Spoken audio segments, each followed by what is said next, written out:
Good morning, God. Thank you for today. Please grant me the serenity to accept the things I cannot change, the courage to change the things I can, and the wisdom to know the difference. Amen. Good morning, world. Good morning, America. And good morning, you mother cluckers. Let's make today a good day. We're the ones in the driver's seat.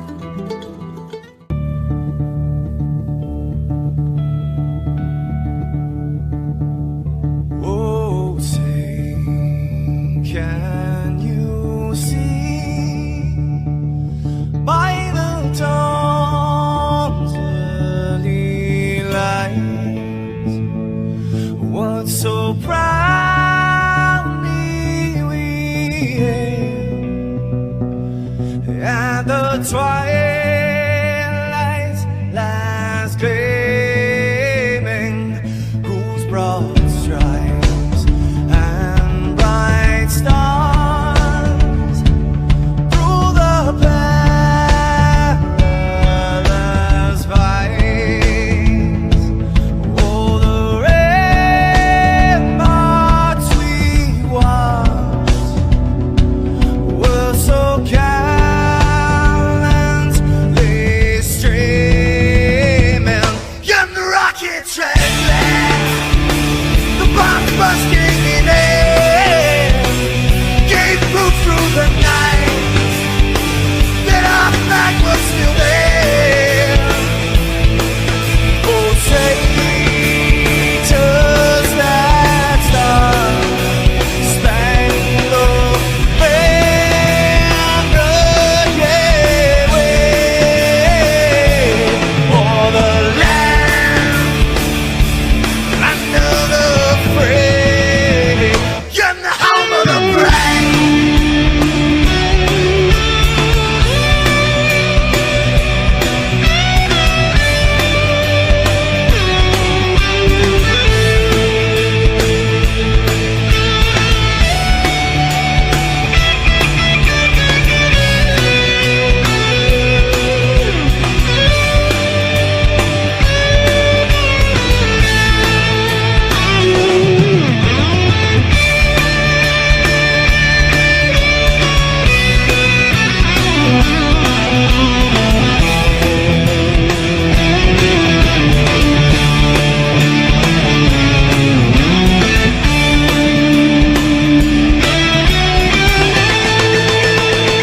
Because we are the brave. Yes, we are the brave. We'll fight you in the name of the brave. We are the US of A. For those unaware, that flag is still there. It's our future to save. This land of the brave, the US of A. Oh, traitors that star-spangled banner, yeah, wave for the land of the free, in the home of the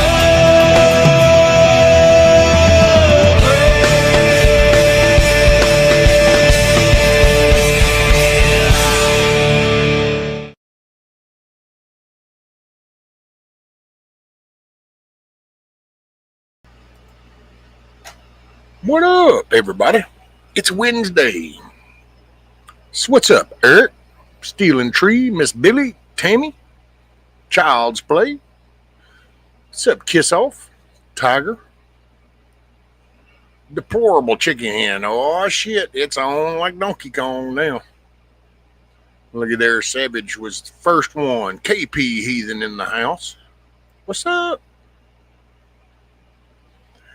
Oh man. I guess let's see. I think I should probably be a little more polite and show my ugly mug. It's Hump Day, Wednesday, September 24th, 2025. And we're all blessed with another day. That's why you woke up. And that's why you're here.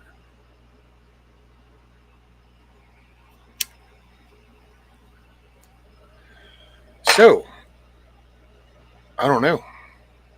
Hey, we ought to just chill for a minute, and I think we need just a little tunes. That's what I think we need. The van picks you up at 11. Share Bear. What's up, Share Bear?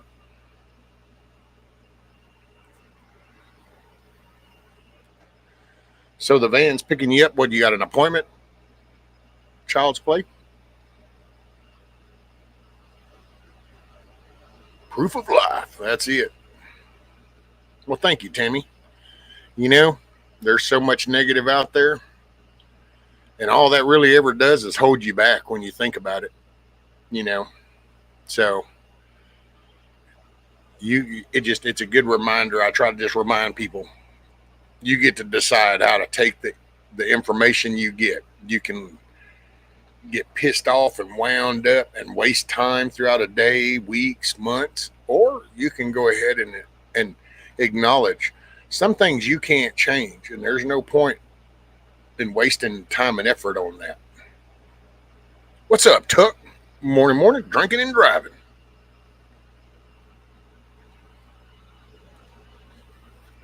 Oh, neuro appointment? Well, hopefully things come out good.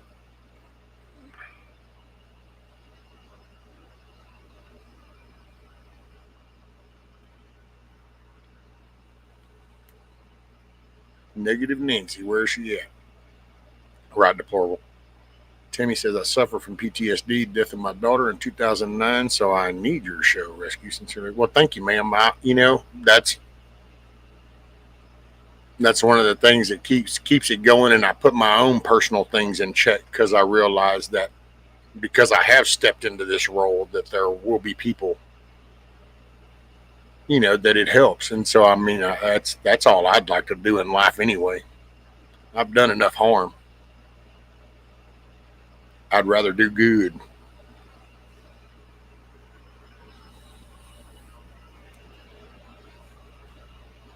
I guess something that Charlie Kirk dude said, somebody asked him, what do you want to be remembered for, is your faith. He wanted to be remembered for his faith. And that kind of got me thinking, I don't want to be remembered for achievements or, oh, Rescue did that. That's how I'd rather be remembered, is that I was strong in my faith, and as tough as sometimes can be, you just got to go, you get through it. Nobody said it was going to be an easy ride, just that it was a worthwhile ride.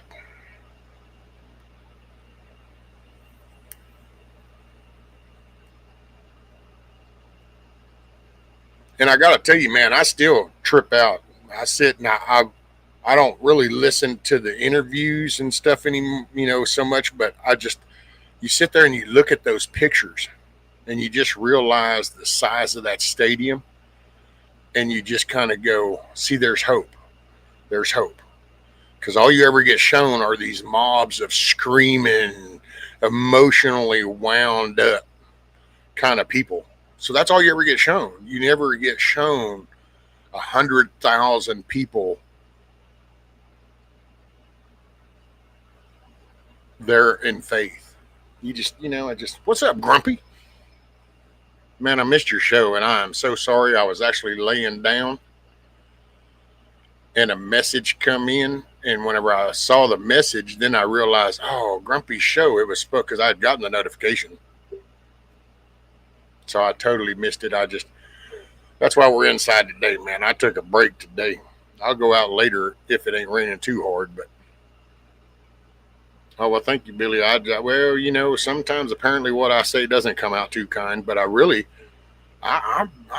trying to tell people straight up. If I'm really trying to hurt your feelings, feel free to ask me, and I will look you dead in your eye and go, hell yeah, I was hoping to hurt your feelings. You know what I'm saying? Although I try not to do that no more. I try not, because it's so easy.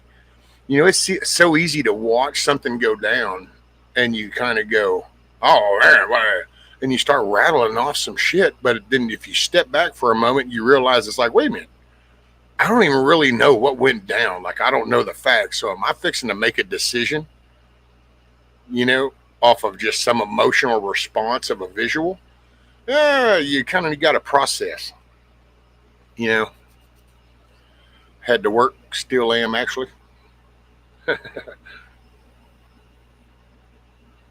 Yes, thank you, Deplorable. I saw that too. Congratulations, Kiss Off. That is so cool. And I'm telling you, Chuck still deserves a medal. 50 years. Whew.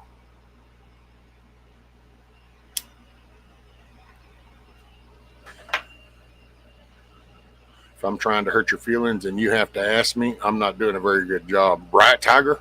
And if you do think I hurt your feelings because you think it was intentional, feel free to ask me, and you might find out that it's like, oh, well, no, I didn't mean it to come out like that. You know? It's just that with the digital stuff and the way society is now, we're so into instant gratification that we make instant emotional decisions too. And we've lost touch with the consequences and the repercussions of those decisions.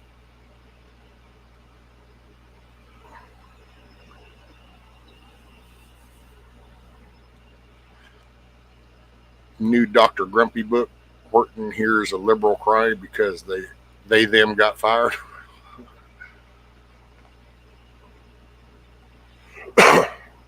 That whole Jimmy Kimball, isn't that Kimmel? Is it? It's Kimmel. Yeah, there's no B. That dude totally trips me out, man. I mean, so let me see if I'm understanding this. So you get up on a national stage, you spew out some shit. People don't want to watch your shit. So all of a sudden, advertisers are like, hey, man, we're not getting very many views and we don't know about this. And then he gets even more radical. And you're like, okay, look, dude, you're costing us money. And then, but wait, it gets better because the consumers say, we don't want to see that. But this little squeaky, mentally confused group of people that can't determine biology, all of a sudden they scream, take a few pop shots at a news station, and all of a sudden they're like, oh, wait a minute, we got to cater to the loud voices. And it's like, wait, and then they want to blame Orange Man. Oh, I don't, wait, no, this is called corporate living. This is capitalism. Your customers don't like shit, you're fired. It's just what happens. But that's okay because we're starting to get there. It's making traction. We're picking up speed.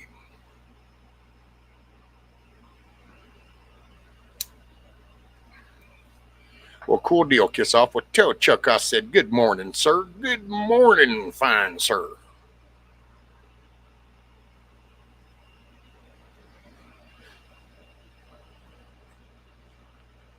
My Nero will probably say I'm just crazy. Well, you know what? You need to just introduce them to your mother, and then they'll understand that it was in the DNA. You were kind of. I mean, Chuck's DNA could only do so much, you know. It's a mixture. You come up with the new DNA, but you know what? It's kind of like if you need 2 cups of milk to make the cake, and 1 cup is fresh milk and the other cup is bad milk, the cake still kind of comes up screwed up. I'm just saying.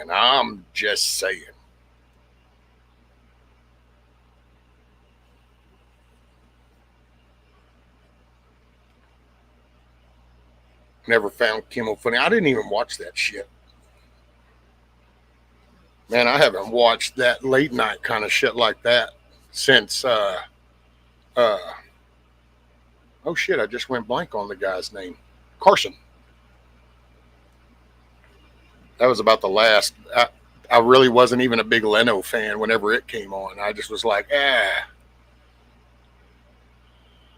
It just, and I look back now and go, wow, see, I should have something. But hindsight, it's 2020. That's the idea. If hindsight is not 2020, you got problems because you should be able to look back on things and kind of acknowledge the errors in your ways. And if you can't, well, morning LMDTMT. LMDMT.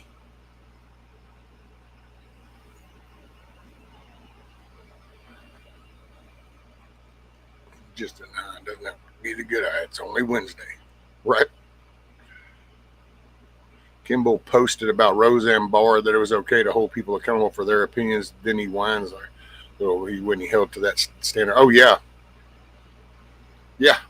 it's FP. What's up?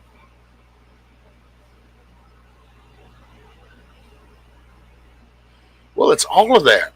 I'm sorry, they took Trump off of Twitter. They took him, didn't they take him off of Facebook too? So, I mean, I'm sorry, Roseanne Barr, uh, hell, Charlie Kirk. Other people have had their things. What is it? Those comedians or some people that had to close their shows down because then all of a sudden the place because they were getting threatened. So it just, that's why, and seeing it's easy to get caught in just in those little bitty ones. No, we just need to stand true and call bullshit and not get hung up in those kind of things. You know what I'm saying? What's up? Morning, TJ. Waiting for the sun to rise. Yes, ma'am.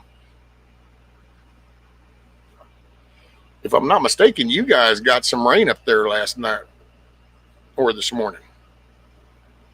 I know we're supposed to be getting some this afternoon. To the left, blackface and objecting women is more acceptable than assassinating some that you disagree with evil people, one and all. Oh man, it just, that's what it really exposed. It just, it exposed the good and evil. It's a spiritual thing. We have so many freedoms. We have so much available in our lives, and yet it gets bogged down and wasted over things. And over the years, you just realize that it doesn't add up. And I know for me, I want to crawl inside my kids' heads going, okay, look, don't make this mistake. You're going to wish you hadn't have done this later on. Just go ahead and stay true to the course. Because you see things now and you're like, yeah, Scat Pack. What's up, ma'am? Hope all is well.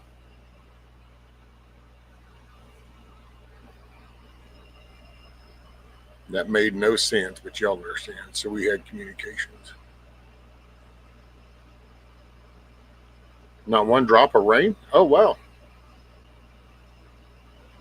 Oh my God, rained all day and night here yesterday. We needed it. I'd rather have the sun. Yeah, we could use some rain, but I just ain't looking forward to it because I have been slacking so much on this whole side of the house that, I own up to it. I've been totally. It's weird how just the little low location makes all the difference. And probably some people misunderstand some of what they see, but then that's understandable. I'm growing accustomed to that. But see, I can go from this side of the house and out that way and back and out that way and back, and I can do that. But making the paths out and around the house and down that and then back up, that's a limited thing.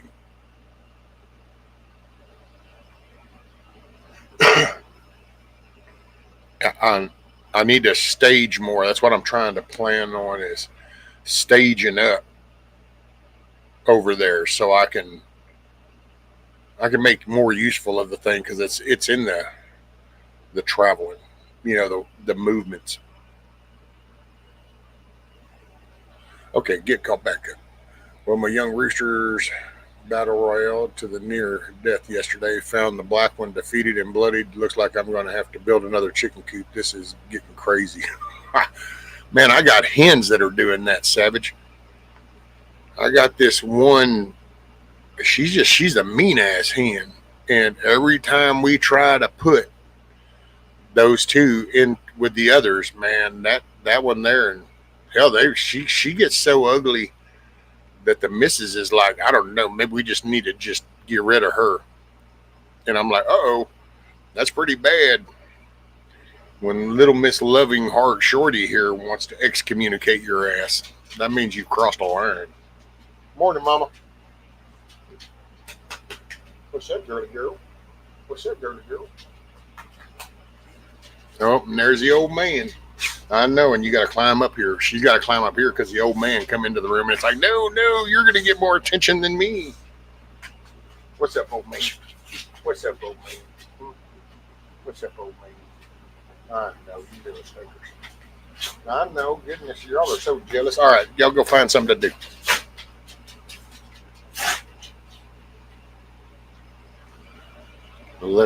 The left focus on what they don't have, the right focus on what they do. Right? It's a big ball of BS. Yes, ma'am. Roger that. No rain, mowing, weed eater season continues. Oh, man.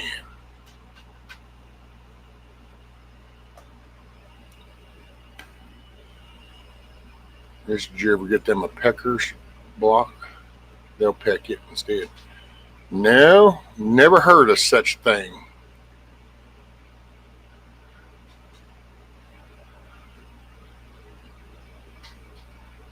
I had a pet rooster named Bojangle.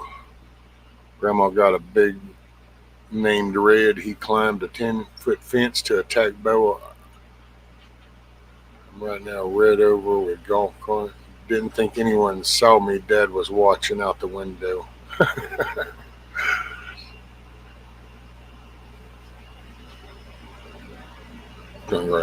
Maybe a little bit of David Letterman.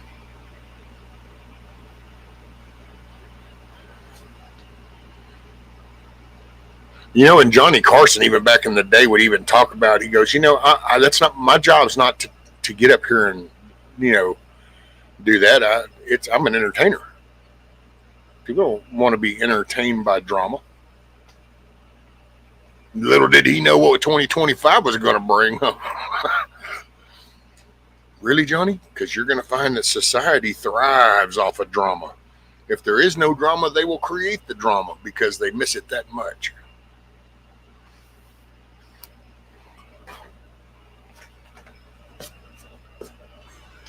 I tried letting them free range in my backyard. Well, the police chief knocked on my front door to inform me of chickens on the loose in the neighborhood. I got eggs and potted plants like Easter.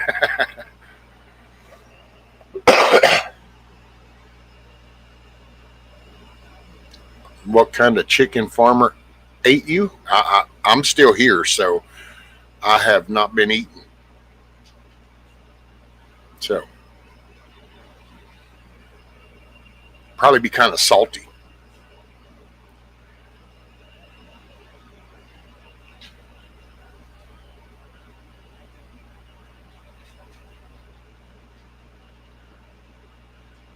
Charging per egg. Bojangles was my CB handle. Mine was the Red Baron when I was a kid. I was the Red Baron.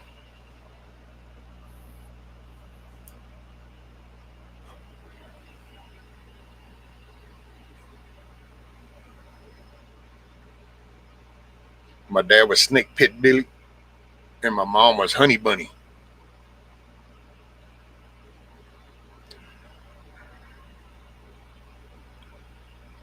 I love that song as a kid. Called everyone Bojangle. Right? That was a good tune. Whew.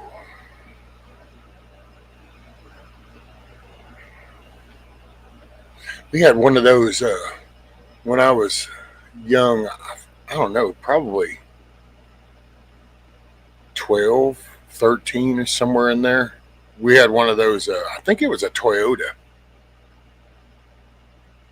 Yeah, I think it was called a Toyota Chinook. It was a camper that had like the little Toyota cab on it, and then you had the camper box on the back. Shit, son, we'd take that thing all kinds of places, all up in the woods.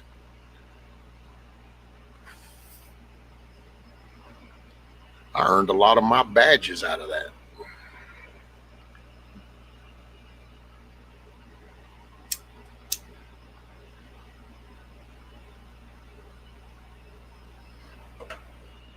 Grumpy, are you off today?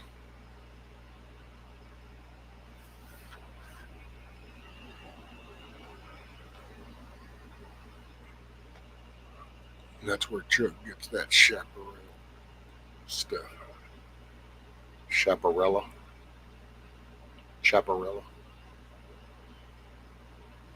See, I'm from Texas, so I would have just thought it would have been because of the high chaparral. But then, giddy up. My dad was Silver Fox. My mom was Lucky Lady. I was Sport Brat.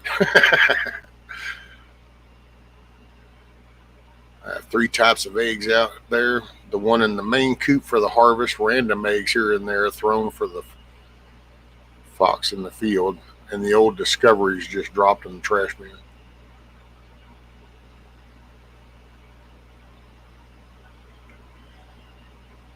LBJ 4158.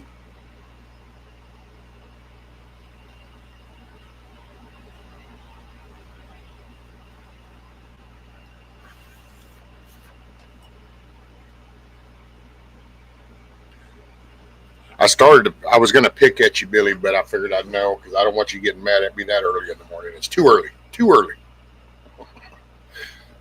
But I was going to pick and say was the LBJ and the 4158. So is that the birthday, April 1st, 1958? But then I figured, see, and I did it anyway, so now you just don't get mad. What's up, Rubber Neck? Morning. What's up, Blackbird? Morning, morning.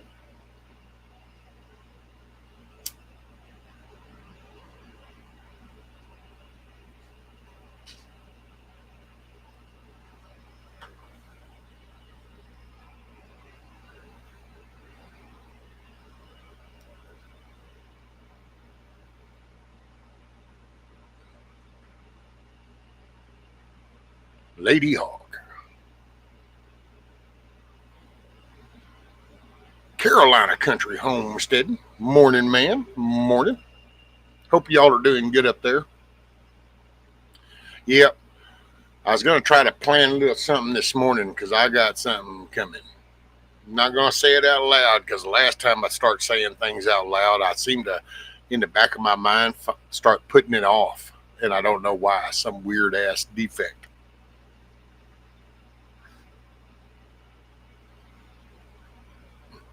Matter of fact, I think I'm ADHD by the way my son described ADHD. Because, see, I personally have never paid attention to those. I'm not, by the way, disclaimer. What I'm fixing to say is strictly just an opinion, has no bearing whatsoever to any particular individual. So please do not get butt hurt. Keep your hands and feet located inside the vehicle and buckle up, Buttercup. I just have never understood the whole alphabet thing. The whole ADD, ADHD, and it's like it just seems like more excuses for no discipline. You know, it's like you come up with all these little terms to give you excuses to dump dope into people, when really what you just needed was you needed a smack on the ass, and you need to be told no, that's not going down that way. You're going to straighten your shit and fly right, or else you're going to get smacked again. And then somehow that seemed to work for thousands of years. And then we reached around 2000, I don't know, 10, 2008-ish. Actually, probably even started out in the 2000s. And then all of a sudden, it's this damn ass-kissing, free-range. Oh, well, don't be hard on them. You know, ooh, spanking's bad. I'm sorry, we've been doing this shit for thousands of years, and somehow, in just no time at all, people get talked into not disciplining your kids. And it's like, I'm sorry, do you look around? Do you notice how a bunch of shit got built, and like we are not living out in fields and stuff? It just blows on my mind. Need coffee. Done drank my pot and a half, so I had to cut myself off. I used to just keep going. Now I have to nope, moderation. And it's amazing. There's a book that talks about gluttony. All right, let me get just I have a CB power supply. I just need an antenna. Hey, by the way, morning, Miss Sandy. Covered by CQ. How are y'all across the pond? Hope all is well. It's looking a little crazy over there, man.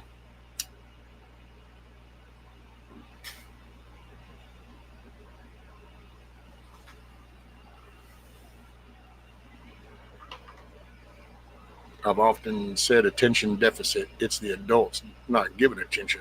They got it all wrong, right? Started in the 90s. All these new names / terms wasn't part of my growing up. Now they want all this labeled on meds. I know. Yeah, my son, we were going back and forth, and because he kind of contests anything that I say, so well, he's describing it, and I was kind of like, well, I don't know, that kind of sounds like me. I mean, I get things going and I get hyper focused, and then I end up not finishing because then I see something else, and I'm like, well, I just call that losing track.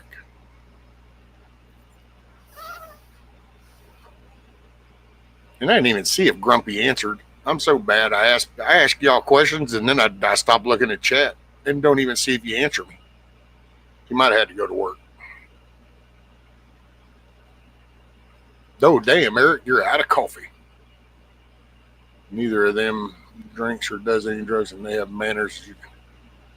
It went crazy when Mr. Trump came over. Oh, I can bet, Cover. He called them out.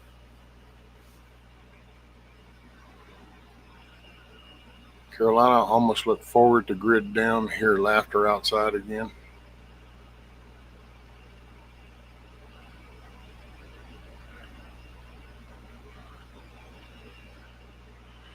What's up, Huckleberry? Morning, morning.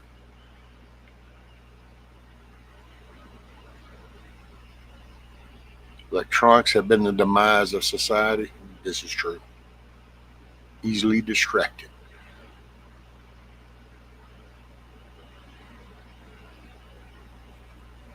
Well, I know within the radius of my voice, no one has ADD or. And I got to thinking about that, and I'm like, well, yeah, we just keep doing all these little medicated excuses for things. There's no accountability for nothing. When we got our immunizations, we had about 34 medicines kits today, over 130 different meds. I opted out. Right? Man, that's some of the good stuff that's coming out. You know, it's nice to see some of this medical crap changing. You know, it isn't perfect, but hey, at least it's on the uphill swing. They just put in a $700,000 park in my town, already been vandalized. Absolutely no one there playing. Yeah, see, they probably got like $2.5 million for the actual park. They just wasted off 700 grand so that they could keep the rest, and they didn't really care if it stays or not. Because if it gets tore up, well, then they're just going to have to get another 1.5 million to fix it, and only spend like 400,000, and then it'll get tore up again, and it just becomes one of these repetitive things, kind of like most metropolitan cities are. It's a revolving door. We all built different with different gifts. I do not like when people try to make you feel like you're not right. You and we are perfectly made with each other, one gifted with something. Together, united, we are. Yeah, as long as the core principles, though, Rubberneck, you know, you got to stay on the foundation of morality. You know, that moral foundation. Otherwise, oh no, it's a popular term, but otherwise you just end up with anarchy if you don't have a moral foundation. There has to be an agreed upon moral foundation. And that's what we started out with. We just got so, so spoiled that we just lost sight of what it took to actually lay this at our kids and grandchildren's feet. There's you get so comfortable in a house, you forget about all the work that goes into building the house. And you end up generations in to where you have generations that can't even comprehend somebody building the house. It was just here, wasn't it? And it's like, no, no, no, that's not it's not how this works. That's not how any of this works.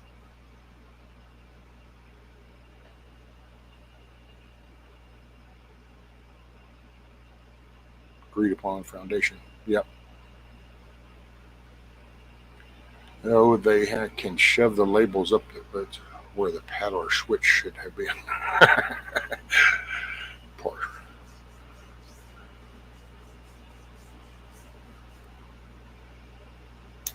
Da-da-da. My gifts: superior night vision, good at spelling, can speed read, can read upside down print. That's it.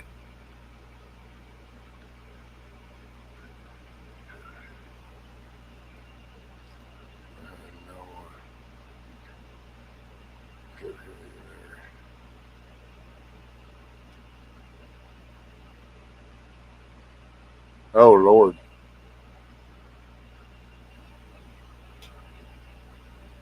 No morals, no conviction. Hell at my ground at the whole house. I call going ADHD going squirrel. Right, Blackbird? I mean, it was just one of them little things, we just kind of like, and now all of a sudden there's like this determining, and it does kind of crack me up when a younger generation tries to tell you how it is. And it's like, I'm sorry, no, no, not conceding that ground. Just not going to do it. What's up, Dusty Country Road in the house? Big Dusty, little Dusty. How are y'all this fine morning?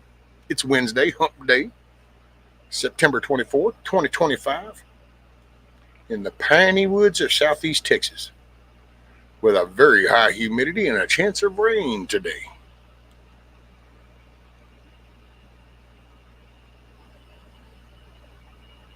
Not unless robots get arthritis and blood clotting. I think they call that a firmware problem, Tuck.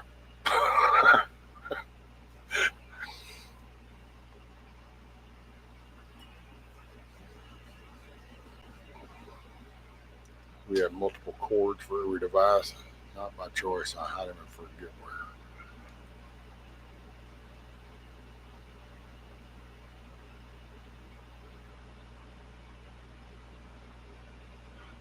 where. LM says, sass me. We all be looking.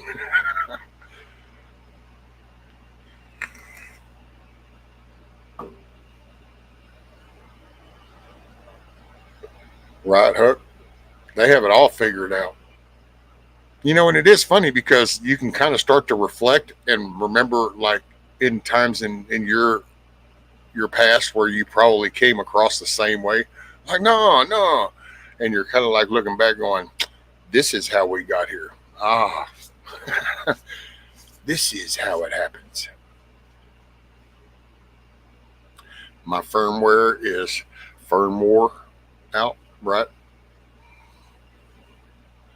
When I was a kid, if a child refused to sit still and pay attention, they got whacked. They did it again, they got whacked harder. Pain and fear were incredible for a child's mental focus and clarity. Well, and you learn to be a tougher person, so you might not want to sit still. But when you got popped on that ass, then you're like, oh, well, so you lasted a little longer, and then you get pumped again. Yeah, so now all of a sudden you're sitting still and you've maintained a focus now because you've made a decision instead of having these open boundaries to where it's like, guys, I don't want to sit still, and somebody caters to that shit. That's how you end up spun out of control. And that's what happens to these kids. Nobody wants to handle it. There's no, this is the problem. Okay, let's do this.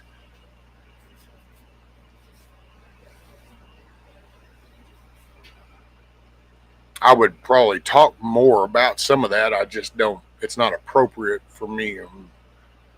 But there's things that happen with little man. Just don't. What's up, Rabbit? Morning, sir.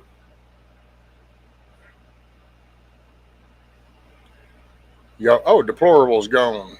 All right, deplorable. Make it a good day. Take care.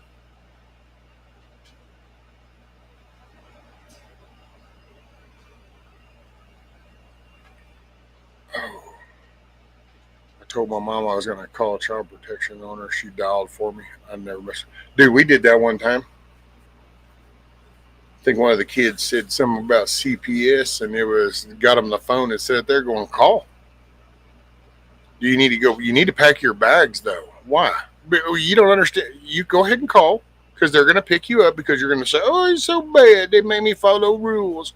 Well, you're going to need to go stay with somebody. What? And it's like, yeah, you're not going to be here. That's not how that works. So go ahead. Go ahead. And then, of course, they didn't. It's like, wait, what? And it's like, yeah, man. That shit don't threaten me. Humidity here is only 100%. 77 degrees. Winds north, 6 miles an hour, high 90. Let's see. Where are we at right now? Dun, dun, dun, dun, dun, dun, dun, dun, dun. Hey, we're at 78 with a high of 87 today. With a chance of rain. Let's see, what is our UV index is low right now. Our humidity it's lower than yesterday. It's only at 89%. The wind is calm at 2 miles an hour. Dew point, it's very humid. It's 75. Visibility is moderate right now with 1 mile, and the pressure is currently rising to 29.97 inches. Sunrise at 7:09 a.m.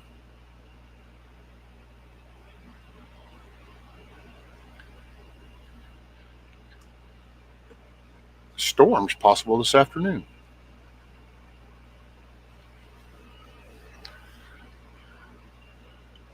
School of Hard Knocks. Right hook. Damn, I missed chat. There we go. Dun, dun, dun, dun, dun, dun. I went on a date with Chuck and I got home 5 minutes late and there was Dad in the driveway with the belt off. Right? Grandson went to get glass pack muffler for his car. Boy, those were the days. Right, man? Cherry bombs. I can still visualize those. The big red cans come down and you put them in there. Them glass packs. Had a Ford with gumbo mutters and ran them bad boys dumped out right before the axle. Go rip up some rice fields.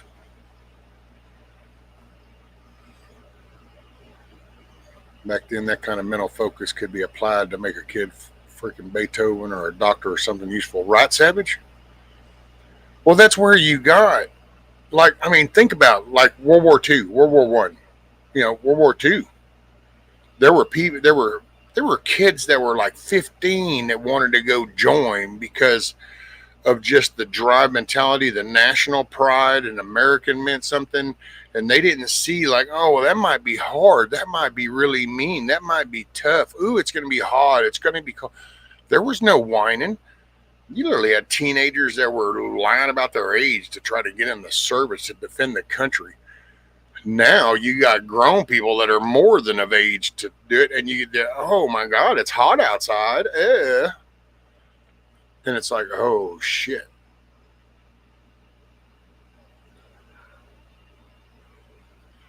I did. I told her you want.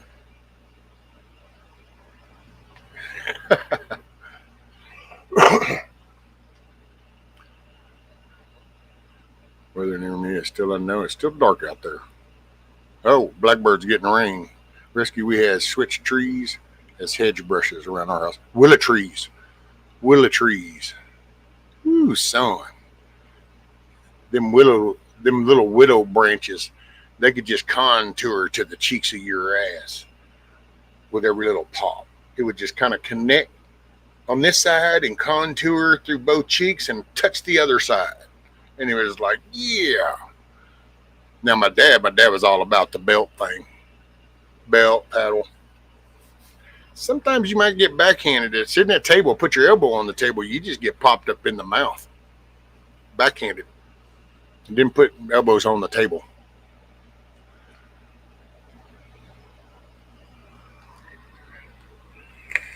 My grandmother, it was like, shoot, no, man, them willow switches. Don't get it wrong, I was a very mouthy, bad child. Ex-husband bought Elderbrock intake. He slept within 3 months. Hey, man, I remember when that was a deal, dude. A quad holly and an elder. uh, the Elder Brock, and then you'd have the glass packs. You'd have your what? You'd have your moon eyes, hubs, little baby moons.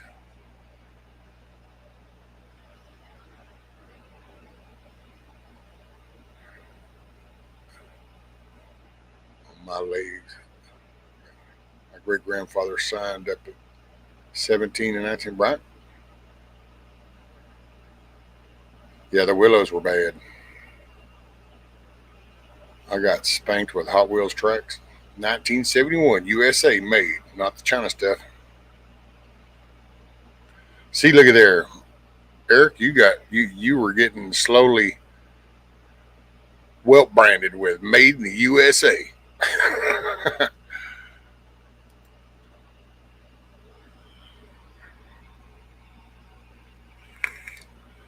Rescue, I thought I was being smart, so I trimmed them down really good. And they said, so I guess you're telling me you'd rather have option two, the thin strap of leather to sharpen knives. Oh, yeah.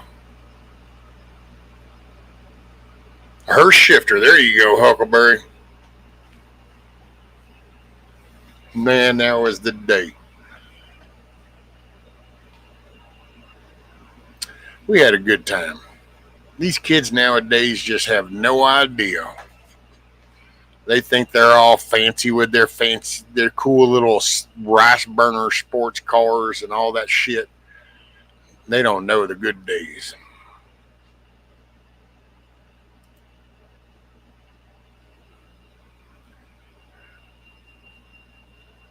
Mom's got creative with spanking. Switcher usually used to be popular. Had my daddy's name put on my butt more than that. Hey, morning, Tony. Que paso, amigo?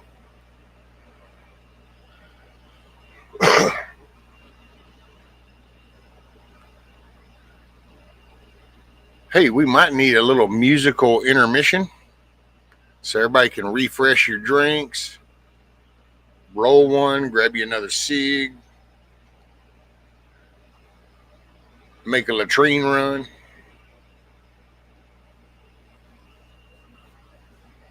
Let's see.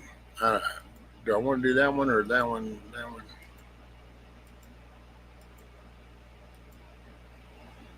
Yeah, we'll just start off with that one. That'll work.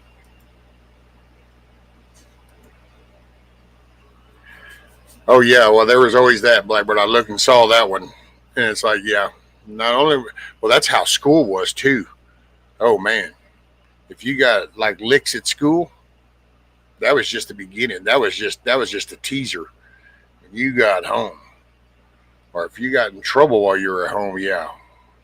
Now my parents were divorced. Most of it was the weekend, and it's like shit. I had a bad habit of accumulating up there in the week. And then when it was time to go to dad's, it was pay up time. And it was like, oh no. I'll be sitting in my car the next 2 hours. Can't refresh my coffee. Why are you sitting in your car for 2 hours? Is it just because you're waiting to go in somewhere? Waiting for them to open up? Or are you traveling? A single bok cuts through the darkness, cutting a path for the dawn's early light. I know. I have to be off soon. Yeah, they get to talking a line of crap out there hollering for you, right, Savage? That's what Alamo does, boy. He gets, well, y'all have heard him. Waiting, parked. So if you've got to wait there for 2 hours, now this is granted, I'm going to talk from a four-wheeler perspective. So if in a four-wheeler perspective, why aren't you just like going right down the road to this little store to get you a cup of coffee or something? Well, that might be pretty bad, nasty. It's dirty water, but get you a drink.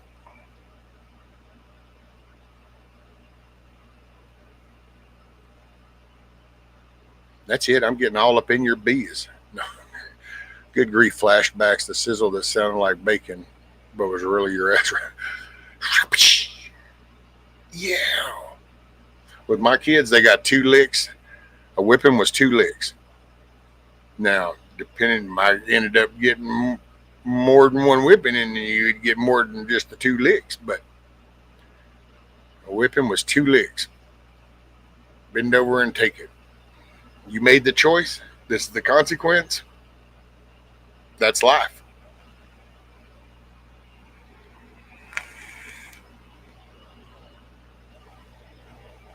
Sure nice to be smoking for. Right.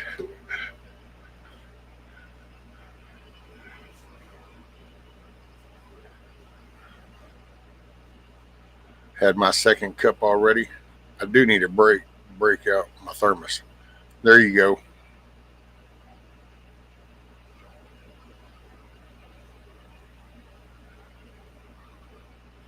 Yeah, I know he's not sharing, Billy.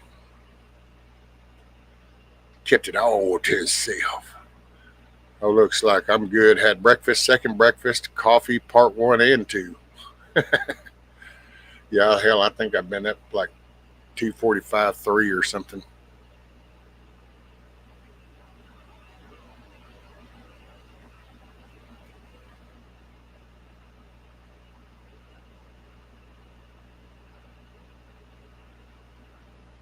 Hey, that's the way I did with mine. Now, there were times, buddy, that it would be more than just that, but it was because they were accruing it as we were going. It started with this, but by the time this ended up happening, it's already accrued. So hey, I need to take a small interlude. So y'all refill your drinks, roll one, get your breakfast started, make a latrine run, whatever you feel is necessary. And on that note, I will leave you with a little musical intermission. Hey, welcome to the Cluckin' Alamo. It's Wednesday, September 24th, 2025. And you know what? You've been blessed with another day, and you're going to make it a good day. I'll be back.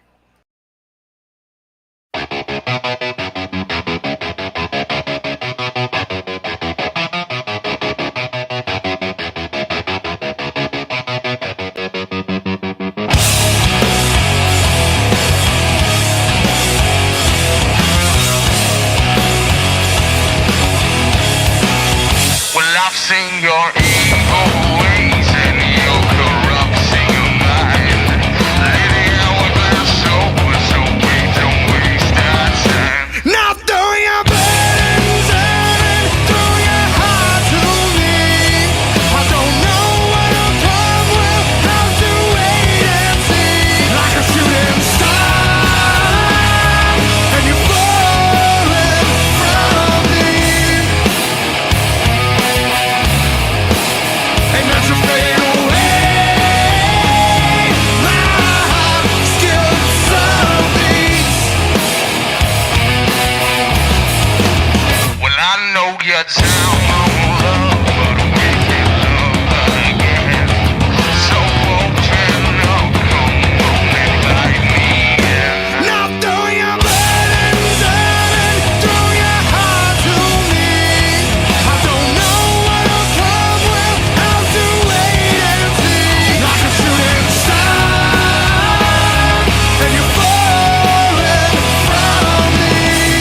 Make it a good day, Blackbird. Appreciate you.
Get that blood flowing. Hey, this is Wednesday. This is hump day.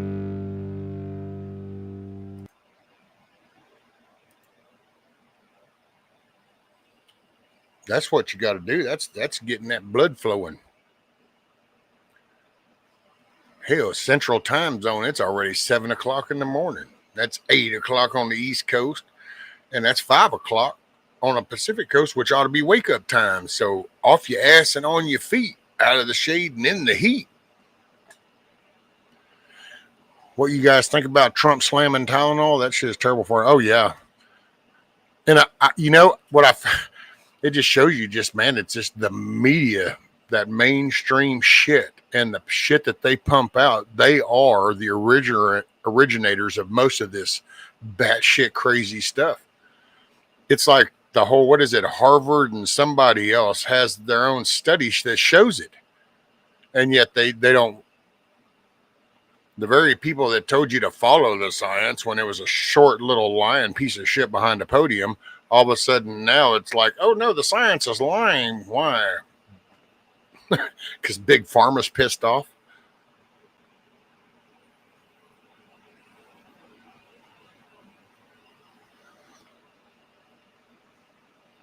It's like they go in there and they dig and they collect all the scientific data that's been there, sitting there, and they bring it to light and they show, look, this is bad. And he gets up there and is like, yep, we did it. And then all of a sudden it's like, oh, no, he's crazy. You don't follow the science. Don't listen to those studies. And then you got the crazy responses on these social media things where you've got these pregnant women. They're like, well, I'll show Orange Man bad. And they're taking too much Tylenol because they're just, this is the brain, man. I'm telling you, it just, me no sabe, man. Me no sabe.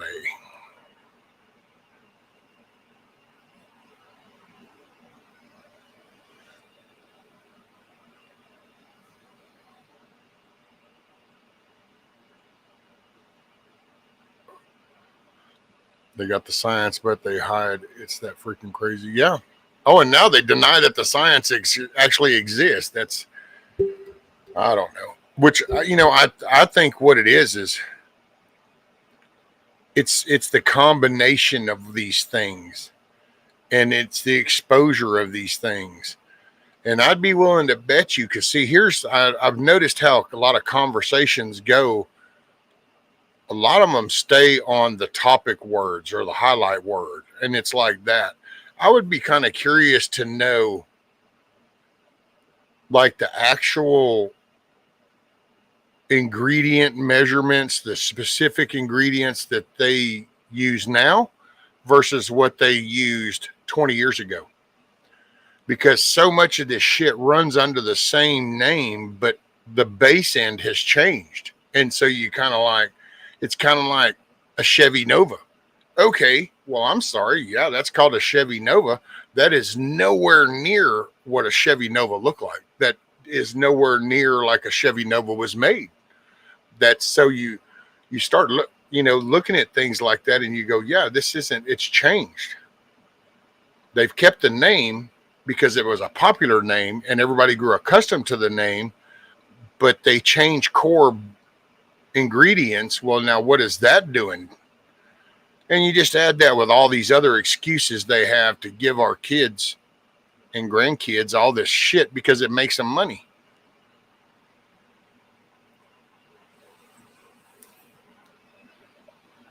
I'm no by means an anti-capitalist kind of thing. I believe, hey man, make something, but I think that there should be truth. And there's actually, we have these terms, there's truth in lending, truth in buying. We got excuses. Everybody's got excuses for their own shit. And you hear down the food chain people gripe. You just don't hear. You only hear as you go up the food chain, the less you really give a shit at the bottom level. That's basically what happens. It's kind of like the guy that works with you at the job, and y'all hump it every day, and you do this for years, but then all of a sudden he got a promotion, and he kind of changes personality, and you're like, and so now you're not quite as buddies, and then he gets another promotion, and now y'all don't even talk anymore. And at some point, he might even get a promotion to where he just becomes an asshole and you have nothing to say to him. Go away, you're a dick, all that good shit. It's amazing how that works. And it works that way throughout life.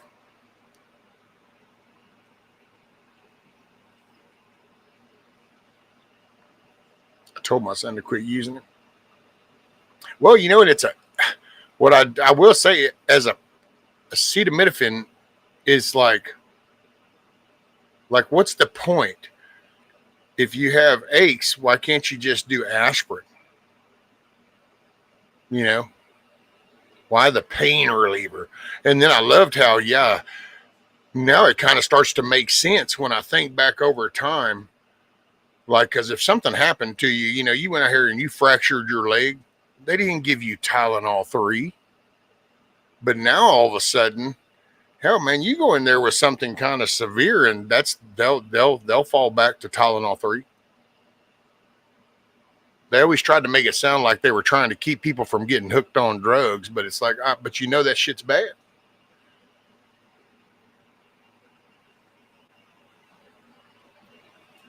Well, in the case of following the science, it all seems to be one clinic failed bio. Failed. Maybe not. I don't know. I think they're ongoing. I think you just got crazy. It's society. Do y'all remember all the deaths from supposed over-the-counter meds during the 80s? That was a bunch of BS, right?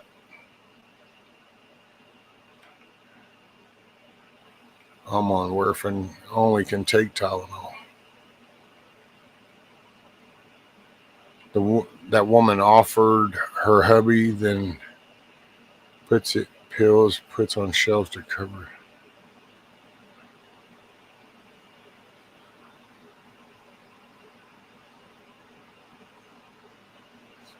Have you seen video on wild honey? Are we talking like the benefits of honey? Because that just, I don't know where to go with that. Because that could, if PAMT, right, it was in here right now, he would, that there would be comments, and it would have nothing to do with legitimate honey.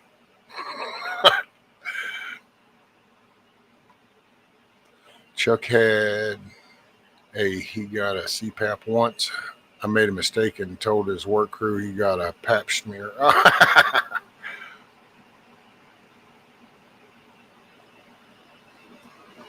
bet that was rather uncomfortable.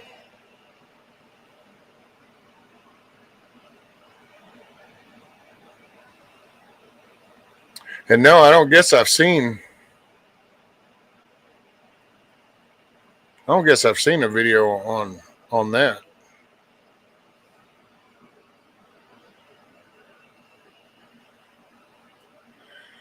No, it was true. That was before tamper-proof seals and evil people would inject poisons with syringes. Terrible business back then. Oh yeah. Well, see, that was that wave of evil people. You know. Hey, I'll. What do you think? You think it's that there's so much of this? I don't know what you'd call it, like the so much mystical stuff, so much experimental stuff, so much that's what opens doors for, like, I don't know, I guess you'd just say for to let demons come in and kind of influence people and start to lead this anger, this negative, this kind of raging mentality.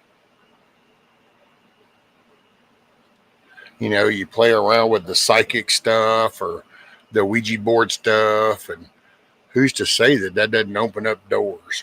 You know, maybe that's that interdimensional stuff. All I know is bad shit always bangs bad shit, and so the only thing opposes a negative force is a positive force. So there you go.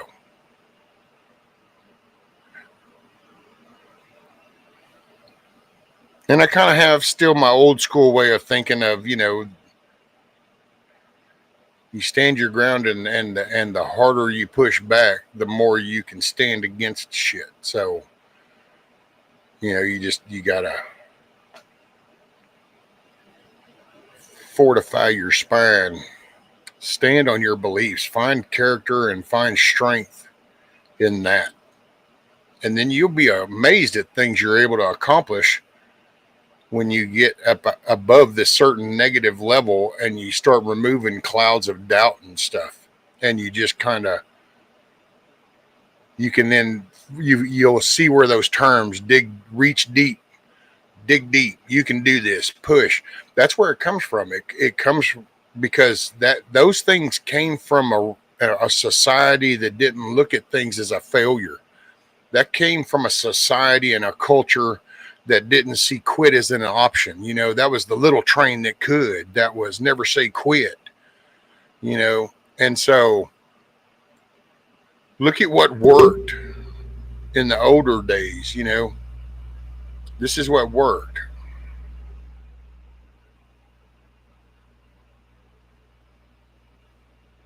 I don't know the latest terms with all the little age gap thingies, millennial boomer bullshits. I'm not current on all that.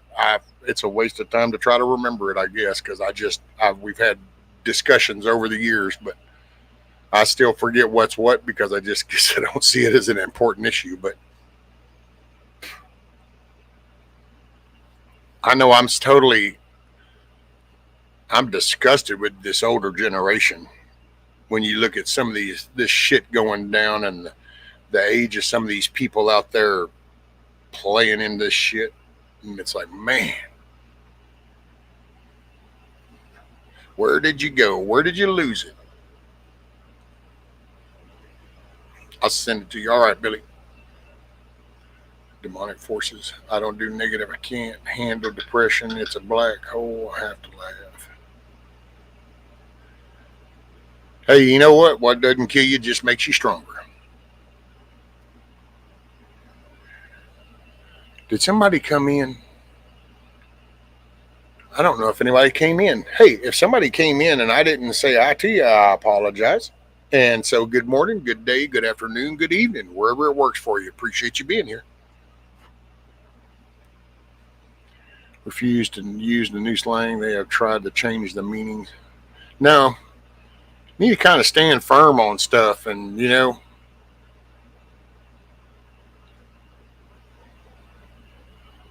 people just were getting lazy at that point anyway, putting out substandard medications when the reason it all got outsourced. Well, and that's the field. It's this quick little. Well, no, I said morning to KP earlier. He just came back, I guess.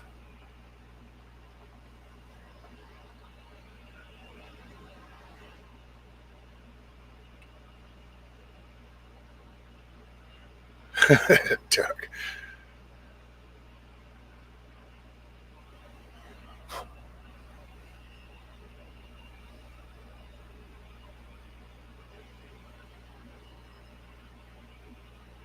By the way, KP, like to see old Glory flying there with you working in the background.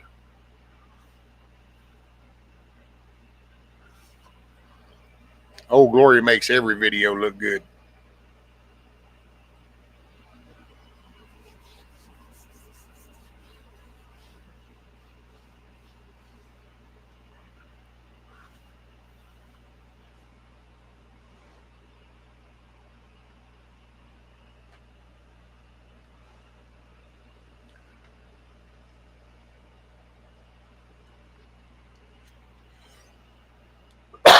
Excuse me, excuse me.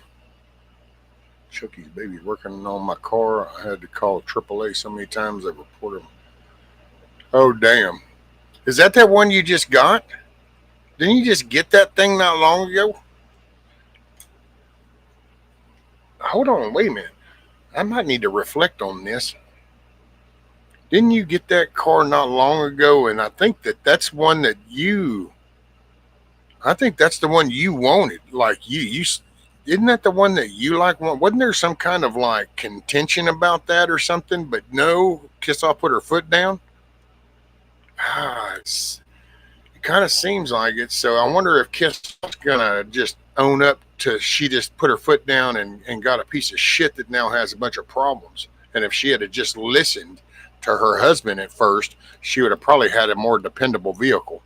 But hey, that's okay. That's what husbands do. We fix the problems.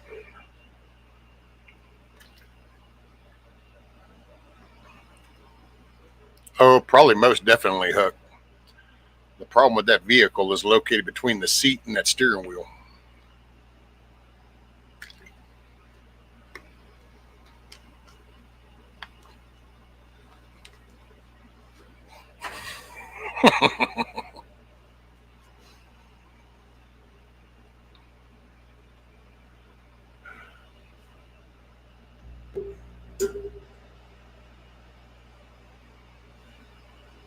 My check engine light has been on so long it has a middle finger symbol underneath it now.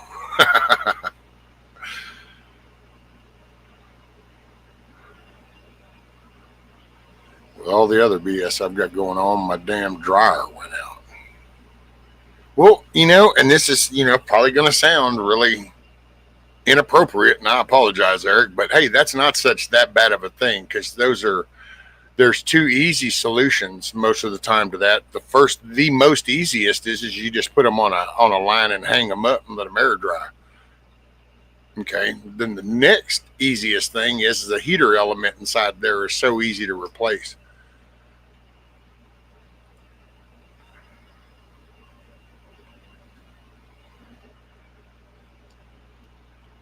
But I still go with the first one too. Now I've replaced ours over the years four times, something like that. By the way, anybody that hasn't been by Eric's Steel and Tree channel, if you go by his channel, look at the community post. He's got a community post where he's kind of explains where he's kind of in a pinch. He's having some tough times, and that if you're interested in helping, there's options to do that.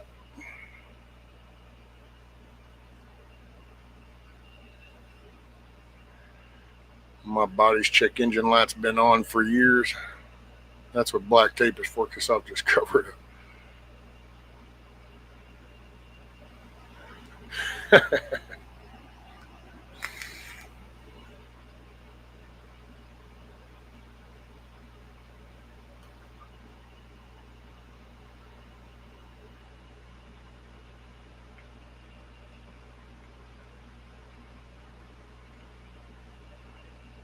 Oh Lord, what did I miss?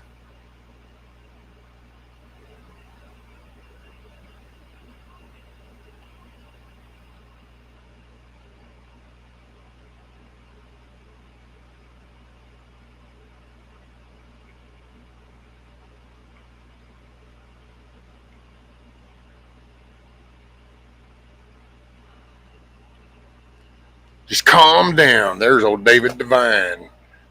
Everybody just needs to calm down. Just calm down.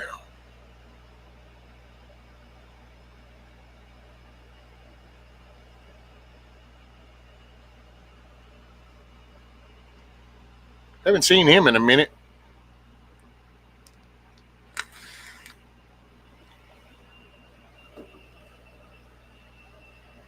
Pew. Man, it went by so fast. Still him.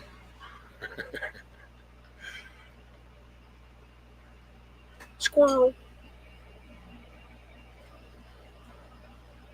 All right, what are we at? An hour and 15 minutes. So I'm trying to. Hey man, you know what? Y'all are most all the ones. So for the first time, well, I might have said it before, but only one I can remember right off. So I'm gonna ask anybody, if y'all would give me some input. I guess after the video, after the live shuts down, then to go and comment. But some suggestions on things you'd like to. I don't know. Do you want to keep with the early morning stuff? Would you want to do some afternoon? You want some evening? Maybe throw ideas of whatever you kind of, ideas you got.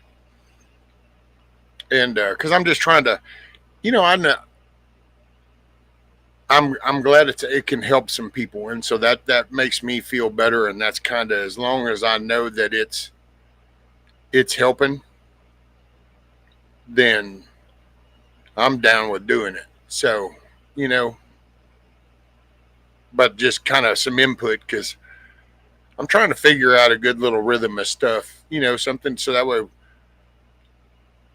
we can all kind of hang out. We'll either start a day in a positive thing, or we can come in the afternoon and kind of help get a little wind under the sails. But I just want to help keep your head out of all the negative and encourage you to do things, and encourage you to make things better, that you are in more control than you realize, that you can change things more than you think you can. How many cups of coffee have you had this? A pot and a half, ma'am.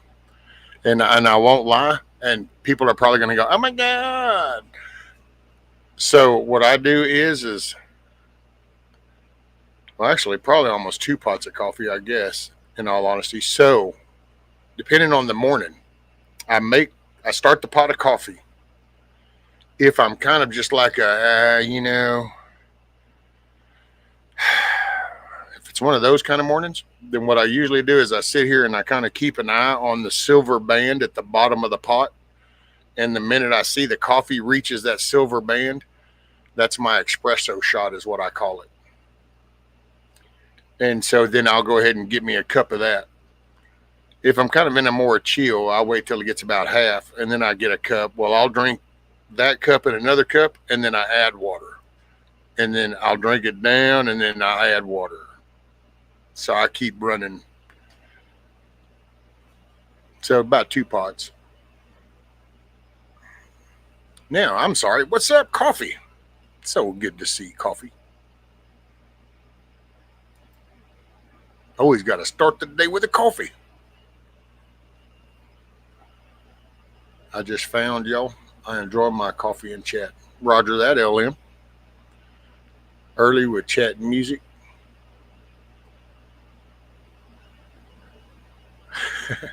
Part of the coffee fix.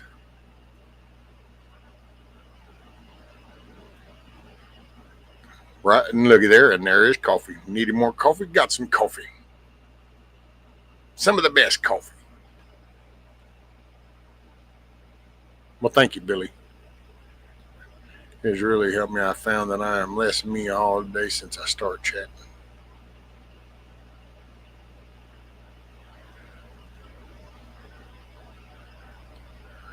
I am a coffee AM through PM gal. I was, Carolina, but I had to chill, you know. So I have to tone it down. The innards have their issues.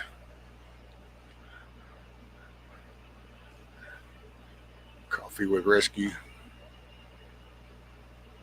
Blue, Blue. What up, Blue?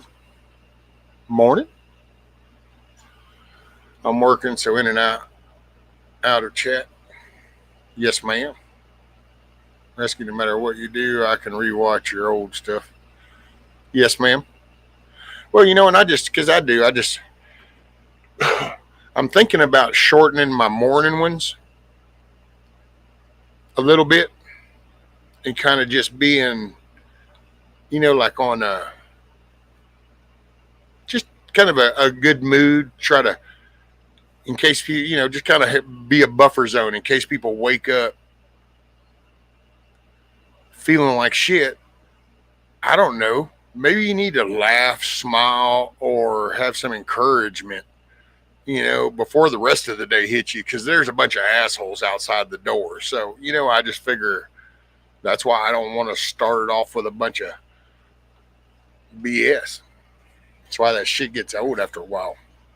It's like, man, because you get that old crap in your head and it just pollutes the rest of the day. Well, I'm trying to tell you to make it a good day. The best thing I can do is help you start it off with more better stuff. Now, if it ruins it later on in the day, that's on you. Do you, boo? But at least it helps get you off to a good start. That's the goal. BW. Been a minute. Howdy ho. Middle Tennessee. Roger that. Roger that. Could have. Glad you're here. Just want to send my utmost love to my brother Rescue and all the good folks in chat. Sup, Joey? How are y'all doing, man? Y'all doing okay? Keeping your head up?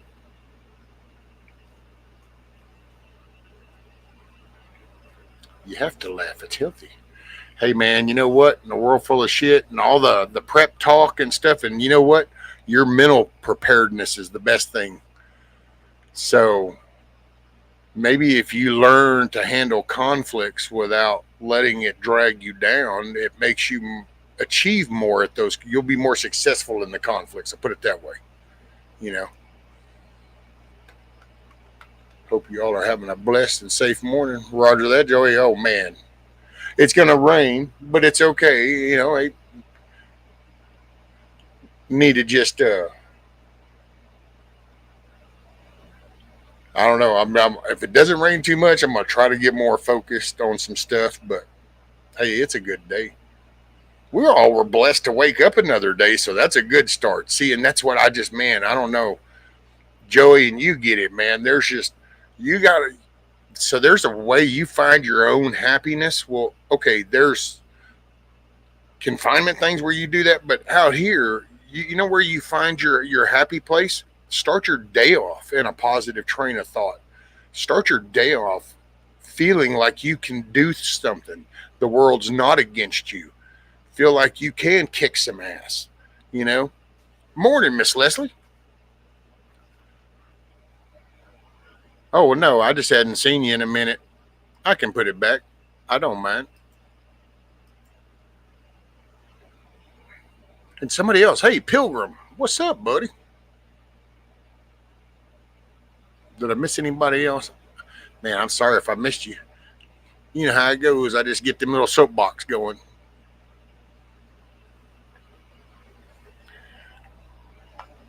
But I don't know. There's because the bottom line is, dude, you can't control nobody. Regardless of whatever anybody wants to tell you or whatever, you can't control nobody. You can't. And if you really are trying, then it's just, you're either working a scam or you're just naive, because you can't control anybody. So you need to focus on you. Well, one thing about it, the brighter the light, the less the darkness around you. So the dimmer the light, the more darkness you got around you. So instead of starting off your day with that little half-ass 2-watt dimmer bulb, I just want you to start the damn day off, with a 40-watt bulb. You got some clarity. You got a good little positive buffer around you. You're in a good mood. Want you smiling, want you joking. That way when you go face the crap, you can handle that a little bit better because the shit's outside the door. And for some of y'all, it's more concentrated than for others because of just where you are. But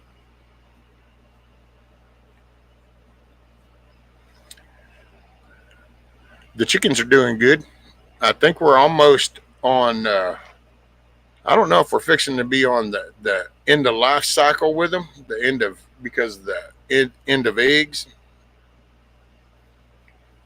We were talking about that yesterday because I don't know. We might be getting close. They seem to get a little shorter, but then again, this is also the end the time of year, so it could just be a slowdown for the time. We're just gonna let them go. It doesn't matter if I feel positive or not. When I wake up, I grab my walker and hit the road. I take it out on that walk. Either way, well, yeah, Tuck, and that's but that's a oh wow, that almost fall under like an acquired taste, because I will, and I don't mean this in a bad way. I just don't know that not everybody can think that way. You know, it's good to grow into that if people aren't, but oh, thank you, Joey. I'm a floodlight of goodness and happiness for y'all. See, even Rabbit, he starts his day off. He's positive. He's delusional. They mix, and next thing you know, he's a legend in his own mind, but he still makes people laugh. So it works.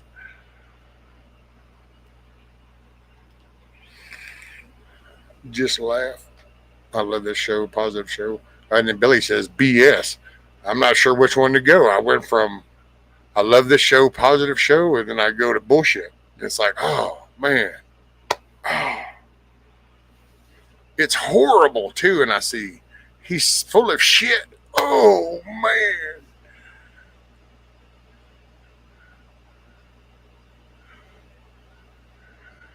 I don't know where we're living here right now. It's quiet. Thought we were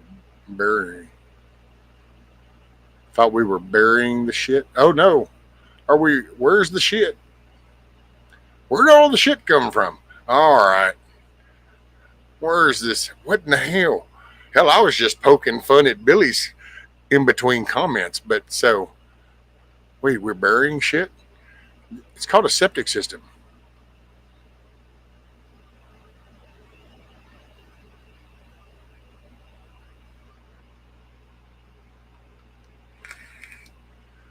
I don't know. Now I'm even lost with my own chat, so I don't know. What's up, Michael? Morning, you mother clucker. I told my friend who says depression takes away her drive to get fit to hit it. I would do my AM walk even if I was sobbing the whole time. I feel better after. It's accomplishments, man. It's accomplishments that's fuel to the fire, and I'm trying to figure out how to communicate that,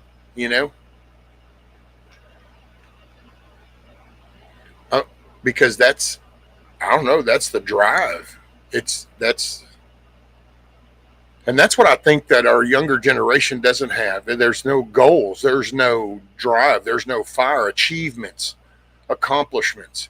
You can do, it's just. And I think that's it. They've been told that you can't. Ooh, the big bad government. Ooh, well, you're just oppressed. You can't. It doesn't matter. You can't. What? No, get up off your ass. Dig deep. Find the drive. And accomplish it. And the more you do that, the bigger the fire burns. And then you get to a part where, yeah, you can't be held back.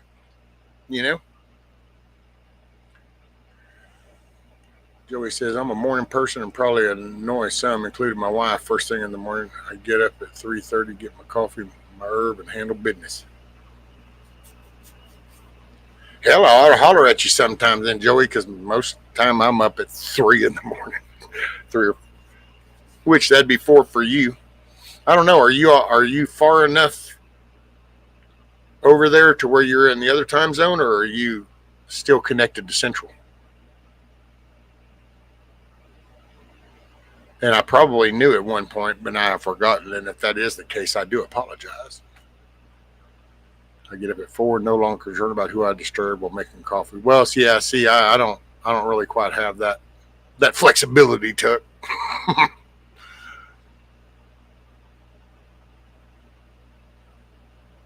You said leave it at the door, talk about positivity.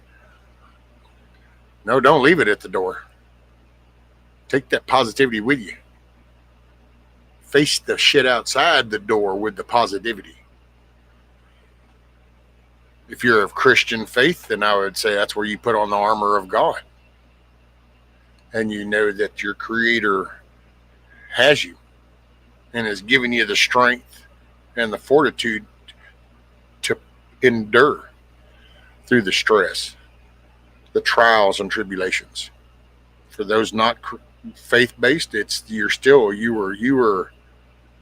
you're here and you're capable of doing what you put your mind to do. The more positive of what you're putting your mind to, I think the more drive you'll have. The negative, the more pushback you'll have just out of nature. I came in as rescue. Rabbit's full. I walked her. I'm just, you know what? I'm just going to go ahead and do some jumping, and that way I don't get caught up. Hey, Miss Tammy with a bunch of shit emos. I don't know if that's called a turd roll. What is that? 1, 2, 3, 4, 5, 6, 7, 8, 9. That's 10 of them. I think we could probably qualify that as a turd roll. They need to make some that look more like chicken poo. You know, the little gray-black chicken poo. I quit my job every night, but I get up every morning doing it all over again. I don't know. Be right back, hubby chick. I don't know, Michael. I guess I can say I never try to do that. Yeah. Otherwise, you got to find something else. Or find a way of looking at what you're doing so that it puts a different perspective. Been awake since about 1:30. Too much pain in the upper right arm. Couldn't sleep. The only worst thing than working is being unemployed. Amen. I'm up at 1 a.m. Monday through Friday. Doing good as an upstream swim. Yep. Oh man, the world's full of negative. It's a downer. I mean, you gotta push back, and it takes an effort to go against the grain, the societal grain. Just the herd mentality, the follower. That's follow that negative, follow that anger, follow that the distrust. And I'm not saying don't question things, but there's rational ways to question things. There's factual. You don't have to get emotional about, I don't know. It's, let's see, what do we got? Wish some of these younger people to have gone through the 60s and 70s, they would appreciate life more. Yeah, even all the way up into the, the beginning of the 90s. If you could just take groups of them and take them back then and show them, almost like one of the Star Trek episodes, it's like you go back and go and see, this is where it all came from. This is how it got here. This is what you're capable of doing. And then, bring them back. Maybe it's because, yeah.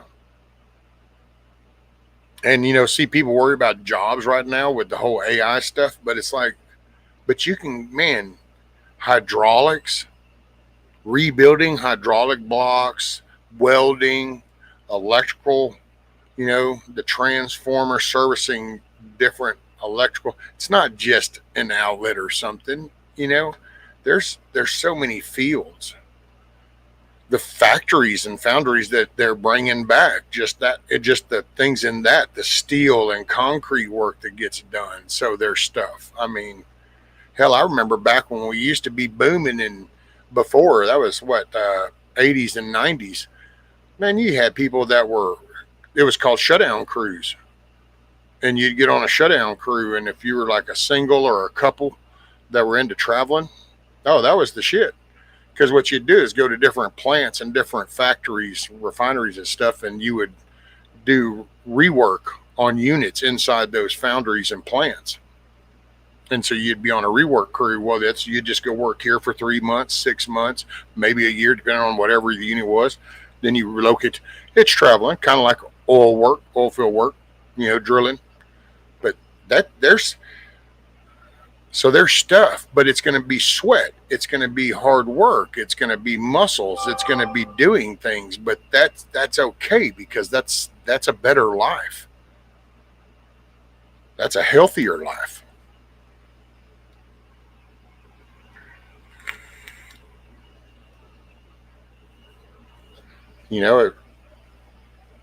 I don't know. Man, I wish I had a solution for everybody and could do it. Just do the whole snap my fingers, you know,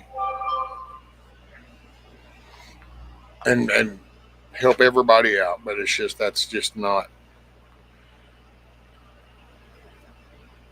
That's not even a good DMT hit there. That's not much.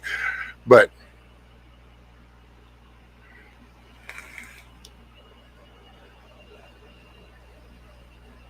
because, man, and that's one thing I've seen with this latest, all this stuff is man, you can really see the evil. You can really see the evil. I mean, I always knew it was there.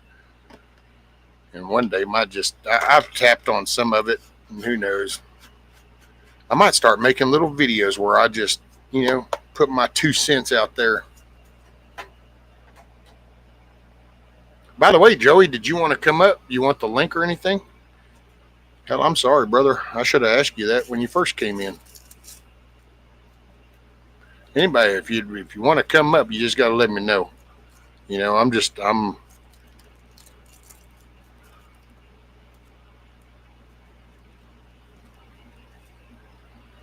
Song of the South. Morning, morning. I am outstanding, sir. I am outstanding. God is awesome.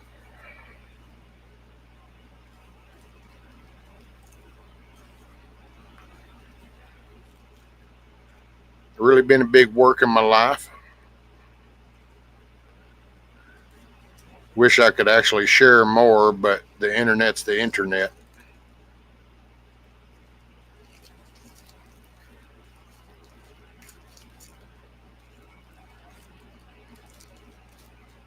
Sorry, I'm not ignoring chat. I'm just preoccupied at the moment.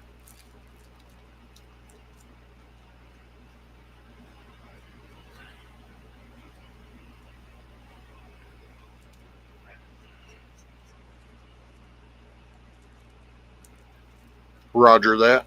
I'll put it in chat. Is that cool? I got to figure out. It's the way the Streamlabs is. Sorry, I was preoccupied.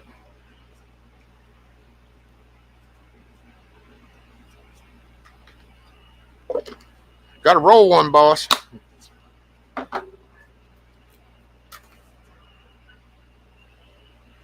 Okay, so now, bam, bam, here. We're going to go here. We're going to do this. We're going to do there. We're going to come here, here, here.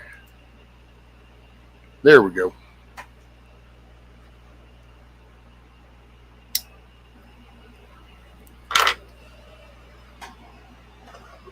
Excuse me.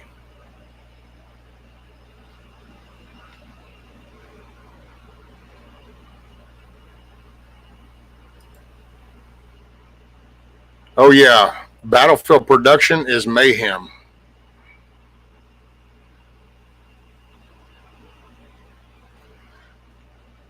Sorry, I just saw that.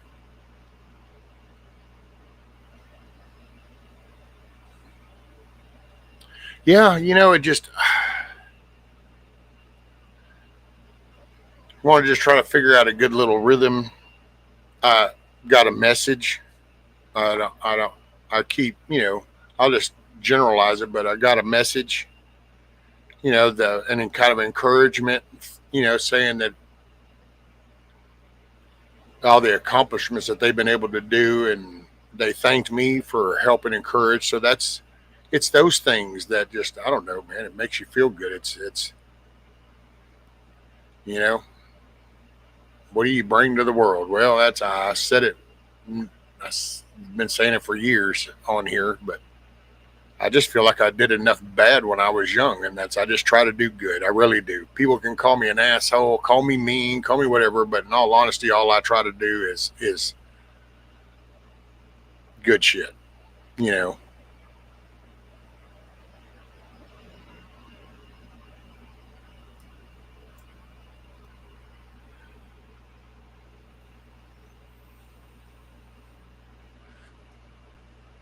It's not showing a camera.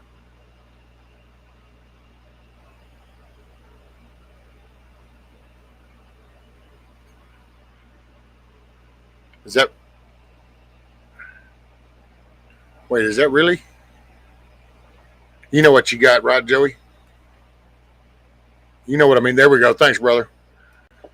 There you go. What's going on, brother? I wasn't sure. I was like, wait a minute. Did I just get too lax?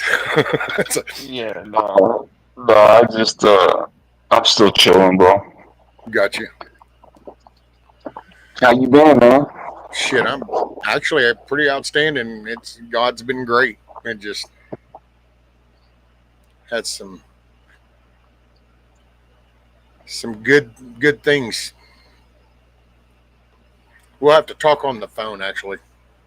Yeah, definitely, brother. I mean, I know that you were going through some health issues too for a minute there, and I know that got better. So, I mean, God is good, brother. I'm glad you're doing better and seeing up here and stuff, man. And I told you a while back why I don't come around as much, just because of the nonsense going on over there on my channel. So, Oh that's what yeah. I want to do is bring that your direction, bro. So, Yeah, dude, you're always welcome because you know what? It's all maybe what let them come. Hell, some people if they can handle a conversation, then who knows. And if they can't, it don't. I ain't got no problem. Hell, I just boot their ass. It's like, sorry, this is my living room. This ain't no different than that gate right out there, as far as I'm concerned. that's right. Yeah, absolutely, brother. You got to be like that, man. Um, but yeah, man. I've just been trying to take it one day at a time, man. For those in the chat that might not know, my son was tragically taken from me on Mother's Day of this year, and they caught his killer. He's currently in jail, going through the motions. He's tried all kinds of things already. Tried to pull an insanity plea, which I believe is getting shut down. Um, just a lot of shit, man. It's been real difficult, but just trying to take it one day at a time, sometimes 1 minute at a time.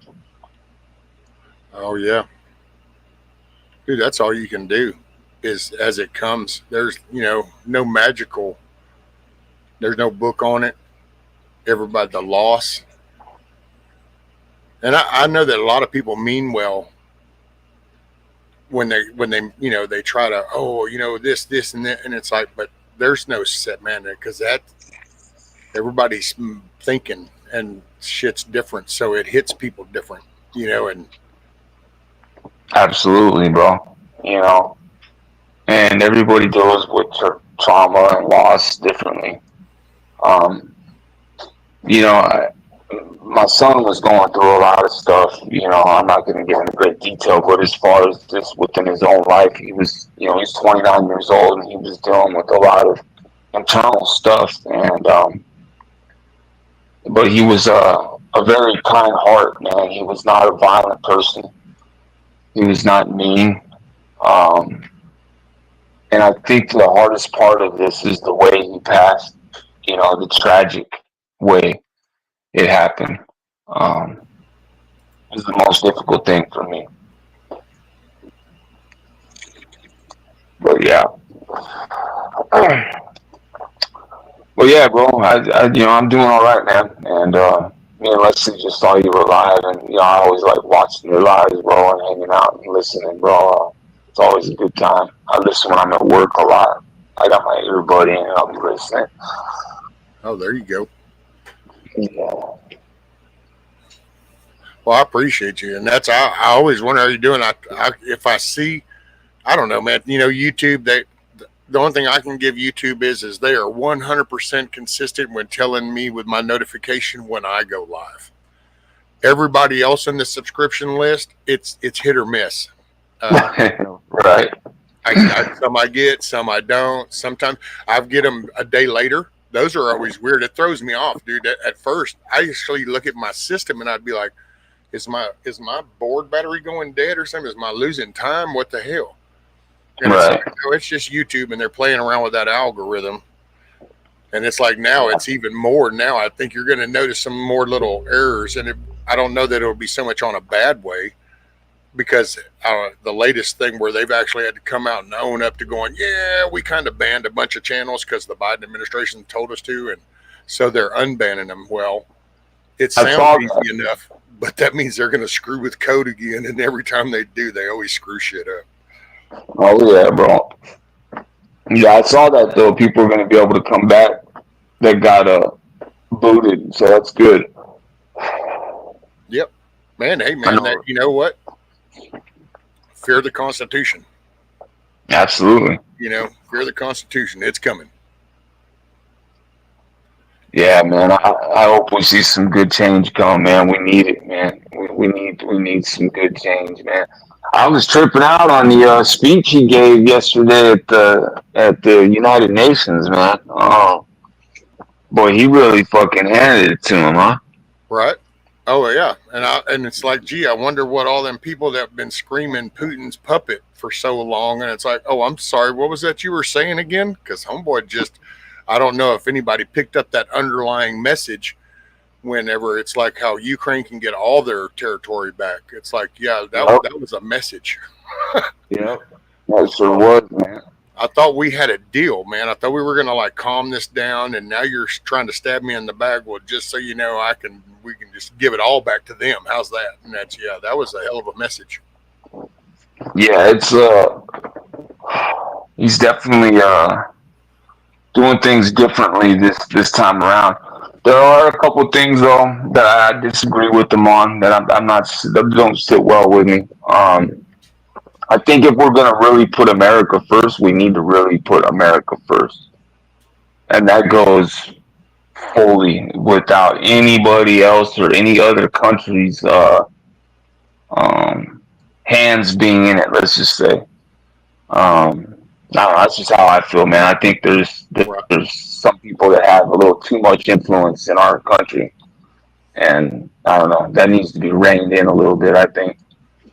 But other than that, man, bro, I'm seeing some good things happening. Well, I like that he's got the country, and that's one thing I've always been down with him, is because I always saw him as the business guy. He's got his name is Trump. And before all the political stuff, that was a legacy in itself already.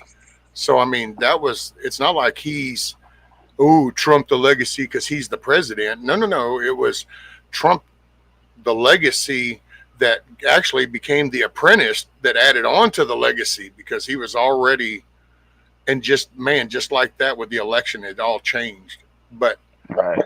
His whole thing, his message back then, I was down with. It's like, this needs to come back to you. I don't think he knew what he was in store for the first round. That's all. Now he does, and I do agree. And I get. Give me 1 sec, Joey. Did you want to say hi? Oh, I'm just talking. I'm talking with Joey, and then everybody's in chat. That's okay. The missus is fixing to go to work. Have a good day, Mrs. Thank you. Yeah. Hey, give me 1 sec, and I'll be right back. Do your thing, brother. Salute to everybody in the chat. I hope you guys are having a blessed day. Miss Billy in the chat, I see you. Rabbit Coyote, I see you. Song of the South, that's a new name to me, but salute. Tuck, always a pleasure, Tuck. Kiss Off, what's happening, Kiss Off? Blue Butterfly, that is a new one to me too. Salute. Battlefield Production, I do believe that is Mayhem. How you doing, brother? Still intrigued. Good to see you, man. Good to see you. What else we got in here? Coffee first, then speak. Hello. Salute. I love that name too. My beautiful wife, of course, Leslie Dangerous. That kind of goes without saying, but my beautiful wife, Miss Leslie Dangerous in the house. Trying to see a few new names that I've never seen before. Hope you guys are doing well.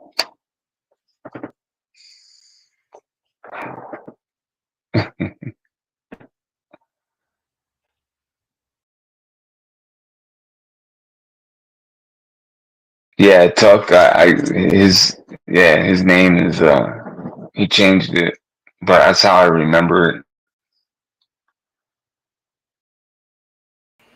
Okie doke. Yes, sir. So, everybody's still here. Oh, there's Tiger. Tiger in the house. What's up, Tiger? Listening and driving. Oh, she must have she's getting off then. She was at work. She's on that night crew. Yeah, Tiger's another one. I recognize that name. Absolutely. I was just saying hi to the chat. Yeah, man. Oh, and the thing with Trump, cause I noticed Leslie said something about the escalator, and yeah, there was actually something that's been come out. I don't know how actual factual, and I don't put him past him, but how some about the UN staff, kind of caused that little glitch. Oh, I believe it. I believe it.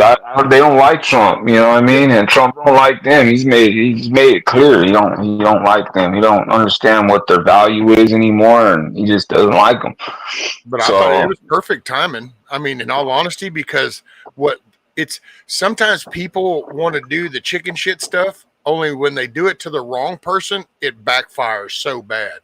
And that's one of those moments. They thought that it was like, haha. And it's like, oh, no. What you thought was going to be an embarrassing moment actually just fueled him more. It's like, right.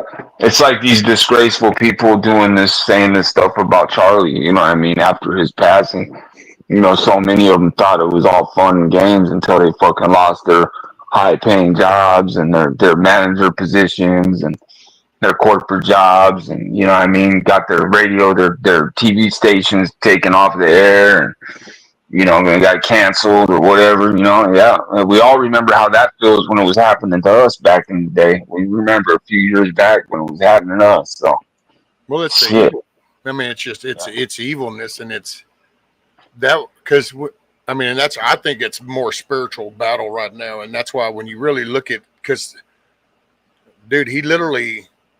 Like they could have picked somebody else and it wouldn't have had the impact, because almost everybody else has their, and I'm just going to say shithead moments, when we get emotional and we got that anger and we let that little, I guess you can call, I think the new way of phrasing of just talking shit is called passion now, and you can be passionate about this. Well, we've used that as an excuse to create this, I don't know. It's just a pool of crap talk in a way, where he had this way. And that's why he was so impactive on people, because he didn't participate.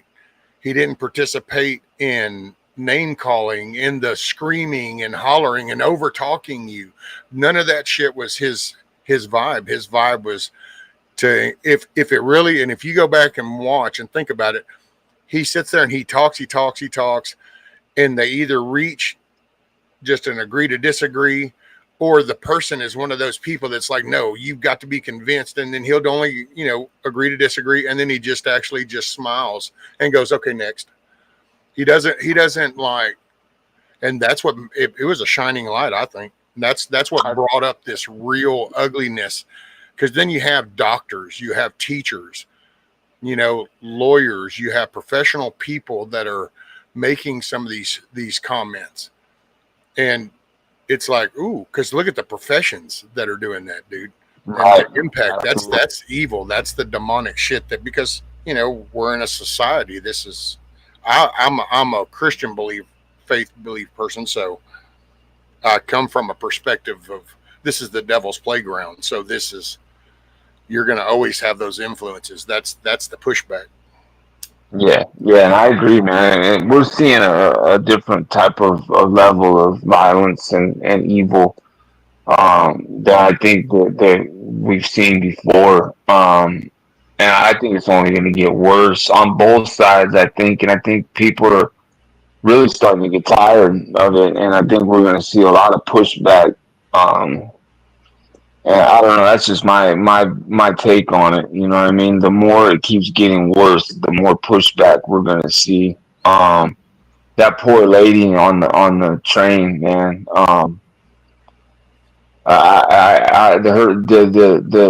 The look of fear in her face will never leave my mind. It's forever burned in my head. When that man did that to her on that train. What stood out to me was fear and terror. Joey, was the coldness of she just walks in and sits down, like there's not even an eye contact. There's like nothing, and it's just a little, just looking at the back of her, and then it's just that evilness just is like, just kill her. Yeah, it's just like, no instigation, no eye contact, there's like zero, nothing. This was literally just the example of evil. Exactly, bro. Exactly. And I just think that we're going to see more and more of it. And we are seeing more and more of it. And we got to be aware. We got to be vigilant. Got to stay ready so you ain't got to get ready. And in times like that, man, people need to rise up. And it's time I'm not saying to bring violence or anything like that, but if somebody commits an act of violence like that, man, it's on our fellow men, mostly the men and women, to stand up and to make sure that person's brought to justice. You know what I mean? And doesn't just walk out of there. And also that render aid to that poor woman, man. People just stood there and watched that lady die. I mean, it's just so sad, bro, what we're watching happen around us, dude. Well, that's why there's no, and this is where I do ruffle feathers sometimes, because I say this, and there's no certain group, there's no certain creator, this is going to be where people are going to start to hold themselves accountable, and the character is going to change to where we start to carry ourselves so that we set an example for younger people, and we become righteous and firm in our stance by being, it's kind of like, and this is where I usually ruffle feathers, but this is the best analogy I can give. It's hard to call somebody out for being a liar when in between calling them out, you're lying. You lose all validity in what you're saying. And I think that's what's happening right now with so many people voice. They mean well. Overall, it's a good intent, but you got to have the character to go with it. It's kind of like, it's like saying somebody just stole my car. I saw him. Here's a full description. This is the video. And you keep things on a calm tone versus somebody that's out there jumping around, pointing your finger in the cop's face, going, they stole my car. Don't you fucking understand? Don't you get it? Don't you know? Get my shit. And all that. and yet it all comes down to the same thing. Your shit just got jacked. But Right. because you can't keep your composure and talk in a coherent way, you're part of the problem. And I think that's the same way with these points. It's like, that's why I think holding your local official, people make fun that I say email your official, but the unified voice that would, the power, because right now it's the squeaky, screamy ones. And that's because the ones that don't agree aren't participating in countering that communication with legitimate communication. You have to keep. There's and me. I wish I had said this earlier. The missus could come in here and tell you. I had a prime example right where I live. We have a community kind of meeting, and people will be talking. And if you ever want to get that room to go dead quiet and silent, and everybody zero in because of the age group and everybody's around here in mentality, drop the F-bomb. Drop the F-bomb in mid-sentence, and all of a sudden it just goes death quiet, and every eye in the room focused to where that F-bomb came from, because that's not a normal conversation during these meetings. So that all of a sudden will get attention. Well, now everything that was just being talked about just got forgotten. And so that's what happens, I think, in a lot of these discussions. And I think that's where he shines so much, because he literally rose above that and stayed on the point, on a fact. Here's the fact, here's a fact, nope, that's hyperbole, here's a fact. And so there was none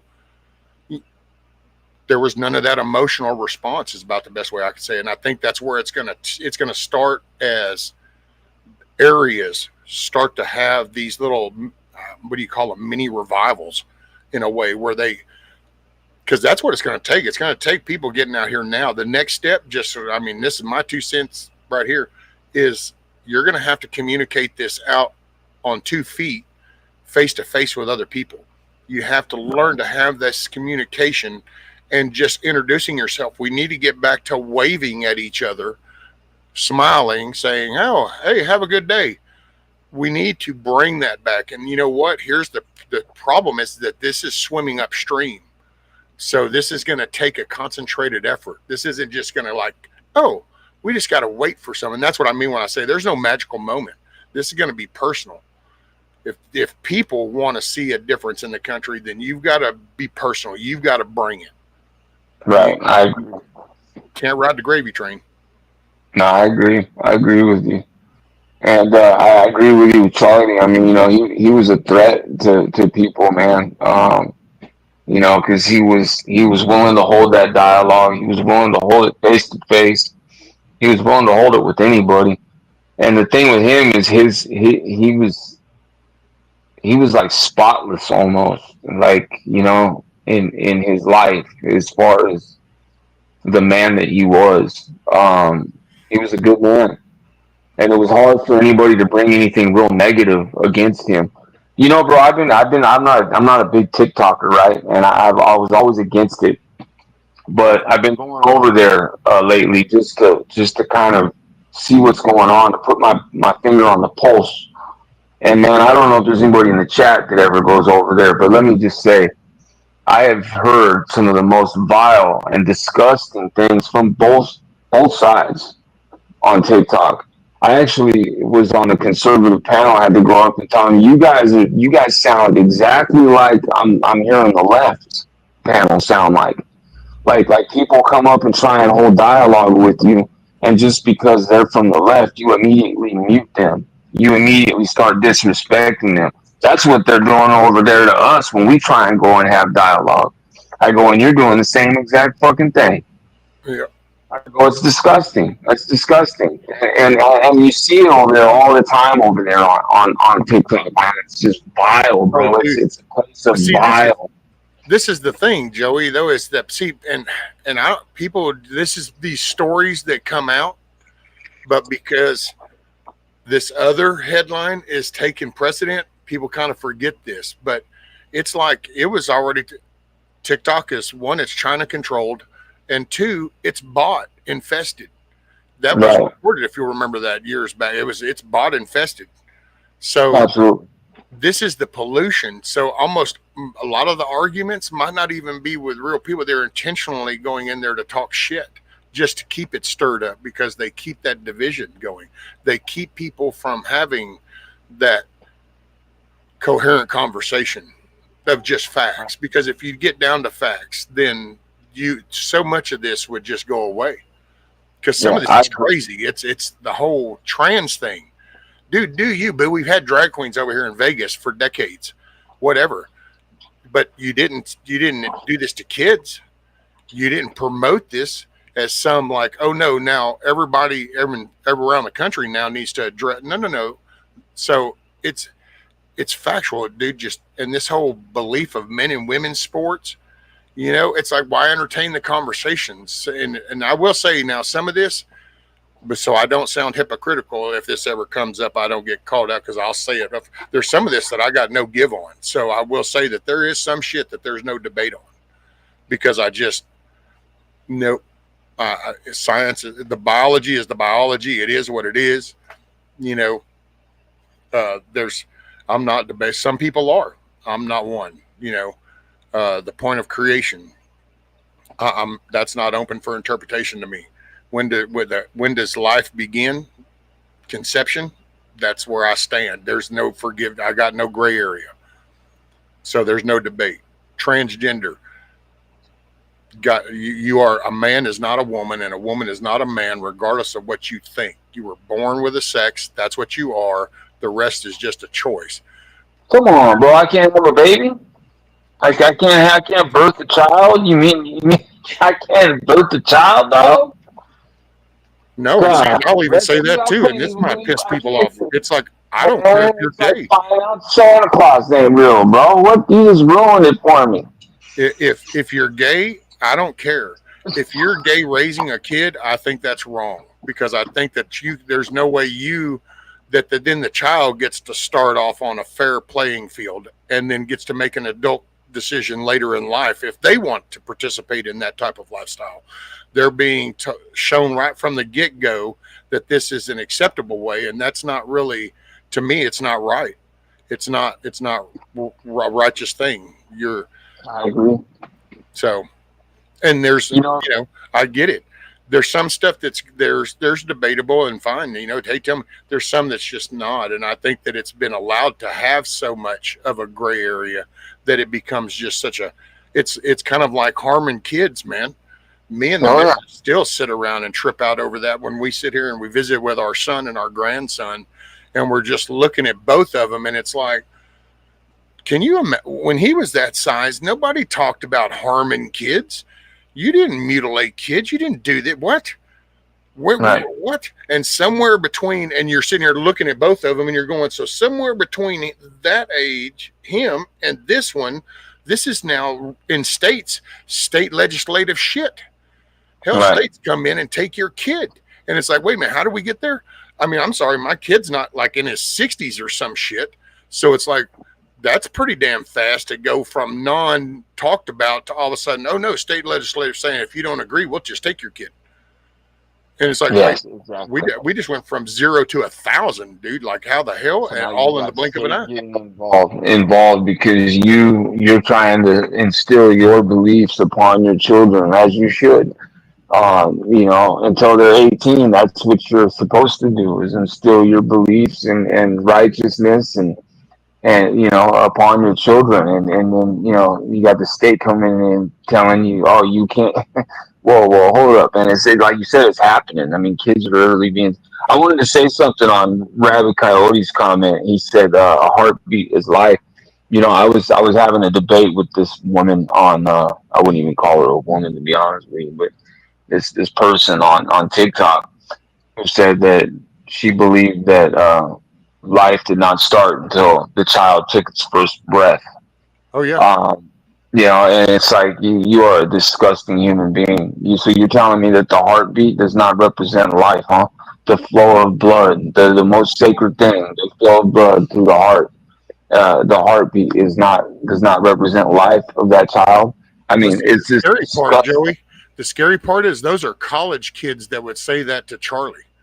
Yeah. So those were literally those are college kids. So it's like, wait a minute, I'm sorry, you're like 24 years old. You're 20, and you think that's a clump of cells and that it doesn't even count as a life until it's actually out of the womb and breathing on its own. And then you're like, holy shit, dude, where did that come from? Well, that's what he was trying to bring light of, is these damn institutions, these colleges, these schools, indoctrination camps. Yep, teaching our children all these disgusting belief systems that have nothing to do with real life. I say it all the time, man. Any teaching religion or anything that defies the natural laws of nature is false in my eyes. A man cannot be a woman cannot be a man. There's two genders. It's brought upon that way and created that way because of procreation. And you're not going to tell me any fucking different in life, and period. And all these weirdos can talk to me until they're blue in the face. But the bottom line is we were created to procreate, and that's why our productive system is the way it is. Well, I will say to Rabbit's thing, and I'm cool with that, Rabbit. A heartbeat. Hey man, I'm willing to at least. It's cool to see people at least agree with that.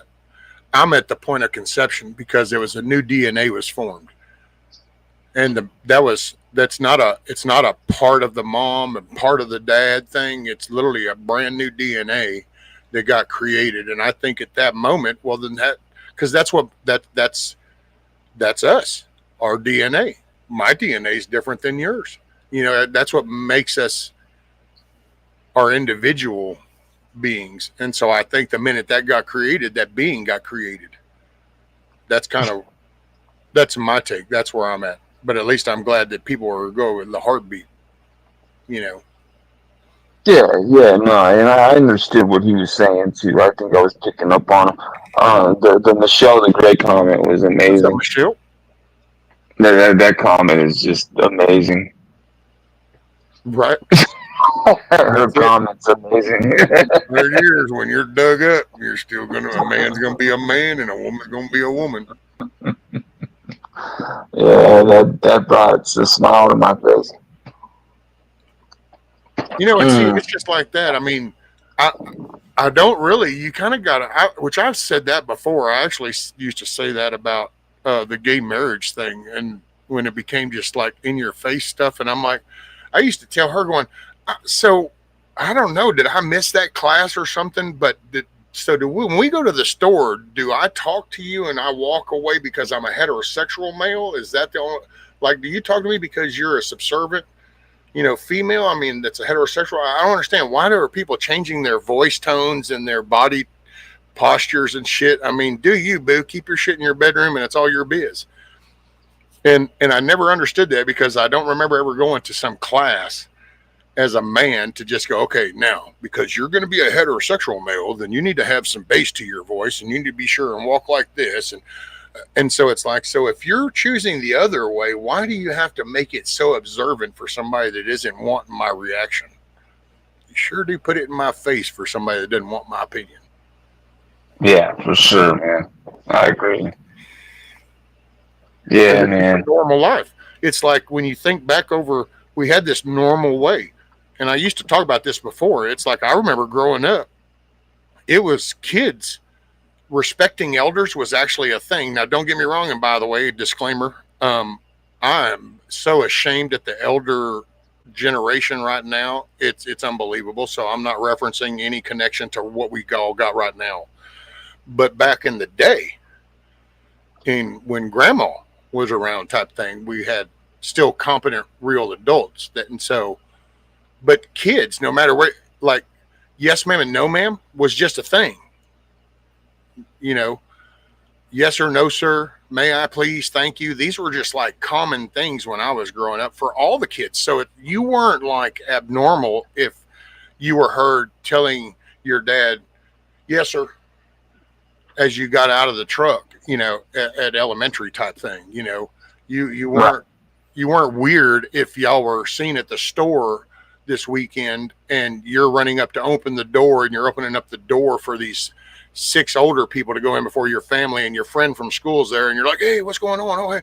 Nobody was like, oh, you were holding the door open, you're just somebody's bee, and it's like, but this is where we're at now. And it's it's that moral fabric of society that used to just be, you're a parent, you need to teach your child the boundaries of respect, manners, etiquette, how to conduct yourself, you know. And as they grow, that formula changes. As young person, you go then get a part-time job because you now need to learn work ethics so that you can provide for yourself when you become an adult. So you get a part-time job. And this is where I actually failed with mine, was I wish I had a focused on saving. Don't get in, which I did do the don't get in the debt part. I just didn't do the save. You need to save. Right. You need to save. I was still cool with, oh, hey man, what'd you do? You made you $150 this week. Oh, all right. You going over to Dutch? Okay. And then now Monday didn't have a dime, and I never was like, oh, it was like, yeah, you made it. It's your money. Because I was footing the bill, and I always just looked at it as in like, oh, hey man, you're making your little part-time shit. When what I really should have done was encourage saving, and then that would have instilled that behavior in him to save. Luckily, he is still doing pretty good, but you know, you think about the norm of when I was growing up and then what I see now, and it's like, that's why I think I preach sometimes about the way people conduct themselves amongst others. It's like, what are we sending? You know, what message? Because when I grew up, I remember being a little kid all the way up to a teenager. I was sitting with my dad, go with him off to a job, and we were having coffee in a diner, and I'm listening to grown men that are having conversations, you know, and some of them might be a little bit more intense, but I didn't hear like all this cussing, name calling. If I saw a family at a booth or a table, I saw a man treat a wife with respect. And kids, you know, they were being kids, you know, you'd be, all right, now calm down, y'all. But they would listen for the most part. And you were looking and you kind of sit and you absorb what you see nowadays. And it's like, see, where did it go wrong? Well, it's that fabric. It's the shit that we've been watching on TV, the music that we listen to, the messaging. What is it doing to our character? And then what are we, like, if I acted like the stuff you see on the internet in front of little man, then how do I expect this 12-year-old to be a good, responsible young man? He's watched his pawpaw act like a moron, just going, looking at neighbors, going, you and throwing out all these cool little names and cuss words and flipping the finger and screaming and hollering all the time. And I have a granddaughter that kind of grew up with my stepson that at the beginning, he was still had anger issues, and he screamed about everything. He'd come in from work, he had put her on his knee, and they stayed with us at the beginning, which took some talking in from the family to get me to do, but I went with it because she was born. But now to this very day, if you start raising your voice, you can watch that child's eye flinch. And it's because she grew up with this environment of screaming. And so I don't know, man. And I'm just bad about that. I zoom out to the 60,000 foot level to kind of just look, where does this fit in? Like, where does the puzzle pieces start to go? That's my thinking. That's me, you know, and that's why I'm just big on the messaging, man. We got to watch. It's not that, you know, you don't throw tantrums and get pissed off and call them a bunch of damn liars. But I mean, like, okay, if I say, oh man, they were just voting on this and they're going to try to steal our rights, that's thievery. It's anti-constitutional. We need to fight back on this. Nowhere in there do I have to drop an F-bomb to get the message across. But somehow, if I drop 10 or 12, I'll get a whole lot of likes, although the message is really lost. You know what I'm saying? Yep, I know exactly. Sometimes I have them soapboxes show up, dude, and I just, nah, bro, I'm listening. I'm on a ride. Nah, bro, I agree 100%, man. It's true. Absolutely. I look so different, Billy. What do you mean? Is that a good thing or a bad thing? Does I look older? What? How's he look? What do you mean look so different? I don't know. Maybe since I'm not in my office. I was going to say that's about what looking different right now is just the background. Ain't got the side shot.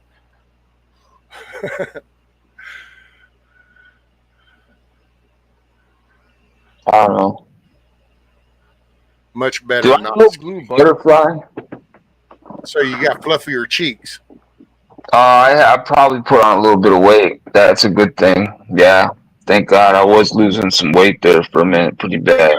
There's also at Billy's age, she has this instinctive thing, to want to pinch cheeks, and digitally you can't. So that's the first thing she focused on. Was she was digitally wanting to pinch the cheeks. We know it's okay, Billy. Oh, I'm growing it back, Billy. I had a goatee for a minute. I'm letting the beard grow back. But yeah, no, I'm trying to get some weight back on me. I think Man, it was just what do you stress. do for breakfast? Breakfast, usually oatmeal. I usually have some oatmeal with like some peanut butter or some bananas or something. I try to anyways. You But like yeah, milk? sometimes I don't. I like milk, but I don't. I've been using, what is it, almond milk, babe? I've been using almond milk lately. Um, I don't know why Leslie likes it, but If you like it's milk, kind of good. I'll tell you I what I like. did to get some of my muscles back and shit and everything, because hell, damn, 8 years in a chair, dude. Hell, my legs were just about shot. I think it was Brian Griffith turned me on to them, and so I started trying it, and I was like, oh yeah, it's those breakfast carnation. Ensures. It's breakfast carnation. You can get them on Amazon, a box, and it's like 13 for a bucks or $12 for the box, and you get like 30 packs. But you drink one of those. Now me, I'm kind of a big boy, so I do 2 packs. But you do 1 pack a day. Well, you get all your good protein and your minerals and stuff in that shake. And what I do is just I throw them in the blender, add 2 cups of milk, and then sit there and blend it up. And then I just down that, and it fills me up. But I've man, it has helped me. I gotta say that. And when I'm sweating, I use this liquid IV whenever I'm outside and I'm sweating and putting it out, because this shit, man. When I first got turned on to this, you'd have thought I was almost doing some kind of drugs, dude. I could feel that take effect. What? You got some of them? Let me see. Those? Oh, she does have some of them. And how much water do you put it in? I put that in like the 30, like a 16 ounce. She's got some. I'm gonna try them, bro. 'Cause I work outside all day now. That's all. I'm outside in Florida in that wonderful humidity. That's it. So yeah, Oh yeah, dude, I'm out that'll of help bed. you a lot. Just put it in a water bottle, shake it up. It dissolves pretty quick, and then I just usually down them. But I guess you could sip them. So on the side. I just go ahead and down it, and then it's like, oh yeah, and well, you kind of feel it flow through you, and you're like, yep, okay, getting some of your good stuff back. No, I don't do. I don't. Yeah, I'm gonna have to try it. Ice. Hey, morning, Miss Sherry. Yeah, I'm gonna have to try it, man, because yeah, all my stuff's at work, and we're all outside right now, so it's man, I sweat like crazy, man. So, Yeah. This is but sometimes I I don't decided to even be eat inside breakfast. this morning because it's so Huh? humid outside. You decided to do yours inside this morning? Yeah, because it's supposed to rain. It's already humid, and I'm like, well, what is the point in going out there? And I'm gonna break a sweat just sitting there talking, just for it to start raining. I'm gonna come back inside any damn way. So I thought, well, I'll just chill right here. That's right. Yeah, man. Sometimes I don't even eat breakfast though, and that was an issue I think I was having when I was losing a lot of weight. Is I wouldn't eat in the morning. I wouldn't eat until like 11:30, 12 o'clock, What do you mean? and Let's go. I just wouldn't eat. You know, I mean, I'd have my coffee in the morning, and I just wouldn't eat nothing. You know, other than water and coffee until like almost lunch, and I think that was causing me to lose a lot of weight. Oh, dude, you could end up. Yeah. You know what? You could have ended up with septism, Sepsis. septics, or you know what I'm saying, though, right? Sepsis, yeah, Leslie's had sepsis several times. Because, dude, that's what happened to me. And hell, some of the people in chat could even tell you, because they remember I had to go to the hospital, I think, for like 3 days or some shit. And the doc, they even told me she finally told me, she goes, no, I'm gonna take you. I'm taking you down to the emergency room. you're not, it's not right. You're not right. I'm telling you, I know you're not right. And they told her if I had waited about one more day, I'd have probably died in my sleep. Because Yes, I had that just cheese is kind of done the dangerous, same bro. thing, dude. I'd gotten on my chicken noodle regiment, and I was low sodium chicken noodle soup. And if I used crackers, it was low sodium crackers. So I literally was cutting like everything out because then that's all I would eat. And so it just, man, you end up, well, I started doing stuff. Well, by doing stuff was cool, and I got active, built the chicken coop, but at the same time, I'm soaking up all this stuff out of my body without putting anything back. Right, right. You'll all of a sudden crest a line, and boom, you're going too far. Yeah, no, absolutely, brother. Yeah, I have to be careful because when I'm sorry, see, that's what you do when you got your earbuds and talk all loud and you don't realize you're laughing loud right now. But Good, yeah. yeah, when I'm working, sometimes I just push myself so hard, bro, and I don't realize it. And sometimes you gotta be careful, man, because you can push yourself to the limit of fucking falling out, falling off a ladder, all kinds of shit, man, if you're not careful. Well, the thing about pushing yourself, I've learned this over the years, just in different professions I've done. You got to always keep in mind that as you put out, the more you put out, the more you got to put in. It's no different than fuel in an equipment. The more you're going to use that equipment, the more fuel. So the more you're pushing, and that's what I will say. That's one I dig about the shakes in the morning, because I'm not big on I don't like to get up and eat nothing myself. I have no appetite per se, but I can just drink that and then I'm down until lunch. But if I go out and burn, I'll snack on something, or I'll drink like that liquid IV during the day.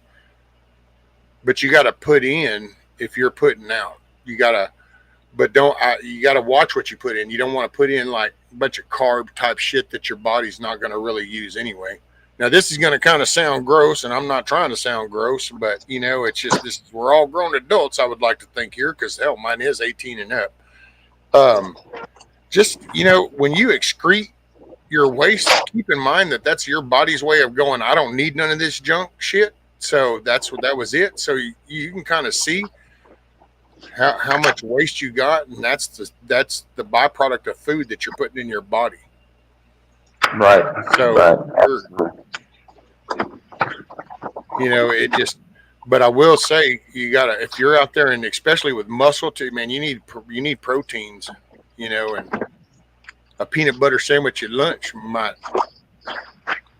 or peanut butter and some crackers. Oh yeah, dude, I eat a lot of peanut butter, bro. I love peanut butter. I think that's been doing time, man. It's one of the staples I used to buy in the canteen in there all the time, with a bunch of peanut butter. Oh, dude, I could survive on a Johnny. Yeah, man. Looking. Just keep throwing a Johnny at me. I'll make do. Somehow I can shift gears and get right back into there and be like, this is the lick. All right. Yeah, man. Let me see. Chuck says, I don't have a weight goal. I have a BMI goal, fitness goal, appearance goal. Okay, so the body mass index, I have no concept of what mine is supposed to be, and I have never really cared. I've never fit in the chart. Fitness goal, I'm cool with. Appearance goal, don't really give a shit, except for as long as I'm okay that I'm representing my Father's creation the best I can is what I'm working for nowadays.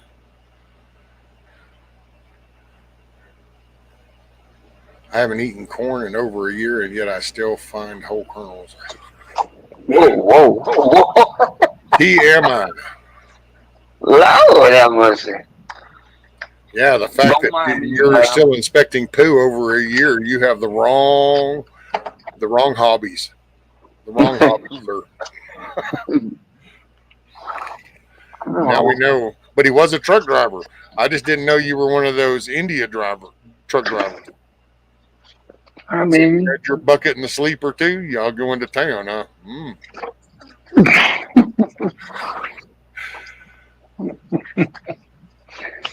Yeah, I'm gonna switch my camera around. I'm gonna switch my camera around. Hold on, let me see if I can do this.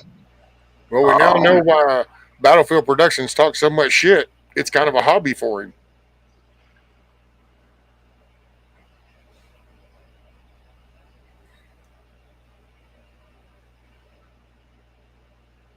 We got turned around to the black screen. Interesting.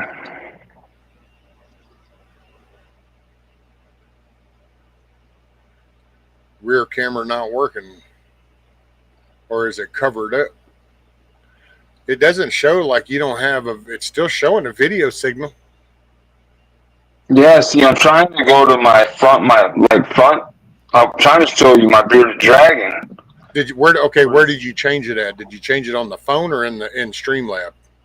I went down to more in Streamlab, and I went to video settings, and I'm changing my camera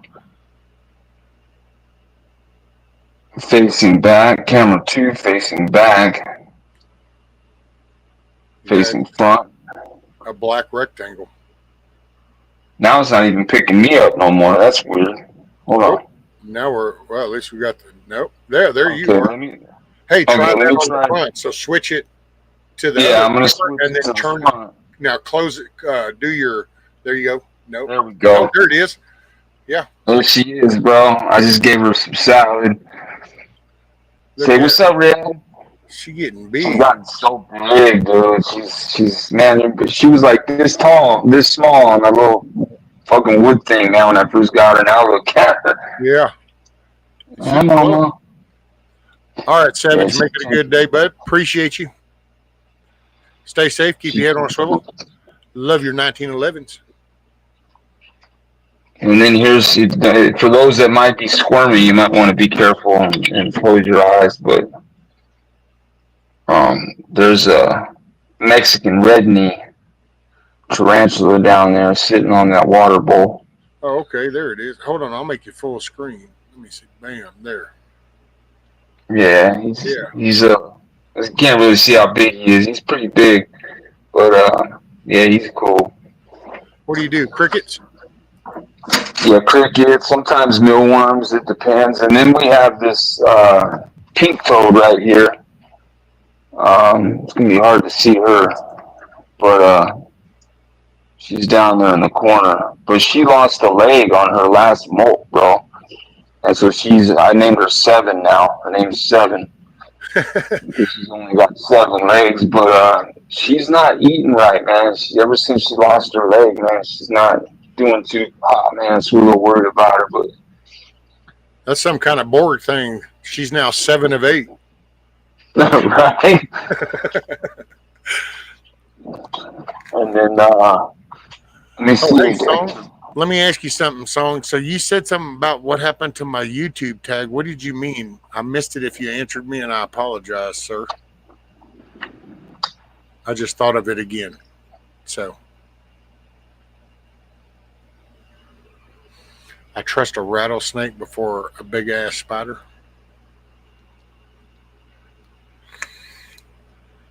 They both could look cool from a distance.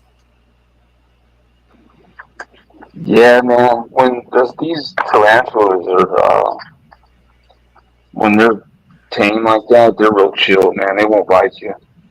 Well, and I will say I don't worry about tarantulas. I did because we got those down here in Texas, and there's actually over in West Texas, there's spots where they migrate, and they literally are crossing driveways and yards. And right. It used to. I guess it would still go because that was a natural migration thing that they would do. And people used to go to watch it. It was wild. And, but they're because they don't, I don't know. They just don't. It's like a hippo. You just know. It's like, yeah, you look, you're big and lazy, but I know that if I cross a line that you're just like, I'm done. And so right. it's like them. That's kind of how I view them. It's like they're just so nonchalant. But, if you just cross the line, then they're sinking them in. And, you're going to have a very bad day. Yeah, man, they really, honestly, they don't want no problems, bro. They just want to be left alone. They're actually more scared of you than anything. Right. Um, No, you so know, that's like, what I mean. What do you mean by my live stream tag? I don't. Oh, wait. You mean the border dealing? Is that what you mean? Hold on. Do I still have that? shit. Said I got a size five flip flop. Talking about that one? Wow.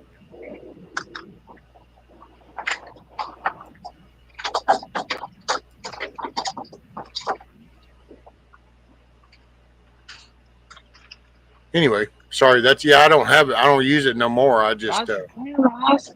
Rozzy, I want to show you to everybody. Come here, Roz. Rozzy.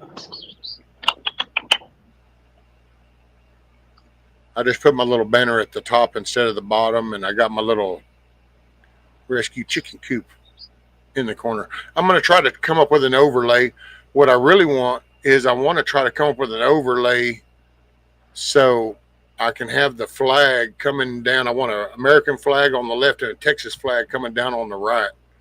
So then that way I can just do an overlay and I'll be full screen.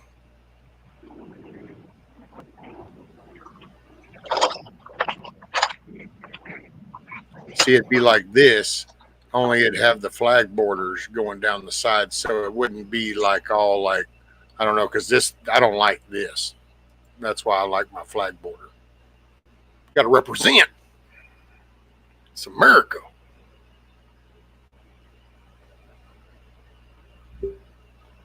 Uh-oh. It didn't work. There we go. Now you're muted. Hold on. There you go. There we go. Yeah, man. Well, shoot, I'm gonna jump off rescue. I'm gonna make me something to eat. I got some things I gotta take care of today, so I'm gonna hop on off, man, and get it going. But Roger man, that. I'm glad I got to come up and hang out with you, man. And you usually go live on Saturdays, right?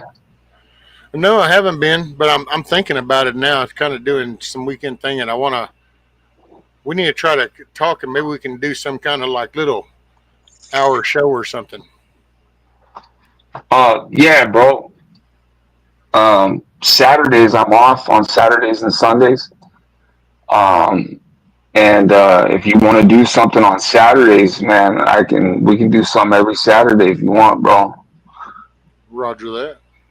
Hell yeah. Yeah. I would be game, man. We'll talk about it off of here. I'll text you a little later, and we'll talk about it, bud. Hey, do you know anything about that Filmora? Yeah, that's actually what I usually use for editing. Really? Yeah, that's Filmora. Yeah, Oh, okay. Yeah, we need to it's talk. actually, yeah, it's good. I like Filmora. It's like most editing software, and it's pretty simple to use, and the See, price ain't too bad. I've been messing with it, and I just get lost. Because I've got I think the subscription until August or September next year. So Yeah, you got the year. Yeah. So yeah, I can definitely work with you on the back end on that too, okay, and help you with if you need any help. But yeah, for sure.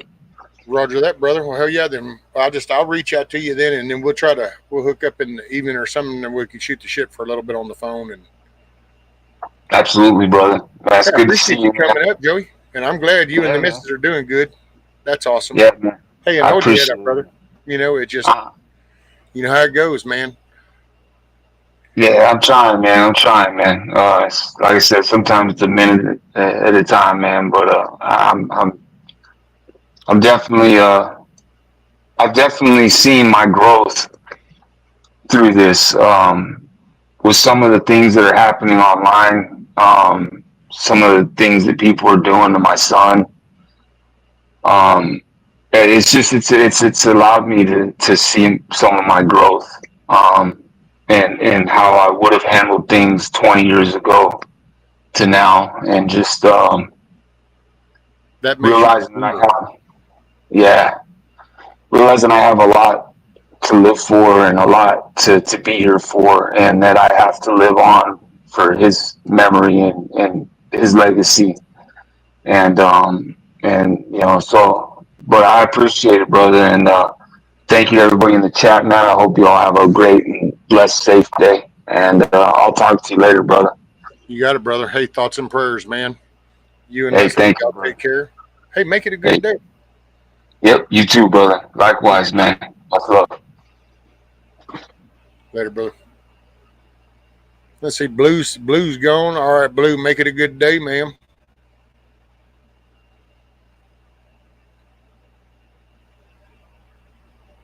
The song says, I'm looking for the chat panel. Oh, the one on the screen? Because on YouTube, there should be, what is it, at the bottom of the window?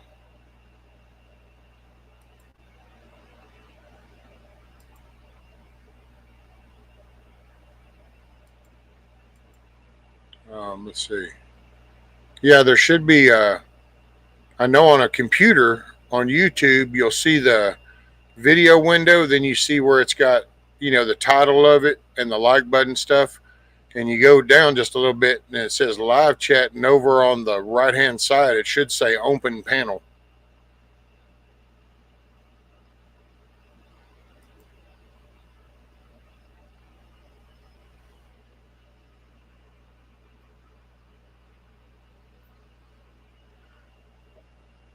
The link up here.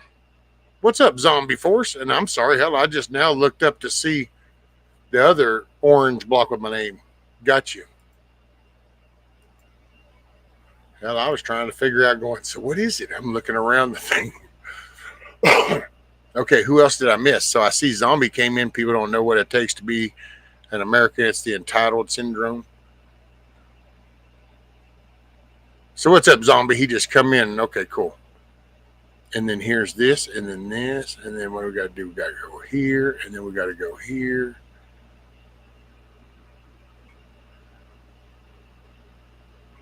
Yeah, we got what, 2 hours, 43 minutes. So yeah, a little bit longer. What the hell? I'm sitting inside.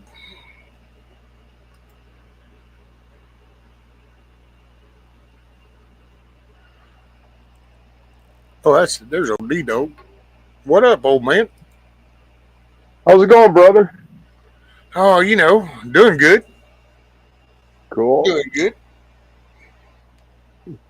Sore, but that just means things are going good. Warning F-bombs dropping. Get one of them alert sounds. Whoop, whoop, whoop.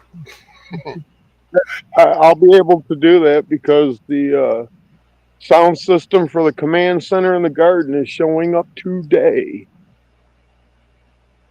Aha. Appreciate you, Joey. Kind of had to take care of hubs. Y'all, after people have heart attacks and strokes, you got to watch them like hawks. Yeah. How is he? Is he doing okay, Carolina? I hope so.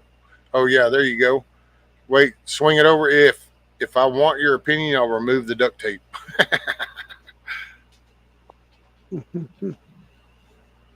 Yeah, Zombie was here. Oh, here he is. That's why he ain't in chat. Zombie's right there. What's up, everybody? Rescue D-Dog. What up, man? Hey, Zombie.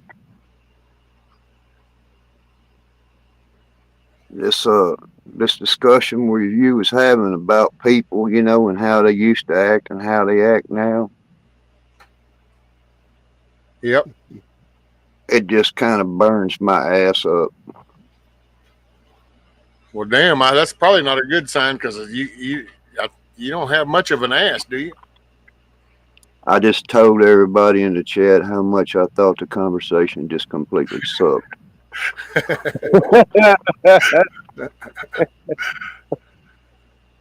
Here's what the problem is, everybody in rescue. The fact of the matter. The problem is the entitlement that people have. It's a false entitlement, and it's confusing because the people who want you to think certain things and cause certain things in your society, they're the ones that do that to people. Your entitlement starts in your own house. But your entitlements don't extend outside of your house into the public domain, and people get that confused. And there's reasons why. You're entitled as an American, you know, of your expressions. You're entitled. And here's an example. You ever been behind somebody in traffic and you're saying, boy, I wish they would just get the hell out of the way? How many people's ever said that? Or somebody's at the checkout line at the grocery store and they're saying, boy, I wish this person would hurry up so I can get to the cashier and get outside and get in my car and leave. So that's another person's entitlement. You know, whenever they demand people in public domain abide by their frustrations or their attitudes or their way of thinking, when you're in the public, you don't have any entitlement. You got to just pretty much learn what we was talking about. Leave people alone and mind your business. You know, that's the whole problem. Well, that's the reason. Everybody's running all over the top of each other because they're entitled. Their clothes say that. Their vehicles say that. I've had people, and everybody has this happen to them. I can be doing the speed limit down a 4-lane highway, and if you're moving along at the speed limit and you've got somebody that's just going to run up on you, they're going to blow their horn at you, and they're going to pass you, and then all of a sudden you're going to meet them at the next red light. You know, that hurry up, got to get there, got to have it, now attitude, and they take that out in public. You know what I mean? I think people like to be a dick too, because have you ever noticed the ones that you're on like one of those single things, but you have the pass zone, no pass zones, and somehow the little pricks, every passing zone seem to manage to speed up, and then every no passing zone slow down. And it's like, you know, it's like you're trying to be an intentional asshole. It's just somehow it's a human nature thing. It's like, And oh, it look, I goes, think you can pass me right now. I'm going to speed up. Oh, you can't pass me now. Now I'm going to slow down. it goes into what we call bullying. You know, it's bullying, and it's sort of like we have the freedom of to where we can come together in public. You know, we have freedom of assembly.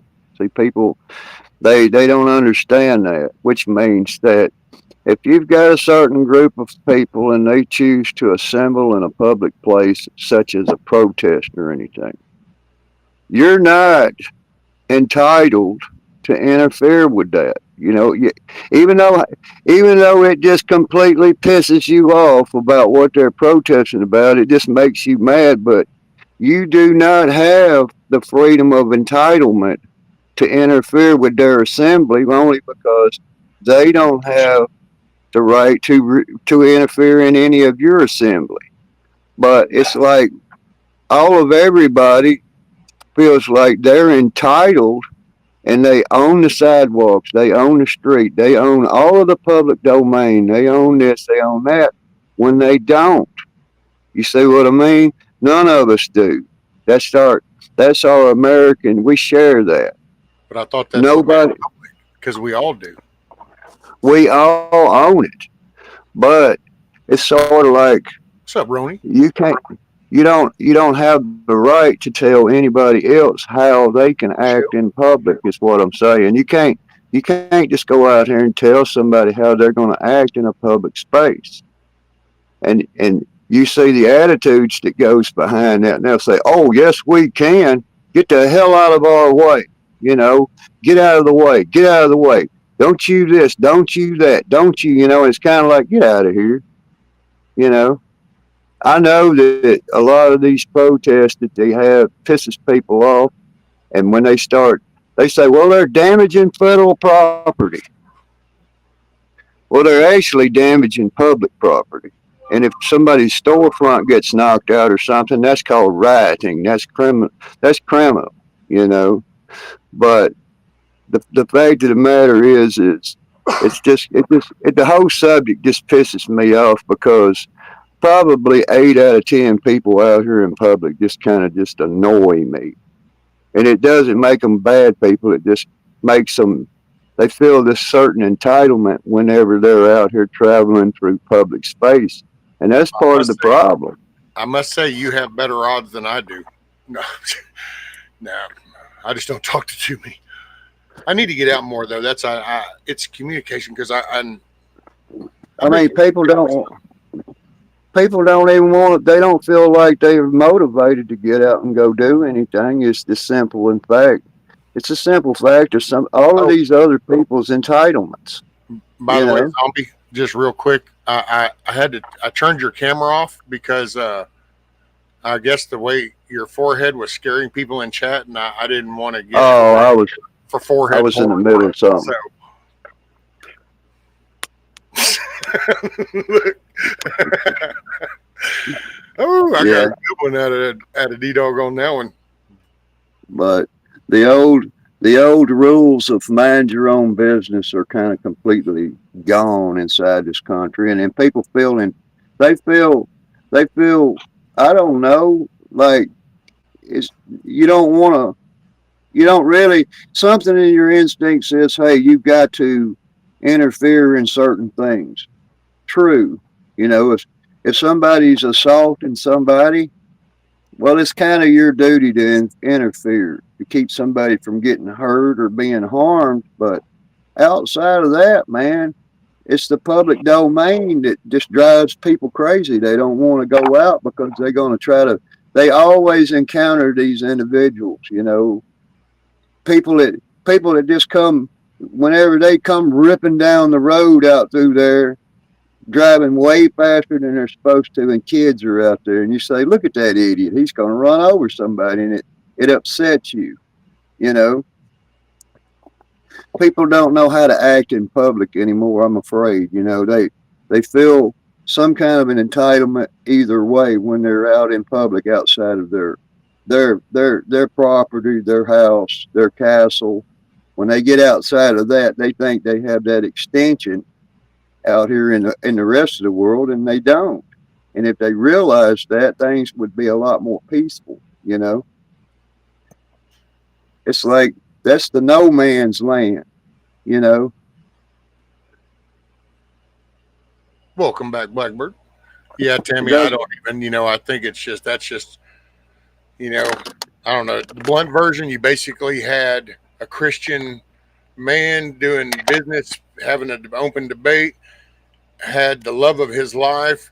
They done killed him. Now they're going to try to trash talk his wife, and it's just more of the evil darkness trying to attack something good. I don't give it no light. Don't give it no weight. It's just bullies. And it's bullies. It's people that's gained enough. They feel It's not entitled. even If you bullies, don't, dude. You know what I gotta say? Growing up, and I was always the guy that fought the bullies. It's actually pretty disrespectful to call these people bullies, actually, because these people don't have balls.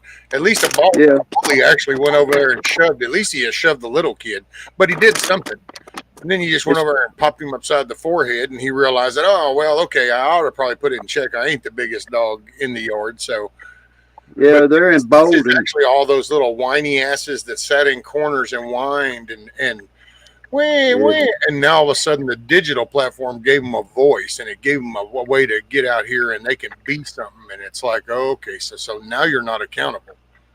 yeah, they're Oh, it's emboldened. that palm.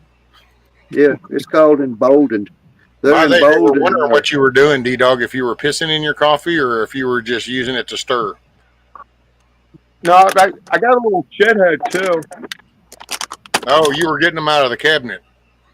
Yeah, my little shithead dude. Hold on, full screen. Hold on. Okay, There we go. bam. And then And we I got give the F people palm. shit all the time, Oh, and I drop a bunch of f-bombs.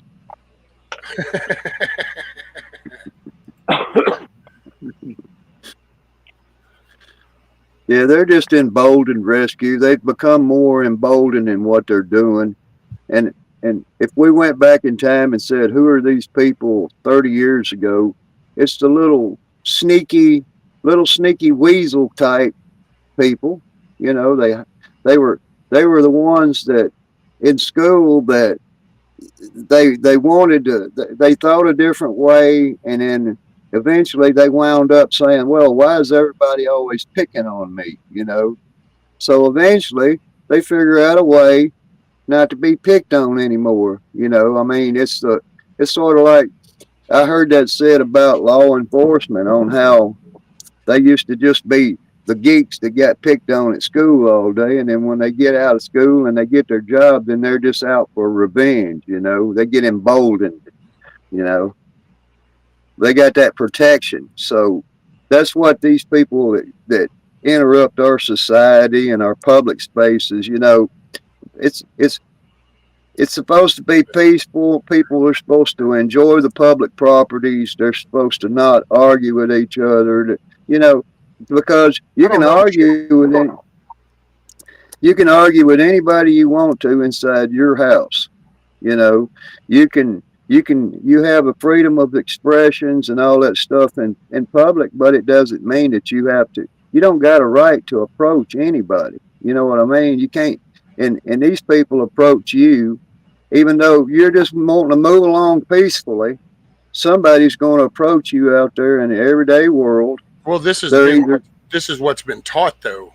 This is the Yeah, whole. This is the what's been encouraged. This is what's been the foundation was laid out. That's why I don't. Michelle said I think they were never heard. Now is their moment. I think that yeah, this is their thing. This is they have been encouraged. This is I think that if I put it in some just a general way, it's like there was a party that reached over and they took all these little people that had some kind of issues and they've been able to focus their hate. And when Orange Man Bad came down because he was so outside the norm, everything he had said during the conservative debates was so outside the norm that they could focus that. And then ever since then, that's Antifa. That's been the growing foundation for them. They've been here for a while, but they had to stay in their little pocket. That they could only play in their own damn yard. They couldn't just venture out. When that yeah, shit came, when he came on the scene, they flipped out. They've unleashed everything, and when they did that, they brought they just brought everything to a rise. The whole BLM Antifa riots across the country set the stage for J6. It's just that nobody took into account. Well, wait a minute, who calls the shots in DC? Oh, wait, this might not be come out like we hoped. It was a setup from the get go, but it was shown and led like people were encouraged because you were just shown that hell these people just lit damn things on fire. We just want our constitutional right to go and protest and contest yeah, this. We don't agree, and now but see it set the groundwork. Well, now they've set that's the problem I've got with mainstream media and the normal newscasters, whether I watch them or not. They're still playing in waiting rooms and airports and college campuses, and the professors are still talking shit. But that's what's programming these kids to where they look at somebody and they go fascist, Nazi. I mean, how retarded do you have to be to literally call, either a black person a Nazi or a Jewish person a Nazi? It's like, really? So you've been disconnected. And it's but that's why I think that this whole patriot side, I don't know, whatever you want to call the counter to that. That's why I say it's an example, and it's going to take people self-accountability. And what picture do you represent as people engage with you or people see you engaging with people? What message are you sending? Are you sending something that does counter what they've been sending in their programming in these kids' heads? Are we actually showing? Because I think that's the important part. I think that it's been laid and it's always somebody else to blame. And I think that people on both sides are bad about that. Oh, it's that fault. It's that fault. Instead of just, there's got to be some self-accountability. It's just, we didn't get here. I seen some of that back when they were doing the protest on the unalived black dead guy. And you see these college campuses, and you see these little girls that's probably they probably don't weigh 90 pounds soaking wet in their little black outfit with their little black hood. And one of them, she didn't even have enough strength to even break the window with whatever it was she was trying to beat on the window with, with the college campus, the Antifa or whatever, Well, it's indoctrination, dude. When you got over 90% of your professors and then managerial staff of all these institutions and colleges and schools are to the Democratic Party. Democratic Party is all in unison with this whole gender affirming shit. They're all in unity with all this. They refuse to even acknowledge Antifa as a group. That's a standing out flag going. So you don't even want to say that they're like a group of shitheads. Like you want to just, the minute the name's mentioned, act like, oh, you're just making something up. When it's like, hello. So all that collectively just shows if that's the only counter to that's going to be the moms and the dads, the grandparents, the aunts, the uncles, the cousins. And it's that family community is going to have to change and start to get kind of like, wow, maybe this is kind of off the rails. Yeah, maybe so. Maybe, It just plays into that narrative like, I can identify as a cat, Well, the whole common sense of it says, no, you're not a cat. But it's the acknowledgement, and whenever we start acknowledging these things exist inside our society, like Antifa, if we, the Americans, acknowledge that, then they exist. They get recognition. See, and that's part of what goes on with entitlement. They're declared a domestic terrorist organization now, so they've been identified. And I hadn't heard that, TJ. I'll look into that. The only way anybody goes out here and shows there's an indifference between theirself and anybody else inside this country and the free public, they have to show that it's because they don't want to assimilate under the American flag. They want to be different, and they expect us to. I mean, they'll draw you into it. People, it's not just them, man. It ain't just these select groups of people. It's people are absolutely freaking rude. They are rude. Everybody in public at one time has had a rude moment. You get baited into that and they get you upset enough to where you will inject yourself into a conversation. You'll inject yourself into a situation. That's what they want. When everybody should just say, hey, we're Americans. We stick together as a unit. If we come together, and it's like we talked about that. If I said, hey, I got 100,000 seat stadium reserved for everybody to come together on private property, and we're going to talk about what we want to talk about, then they're still going to try to interrupt that, A matter of fact, they're going to still try to put a bullet through somebody's head, because of these reasons. It's nobody wants to understand that if I had 50,000 people, I'm not going to go march down the streets. That's not going to do you any good,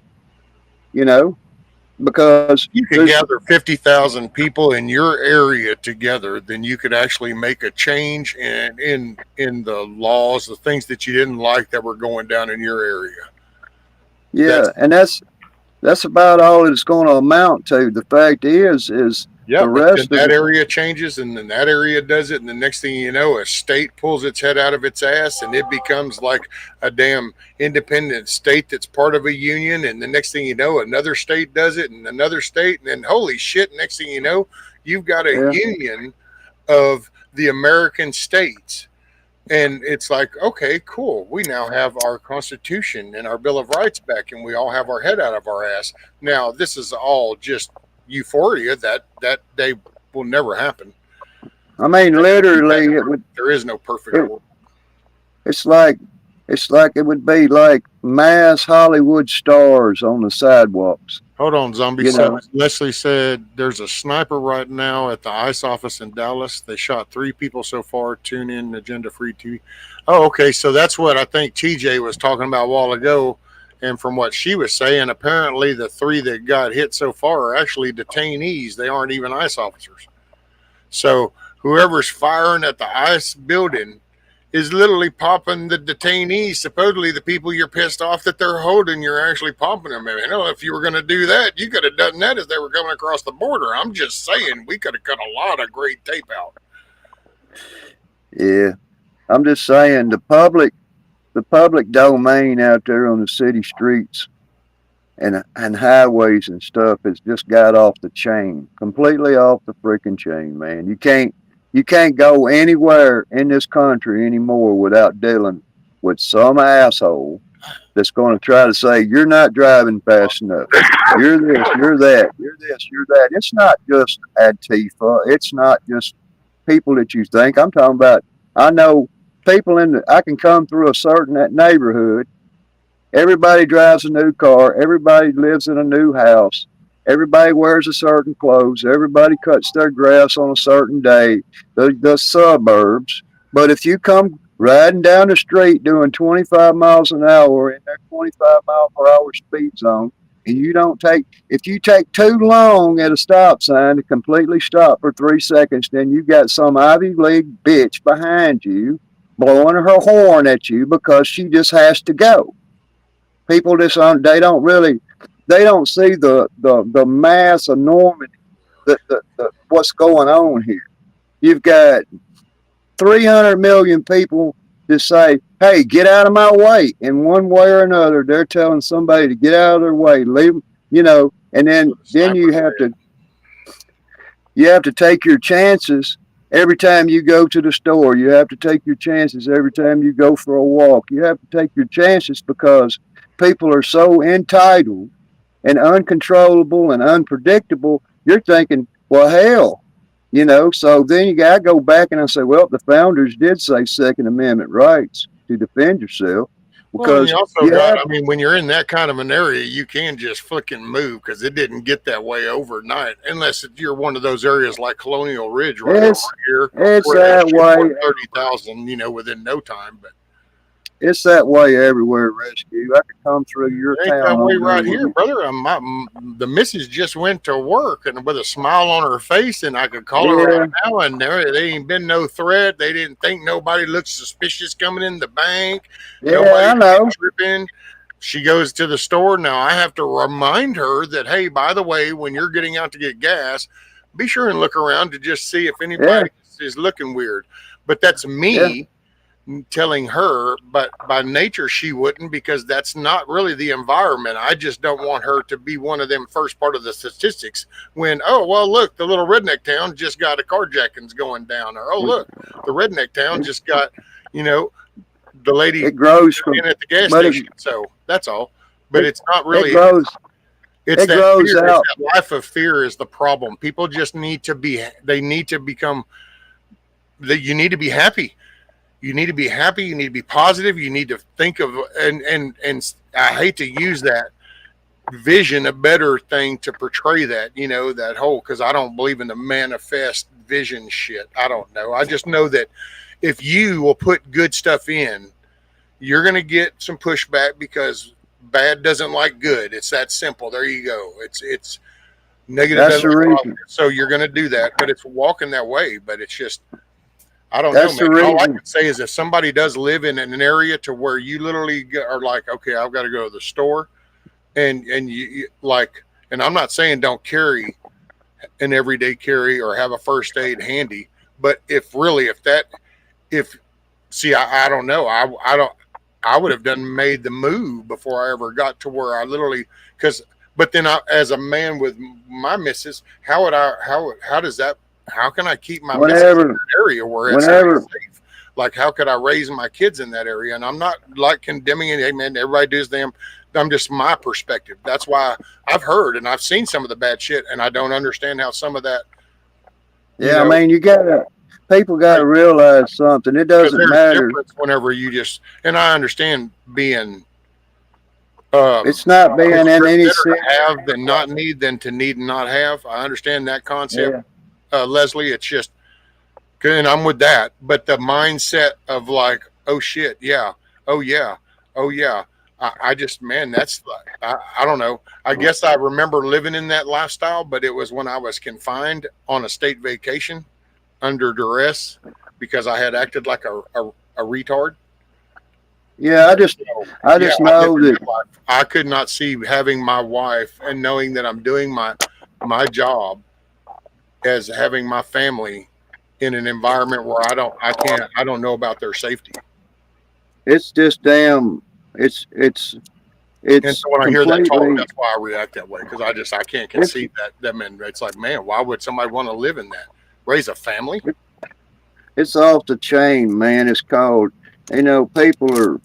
People have reached a certain paranoia about things, and they say they're not paranoid, but you can go to any town in the USA, anywhere in any town, and you can sit in front of the convenience store, and when somebody comes out of their car to go in the convenience store and they turn their car off, you're going to hear that little beep beep because they set their alarm and lock their doors. Why? That's what I'm talking about. That's the why. It's Oh, because to me, when people. I see that here, those to me, when as far as the representation, I look at them and go, that's the MSNBC, CNN, Fox morning Yeah, crowd you say them. because you can There tell ain't no. that they're like, holy shit, we're on the verge, everything's fixing to fall apart. These conservatives, and I don't know about MAGAs. I don't know, man. Look, there's things are going. Trump is getting kind of, I don't because that's the message they put out. Yeah, I I mean, mean, so I yeah, sat I and think about watched. those. What I do you got? watched that. What did you say? Constants of the universe according to D Dog. Number one, in general, people are stupid. Number two, traffic doesn't care. Number three, when in doubt, refer to rule number one. You care to Yeah. clarify that rule number one? Well, just in general, people are ignorant to their surroundings. They just have this tunnel vision. They don't pay attention to what's around them. Yeah. They won't accept any input or criticism. They just get directly defensive, and you basically can't communicate on a decent level with people anymore. It's over. No, I mean, people are they're all about some kind of crazy attitude out of left field in public. They just are. You can't, you can't say hello to people without them just rolling their eyes at you in certain circumstances. You can't. Usually I don't put myself out there. Somebody says hello, I say, hi, how you doing? Hope your day's going good. But you just can't put yourself out there like that anymore. You can't say hello to people because you'll get blowback from that somehow or another. You know, it's kind of like I, See, but you just I'm got to do it though. That's what I'm saying, Zombie. See, to me, that's one of those defining characteristics. It's like it's easy to give in not doing it because oh well they're an asshole, but and this is hey man I just view that as almost like that's a weak thing. That's giving in. You know what? Because then somebody controls you. If you wanted to say good morning and you wanted to wave, and the only reason you didn't was because of somebody else, then what you're really saying is they had control over you because they got to decide. Because originally you would want to say wave and you'd want to say hello, but you didn't because, well, look at that. And so you basically said, here, would you control me? And that's the way I see that. oh like You that. know what, regardless if, matter of fact, we laugh right here because there's a few people that it's been years. It's been a decade. Hell, it's even a running joke with a couple of them around here. You're going to wave and you're going to get this go to hell look. And it's just like, it's okay. Yeah. Hey, all you can do is, isn't it going to be a trip when one day, instead of that glare, you're going to get a hand up that goes, hi. And it's like, wow. And actually, there's a dude now that waves every time he goes by because I would sit out there doing the stream with you guys. And as he'd go by, I'd be talking to y'all and I'd just raise my hand like that. So now every time he goes by, I look up and he'll be going, waving. Oh That's yeah. I get it. I got people. Negativity gets the focus because they scream the loudest when all we just it's not that hard of a thing. You don't have to embrace their crap. You can stay. I just wave. I go through certain areas and I see people, the same people a lot, and I don't even know who they are, and they throw their arms up and wave at me, and I wave back. I give them that courtesy. Hold that but thought, but it's kind of like, it's whenever a person waves and a person waves at you. Let's just say a person waves at you, and they just automatically expect that you wave back. And then if you don't wave back, they get butthurt over it, So it's kind of like it's Russian roulette on that, You're damned if you do and damned if you don't. And then, like, if I go to the hardware store. But see, that used to be such a common thing. I mean, everybody and their brother did it. You'd have your hand on the steering wheel. If somebody's coming, you'd raise your hand up and just kind of give it that little wave. Or if there's somebody beside you, you'd just wave. It was no big deal. You get the nod. Yeah. And quick, so Carolina can type this in while you're talking. I'm going to say, so what can you tell? What was the deal? Because I heard somebody else mention apparently yesterday was supposed to be the rapture or something. I mean, I don't know. I hadn't heard that one. I didn't know that was a thing. I guess it's a good thing I didn't know. I guess I'd feel sad because it'd be like, damn, I guess I didn't do enough.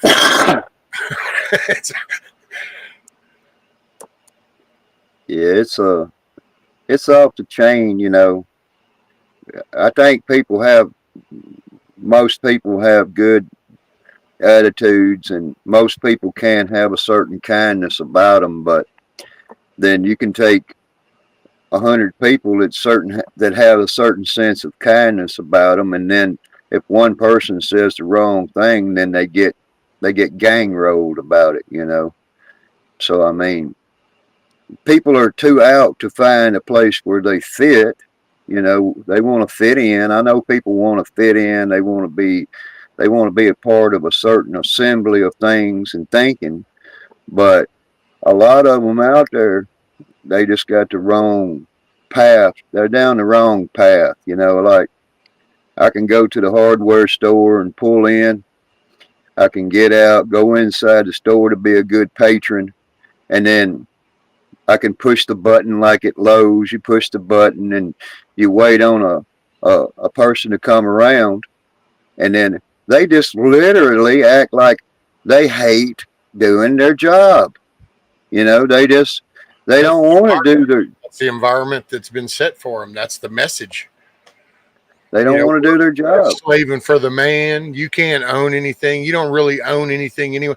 When you think about that little phrase that everybody says about who is it? Is it Soros or the other dude that talks about you'll own nothing? You'll own nothing and be happy. Yeah, whoever it is that says that, it's funny because that's actually what people will transmit to the younger generation. It's like I've talked about my house, and I've had literally people, and you don't own your home. Yeah, it's my house. No, you don't really own it. So see, that's where that mindset comes from. And it's like, well, why repeat that? Yes, you do. You're going to have to pay your taxes. And if you don't like the level of the taxes, then that means you need to participate in your local government so that you actually have a say over the tax ratio that gets applied.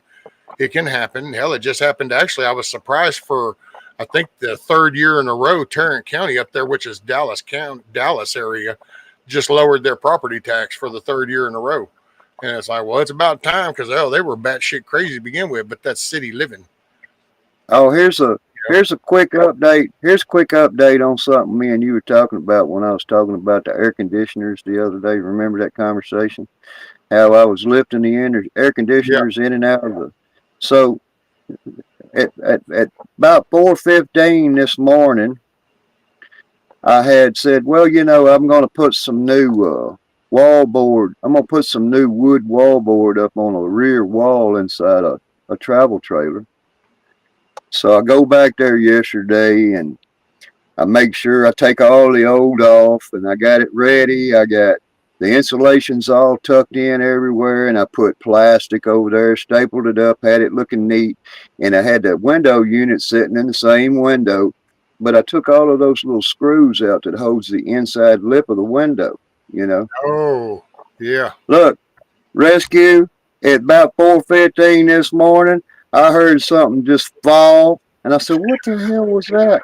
You That know, what window. the hell? Look, and then a friend of mine, she's staying back there, and she comes in there, she says, I need your help. I said, what's up?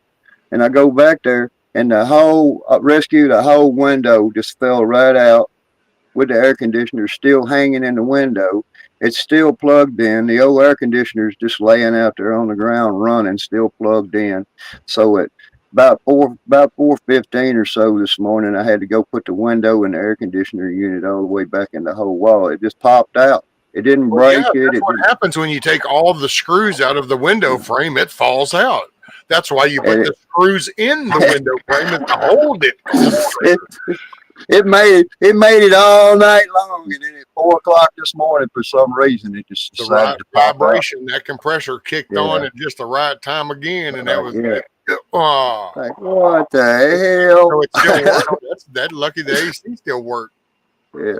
My dog was barking. I was like, what the hell's he barking at? And finally I figured it out. But no, other than that, I watched that damn that UN NATO meeting that Trump had yesterday, and I think he kind of blistered some people with his words when he said what he said. But I said, well, I wonder what's going to come out of that. When who's what? Trump talking to the UN? Trump was talking to the UN yesterday. Oh, I shit, watched the whole. I think it was great. It's Oh, he like, tore. get back to reality. Stop all this bullshit talk. Let's just get real about stuff. Call a spade a spade. Get back on track. You're either going to show your colors now. We need to know. We got 3 years. Yeah, he torched the earth on them yesterday, man, and you know, it just that's the attitude we should have. We should have that attitude. We we all have to take responsibility in it, regardless of who we are. Our country may not be perfect; it's in a mess right now, but there's only certain individuals that feel like they should be, taking responsibility when we all should have to take the responsibility of that.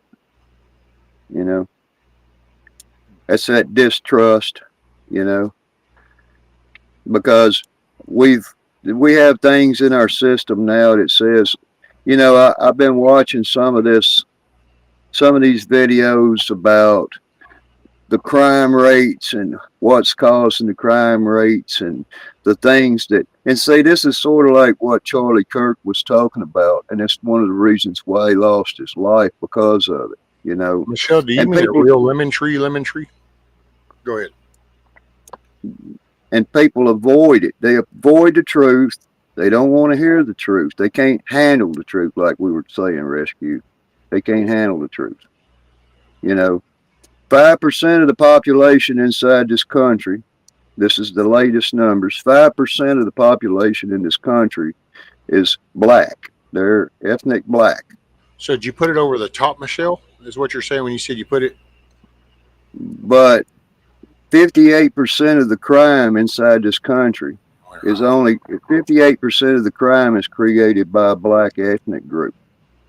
And then if you leave that alone and leave that out there on the table, people's going to come up with their own analogy of it. But the facts are in, and whenever Charlie Kirk talked about that, then he was hated. He was called racist. He was called this. He was called that. But that's just one thing. If we've got 5% of a population inside of a country causing 58% of all crimes, you got to understand it's real. 58% of all crimes that happen inside this country happen by 5%. And that 5% is black. It's a race. It is a race thing. And then instead of saying, hey, what can we do to fix this?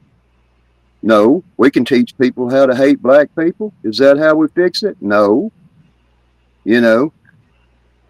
It Well, means no, we need that, to just say how the whole race thing is it's stupid to begin with. It doesn't matter about the color you attach to it. That's the one thing I found so retarded about the whole BLM thing when it started down, because you didn't even hear none of that kind of shit around here. And then all of a sudden you just start hearing how it's coming out of the cities. And I remember me and Von Erich, shit, we spent hours talking about it because he lived up out of Baltimore and as a black man, and he would talk about it. Let's go see, it's totally different down here. And you just yeah, realize that that's one of those narratives that they push. And that's why I think they've switched gears to this radical kind of shit, because they outplayed the race card with I BLM. mean, It's a societal encouraged thing. It's HUD housing. It's the dependency on the government, and you can then shift the focus, and that's what they've always played that. it's called, Odd. it's called welfare. And You I think know, you it's got called, to stop acknowledging it, because we do have so much now. It's like there are areas, but there's the same areas of everything. It's like, you can go to in Houston and called a ward, and yeah, that'll be you know, predominantly black. Bam, there you go. And you don't want to be a white person to go in there because you'll probably be treated with hate. And then you can go yeah, right they, over and you'll see a barrio, and that's pretty much all Hispanic. And you probably don't want to be black or white to go into there unless you're invited, because it'll be ugly. And then you go over here, and what we call as on the Caucasian side, that's usually your methville, because then you yeah, have all little tweakerville over here. And hell, as long as you don't look clean cut, everybody's welcome. But if you're clean dressed and have a haircut or some shit, then hell, everybody's a fed. So it don't matter what race they are. They're just kind of like everybody's a fed. but I think what it is a lot of, it's sort of like I watched a video and it shows a young lady there and she's completely upset because she's shows her on a video while she's in the welfare office and she is demanding because she says, I've got 5 kids to feed, you know. She's so upset. And then it come to find out, where does she live? She lives in a public housing unit. She lives with her mother that's lived in a public housing unit for 30 years. So it's that's what it gets it. You know what I mean? Ultimately, you get a lot of people out here that says, hey, the government and the people in this country, they owe me something. You know, they feel like somebody owes them something. It's not just the blacks, it's the whites, it's the Hispanics, it's Well, all it's the whole kinds of, narrative. That's how you get people from being self-producing and self-productive. I've met Self-sufficient is people. you make them dependent on stuff, so you become dependent on assistance of some sort, and depending on what category, you can be dependent on the in the opium world. You can get down to there's your government sponsored methadone shit. No, you don't have to get sober. You can just do government funded dope. Yeah, Oh, wait, you need a place to stay? Okay, no, we don't want to encourage you to get a job and then buy you a house. Here, just come stay over here. And once you're in here, we're yeah. just going to base your rent off of whatever income you get. So that way you'll just stay there. And What it what and you raise 3 kids in that generation, and the neighbor raises 2 kids, and another one's raising 3 kids. So now you have all these kids that are now grown, and that's the only life that they've known of. So just like I yeah, can sit here and speak of my childhood and growing up with farming going on, and some skateboarding and all that good shit, you got a whole generation of people that have been raised on EBT, on the HUD housing, and it's not just it is race because they play it that way, but it's you a know, I met a board because it's every race. It just depends on which category you're falling under, but it all falls to the same thing. It's government assistance. yeah, they just don't know how to be poor, you know. You can be poor and have pride, or you can be poor and have entitlement, you know. It's it's it's the ones that feel like they have some kind of an entitlement. I've met uh, grown white men that will get completely upset if something interrupts their food stamps, you know. And you're talking a guy, I know one guy that's in his 40s, healthy as a horse, and he got completely upset because they postponed his food stamps. They did something to him, and he was just enraged with it. And his attitude was, "Well, I'm going to get mine. I'm Hey, going to get hold on a mine." minute, zombie. So it's Michelle's birthday. Happy birthday, Michelle. She says, I'm headed to get my biggest fan, my grandson. Man, that's like the best birthday present ever. Little grandson action. Hey, make it a good day. Smile a lot and enjoy your time with your.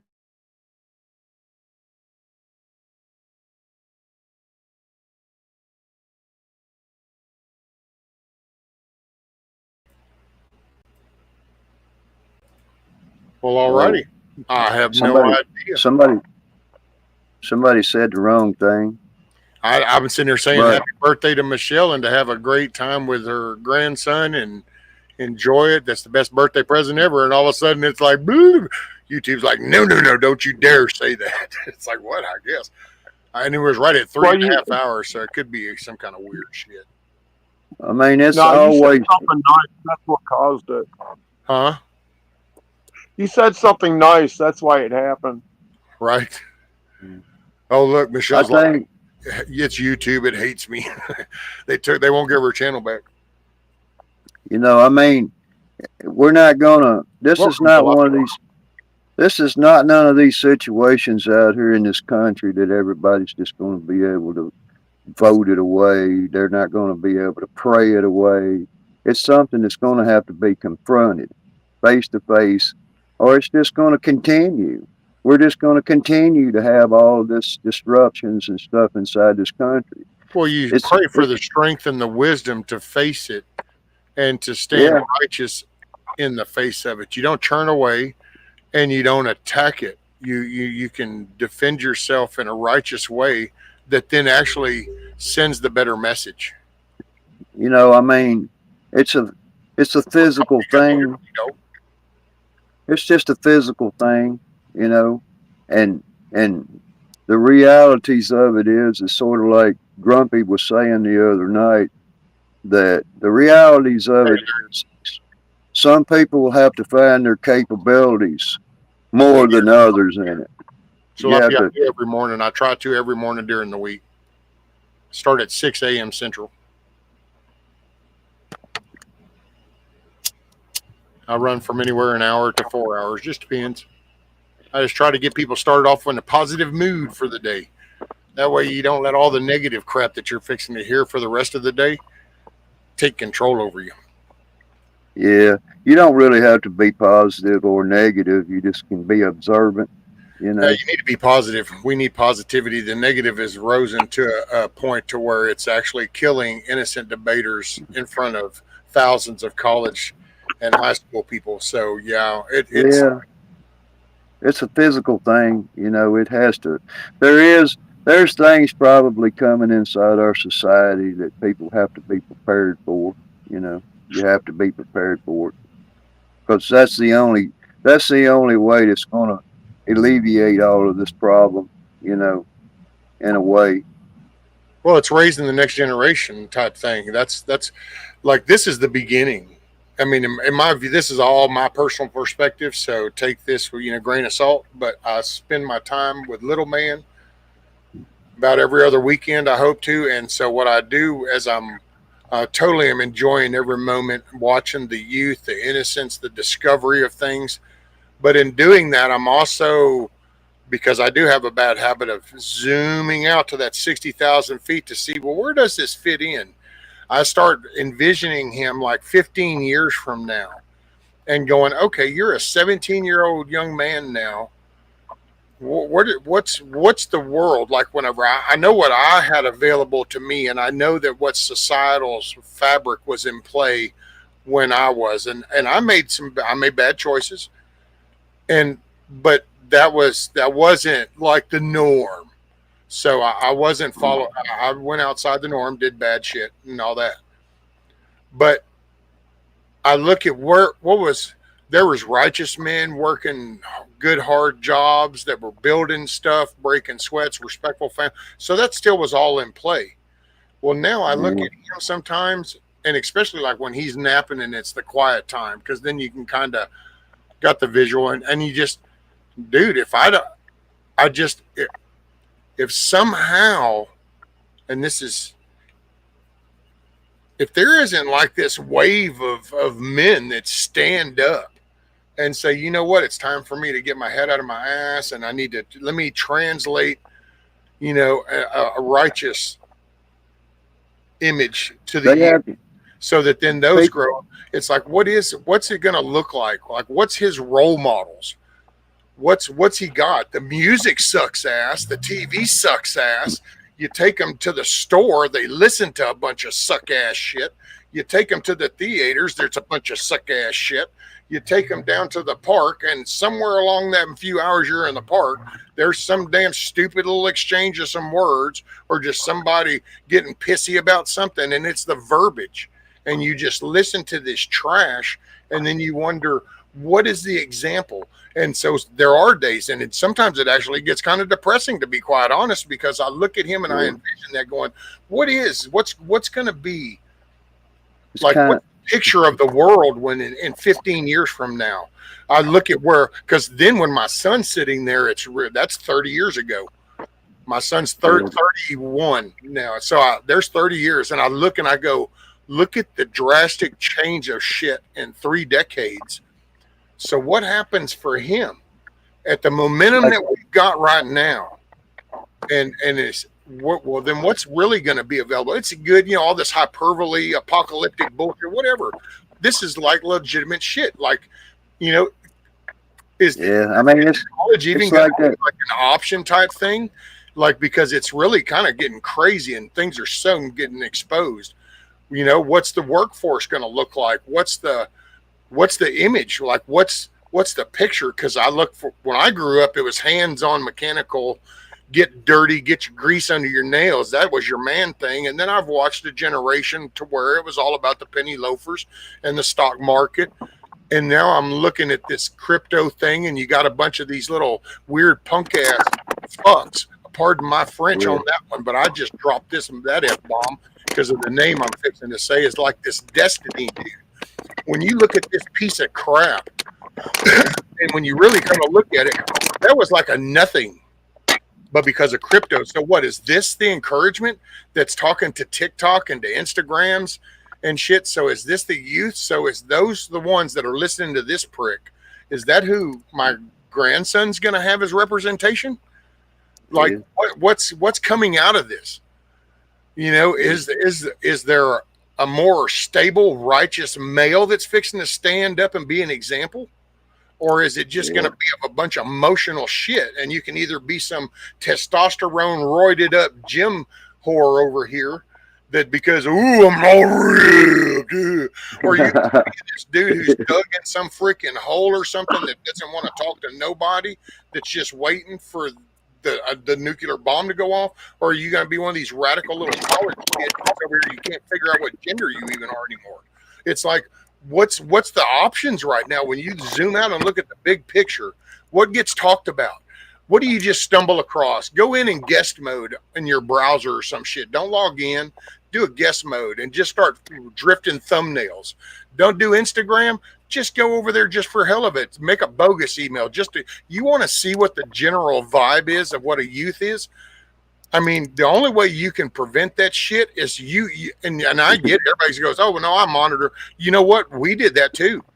We used to monitor our kids. They could only use it sitting in front of us. You know what? That's no good no more, because there's a whole secret code language that gets used. And there's so much there's shit in these kid games. There's like an intent of evil attack. So yeah, I do believe it's a spiritual battle. It's going to take people actually standing up and getting spiritual right. And you know what? I don't know if the creator's mad at me when I say this, but I whatever your belief is, surely your belief, whatever it is, has some righteous stance to it, right? Unless you're part of some radical shit that wants to call for the annihilation and genocide of every other religion. And then, well, F you, because I'm not down with that. So there you go. I always try to keep it simple. I call it the fad. It's a fad. Well, that It's fad has like, raised some weak ass generation right now. When you call it, yeah. it's like that. Oh, that's just trending. Well, that trending shit has gotten. Yeah. So it's easy to write the bell bottom jeans. Oh, that's just trending. Okay, well that's cool, but where does it? Where It's when a, does it's that a, one it's, trend or fad become something? Wow, it's dangerous. It's dangerous because you got fads like the Tickle Me Elmo fad. You got grown people pushing over the top of each other, fighting, arguing, snatching, pulling because of a stuffed animal. At a store. You know, it's that's the fad. It's that herd. Sure, you're going. You know, Later, and Miss Terry, and make it it a good day. and it is on the streets. It is on the sidewalk, and it's inside the stores. It's everywhere. It's the fad. It's like you got everybody puts their kids in the car, and everybody has their own smartphone. And it's everybody gets a trophy. And it's sort of like you want to tell these people that come to college. You want to say, hey, why did you It's not come to true, bro. college? How That's not how true. come you? That's how we actually lead bulls around. Yeah, you come to college, you go to college campus and you start talking to some of the students that's applied for the college, and you say, well, what's your goals and ideas when you get out of college? Oh, I'm going to be a IP programmer slash this that. And then 6 months later you come in Lowe's, and what do you find? Oh, I see you graduated to a forklift. you know it's sort of like Well, a lot of that too everybody. is because they also don't know what's really invested, and they just latch onto these titles, and they don't realize it's like some of those fields. You've got Yeah. to you might graduate, but it just began. The ball just started because you got to go in and get invested. Especially, I mean, I say that because that's what I do. I have a networking degree, and it's like Yeah, I I mean, mean, you've got to they you got you to got be to apply yourself. on that type of field. You've got to be on the excelling edge. You've got to be the leading edge. You've got to almost damn near be figuring out new shit in order to stay the shining moment, because it's just TCIP is just like there. Once you understand basic protocol stuff, and it's like writing. Some people, yeah, they write neater than others, but it's still the same shit. And then they take. I mean, what it amounts to is you've got hundreds of thousands of young people inside this country What's up, that's Snoop? not finished. They're not finished. They're not finished with their what they call finishing school. It's a formal education, but the whole fact of the matter, it's it's all for naught. You know, they wind up taking a different job, even though they just went to school for 4 years for something else. And then in the end, when they get themselves in a financial rut, they say, well, who's going to pay this money back? We can't find a job that's going to pay this money back for what I went to college for. And I'm Well, see, saying, that's where well, some of those weak ass bills come in because they introduce something that they know is totally stupid, but it picks up media attention, and next thing you know, they have all these kids and all this younger generation chiming in wanting some kind of like, well, somebody needs to pay for it. yeah, And you then paid turn that. around and how we're in $37 a trillion in debt, and it's like, well, how do you think that happens? Because the government doesn't make no money. And by the way, I will say, you just need to chime in whenever you want. So I mean, it's a crazy thing. It's a crazy situation. I agree. I can't text and listen. Alrighty. So But you can't I walk don't know. and chew bubble gum. Now we know, Billy. I mean, I had a damn job. You pick on me over that, but I had a job working for Waffle House, and that's what paid for my rent. That's what paid for my school. That's what paid.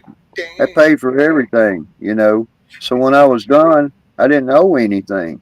And now you can go down here and spend $50,000 for some kind of a college education or more, and they they say, here, we're going to give you a grant, a loan, a student loan to go to the school and all of this other stuff. And then it's kind of like, what good did it do?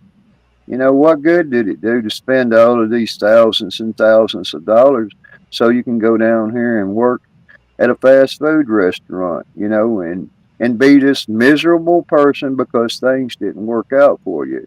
They got their expectations. The bar is set a little high, like we was talking about when people need to learn how to weld. They need to learn how to use tools. They need to learn some kind of trade. Everybody thinks that they can get paid for what's inside their head and what comes out of their mouth, and they don't have to use their arms and fingers. They just want to get paid for thinking, So they got to leave that up to the experts like us, huh, Rescue? Well, they've got a. I don't know. They man. want the wisdom. They want the wisdom. They want the wisdom. They want to be distinguished in their whatever it is they're doing. Encouraged for that. The same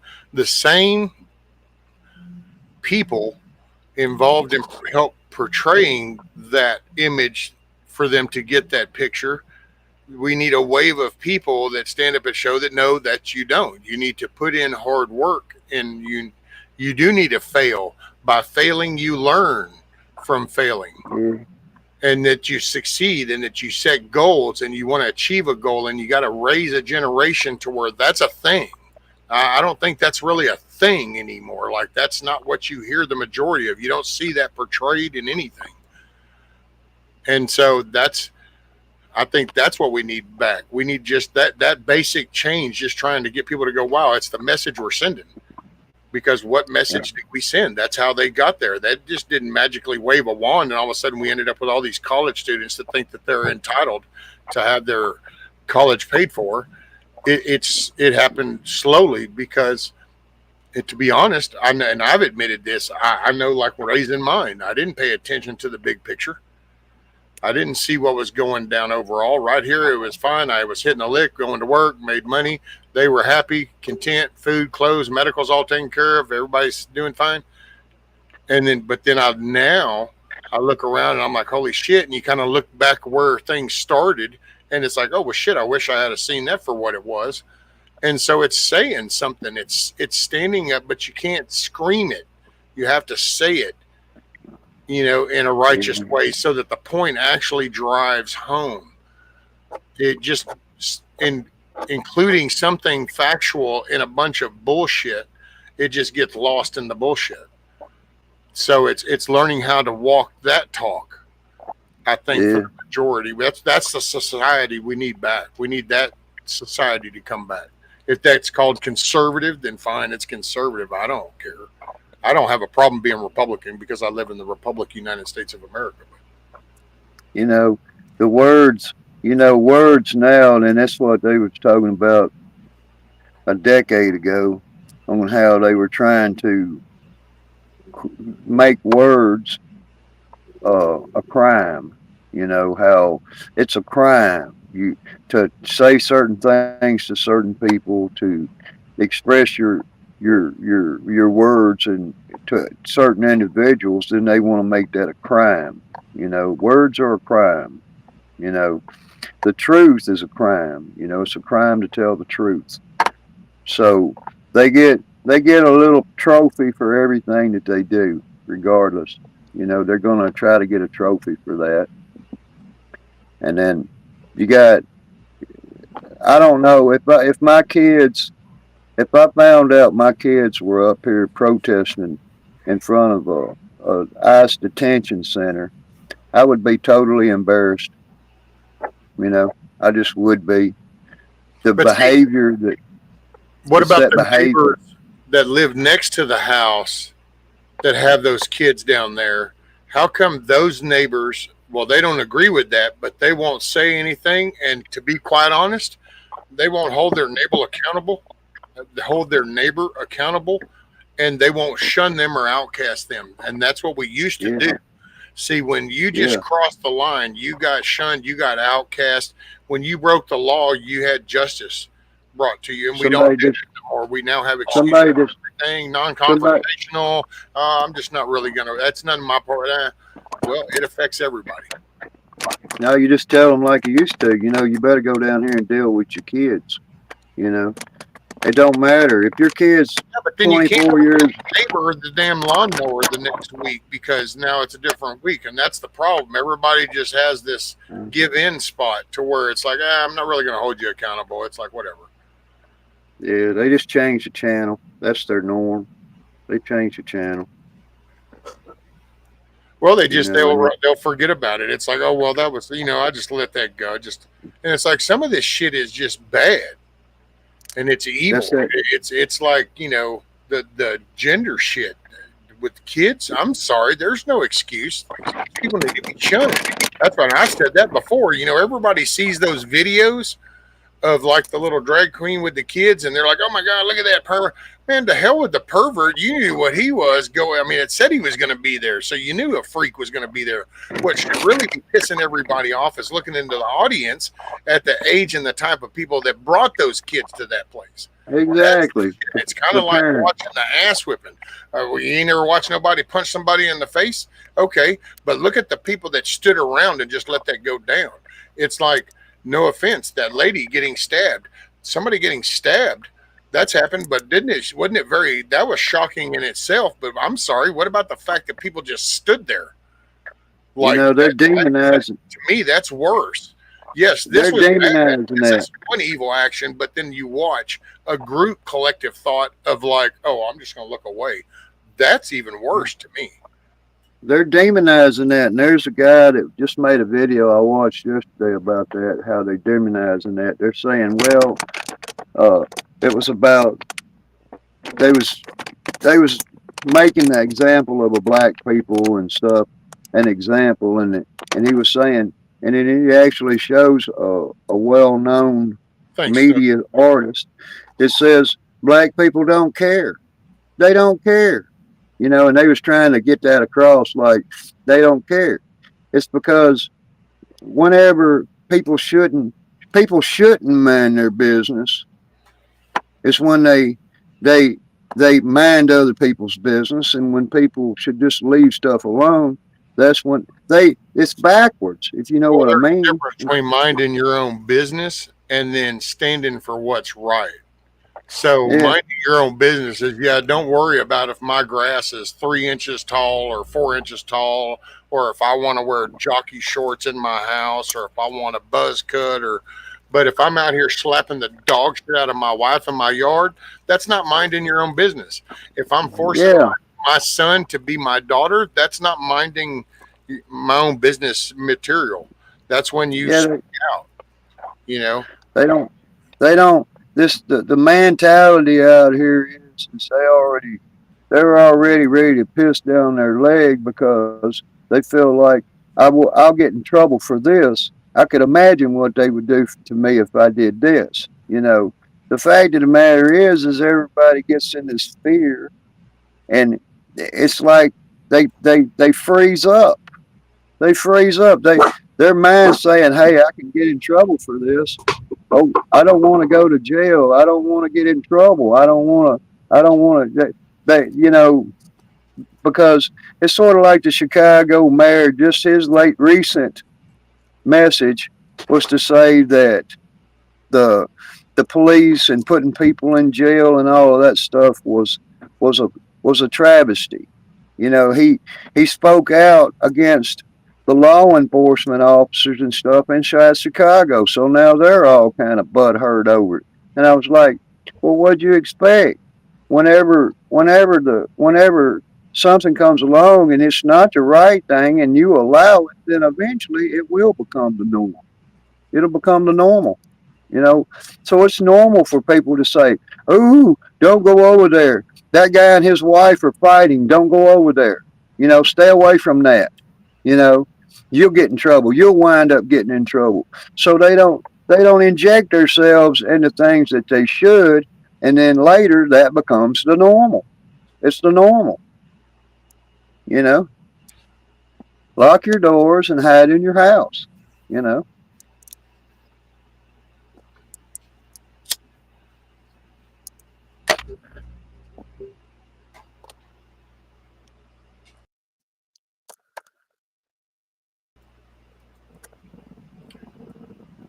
Yeah.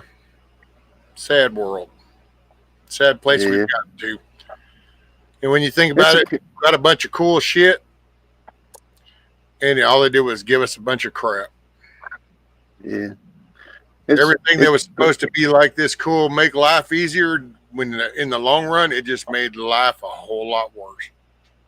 if you tell the truth, somebody's going to come along and try to shut you down. If you tell the truth and they shut you down, and then you figure out a way to get the word out there again, somebody else is going to come along and try to shut that down. And it's just shut it down, shut it down, shut it down. Shoot fucking Charlie Kirk. That's what it amounts to. Shoot that bastard. Shut his mouth. The truth. And then we Americans, Well, it wasn't even just the truth, because I mean, hell, all of them say the same thing. I'm dead. What got him was the fact that he could do it without all the cussing, the name calling, the yeah, chanting, and all that stuff. He just did it calmly and on point, and that's he and that's tried. what got him to listen, because it stood out the norm. That wasn't the norm, and that's what made him different. But it's Yeah, just, I don't know. he, What's he your stuck thought? out. What do you think on this? Or you don't? Well, what do I think on the way society is? Or any of it? Or It, nothing? Or what are you doing today? what am I doing today? I have to break down about 100 pallets because this weekend I have 2 semi trucks showing up with more pallets. Ah, okay. Do you knock all the nails out, or do you cut them off? Uh, Depends on what it is. If it's just junk pine, then I just cut them off. Uh, it, I, let's see, one of the pallets showing up, I actually paid what $7 grand for, and it's all mahogany and teak. So I'm probably gonna make a nice piece of furniture out of that one. Oh, wow. There you go. Yep, I buy a lot of pallets off of Michigan Cat and from Alta Power Equipment. So when you say pallets, so it's like the equipment pallets that they've had Right. like a machine on or something, and then you're getting that. Yeah, because like the teak pallets are for stuff that's too heavy that'll crush oak. So What kind of? Oh, I probably ought to look into that. Yeah. I wonder what the transformers come on. But that's a good uh, oak pallet or something. yeah, they just got some D10, D11 dozers up there at Michigan Cat. And Ooh. Mike up there, he called me and told me that he's got some good pallets for me. And I talked him down to $7 grand for the mahogany one. Oh, hell yeah. And if I went to the lumber mill and bought it, it's probably $15,000-$20,000 worth of wood. D-Dog Billy wants to know where you got your shitheads from. Amazon. And just so go to Amazon and type in shitheads. Yeah, they got the little inflatable pool floaties too that you can buy like that. You can float around on a big turd out there in a swimming pool. I wonder how many kids get in trouble for going shit when they see one floating. But I also got a big box of these. What is that now? A donkey? No, it's a bull. Oh, a bull? Squeaky bull? Yep. Ah. Yeah, I throw a few in my pocket when I go to town, and if I see a kid that's having a tough day, I go, "Hey, mom, dad, can I give your child something to make their day a little happier?" And the kid usually stops doing the whining, bitching, and moaning, and just walks around squeaking it. There you go. Yeah.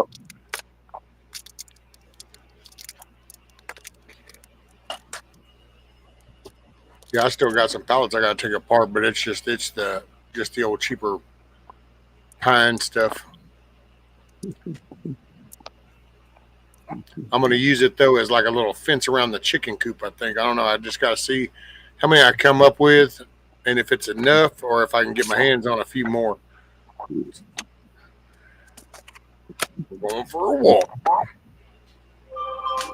Yeah, I'm just going to show you the little pile I got in the driveway right now, and this is just pallets that people have dropped off over the last week.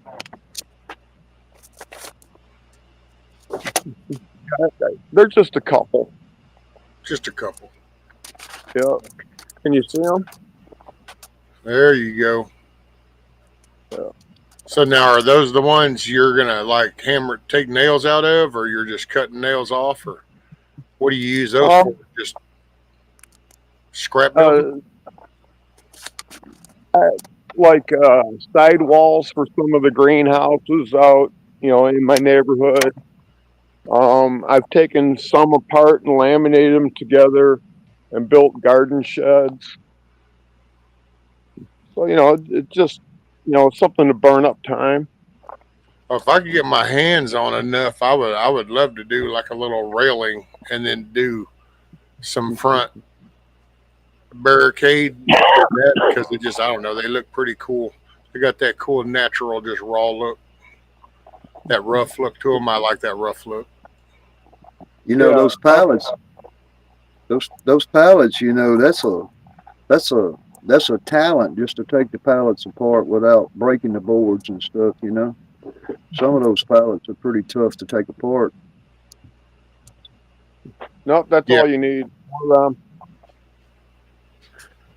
What the hell is that? Hold on, I'm gonna go full screen. So what exactly is that?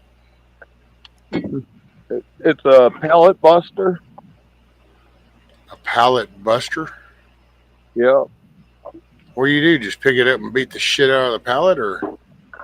No, you put it underneath all the boards, and it just pries them right up, and then you can pull the nails out later. Don't. Okay. So I guess so. That's what you're putting underneath the slat to basically pry it up off. We need to get D-Dog to give us D-Dog needs to give us an example video. I mean, I just use a damn E-swing, and I got a little flat pry bar, and it's like I tap the little fly bar and I get it going, and I take the E-swing and I go, and then I start wedging it up. And if I hear like it's gonna split, then I'd go to the other side and I work that, or I go to the end with my flat bar and tap it in. But I've never seen no fancy foo ha ha thing where it's like, well, here, let me put this on there, and it's like taking the boards off. So Yeah, but that mostly works with like oaks and oak and hickory pallets and the maple pallets. But the pine ones, you're better off just putting a good blade in your sawzall and just whacking it off. Yeah, I use them torch sawzall blades, them Right. demolition blades. So they're built for both, and they work pretty good for that too.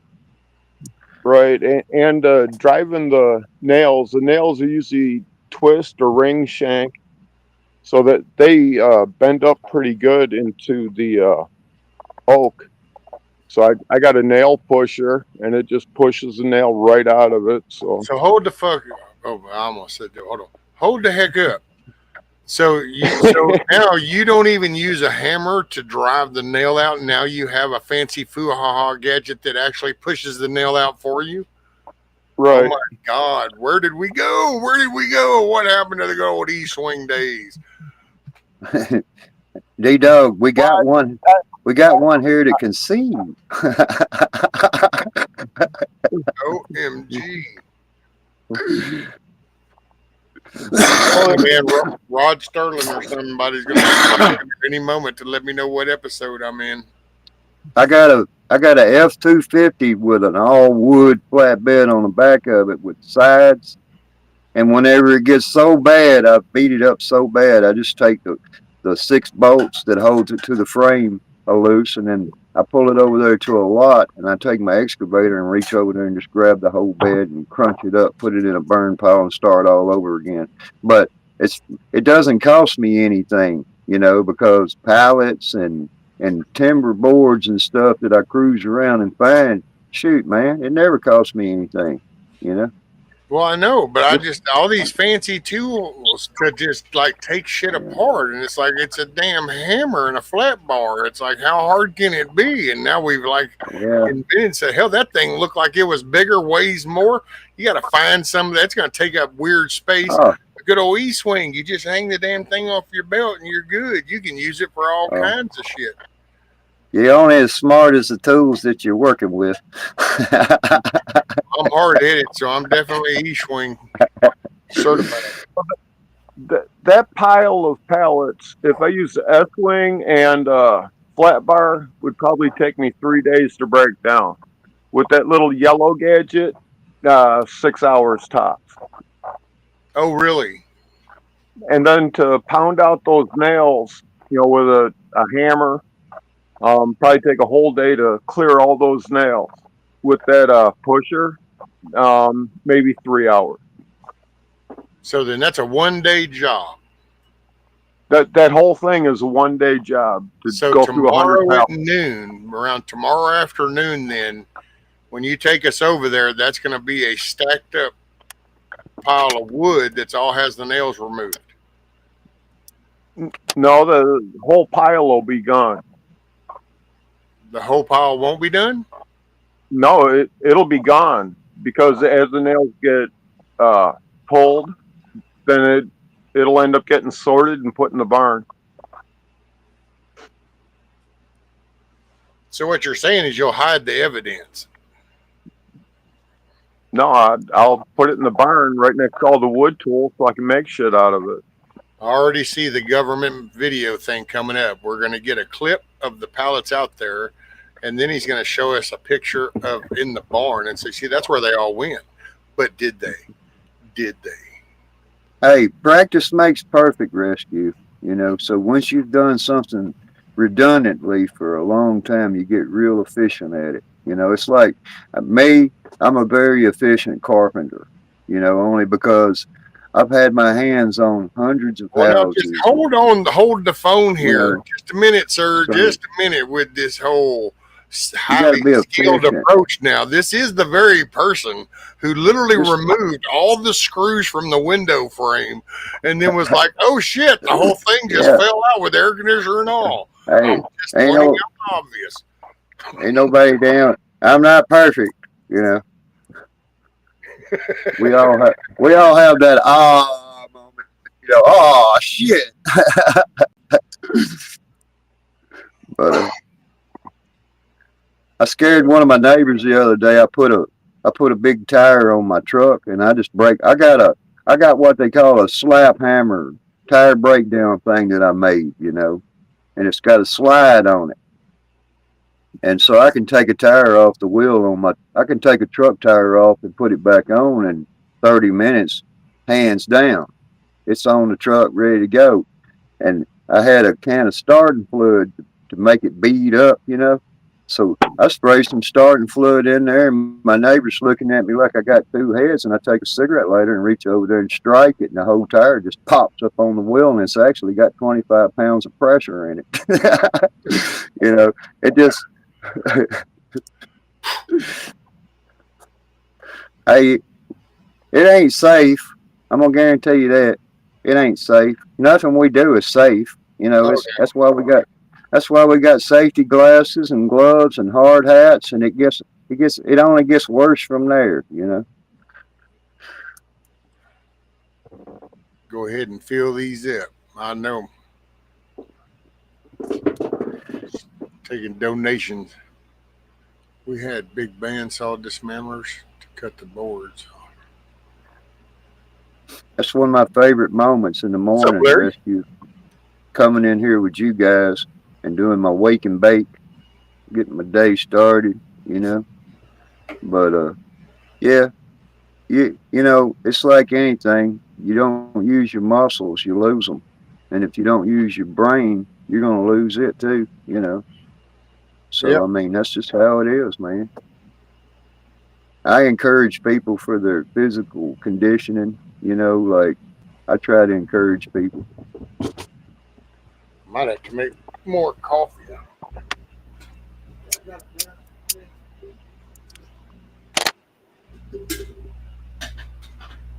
Oh, I got enough in here.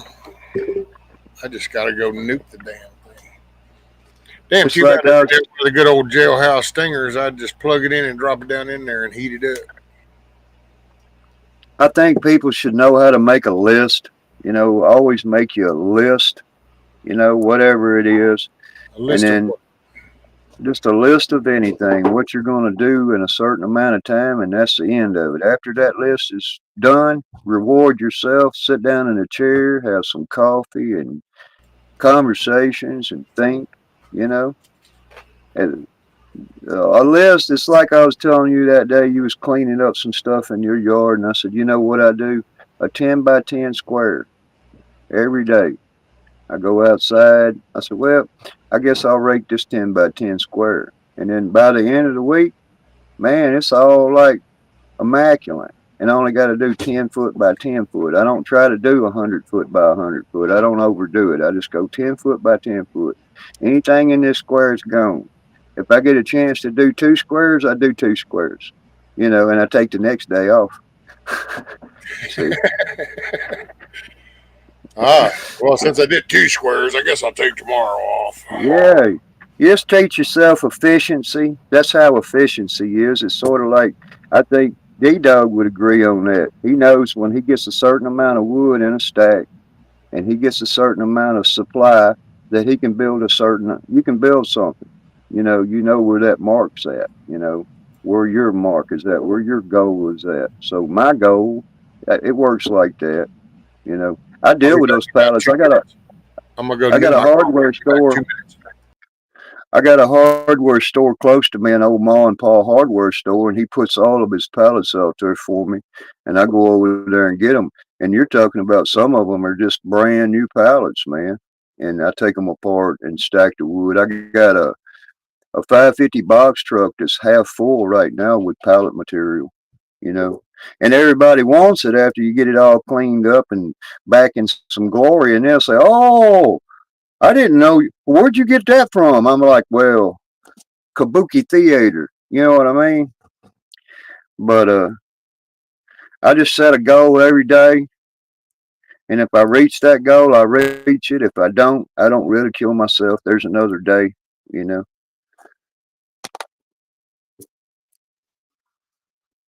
it gets back to that shit. D Dog, it gets back to that part where people want they want they want the trophy right there. Whenever they say they want it to come instantaneously. People are looking for instantaneous. They don't know time.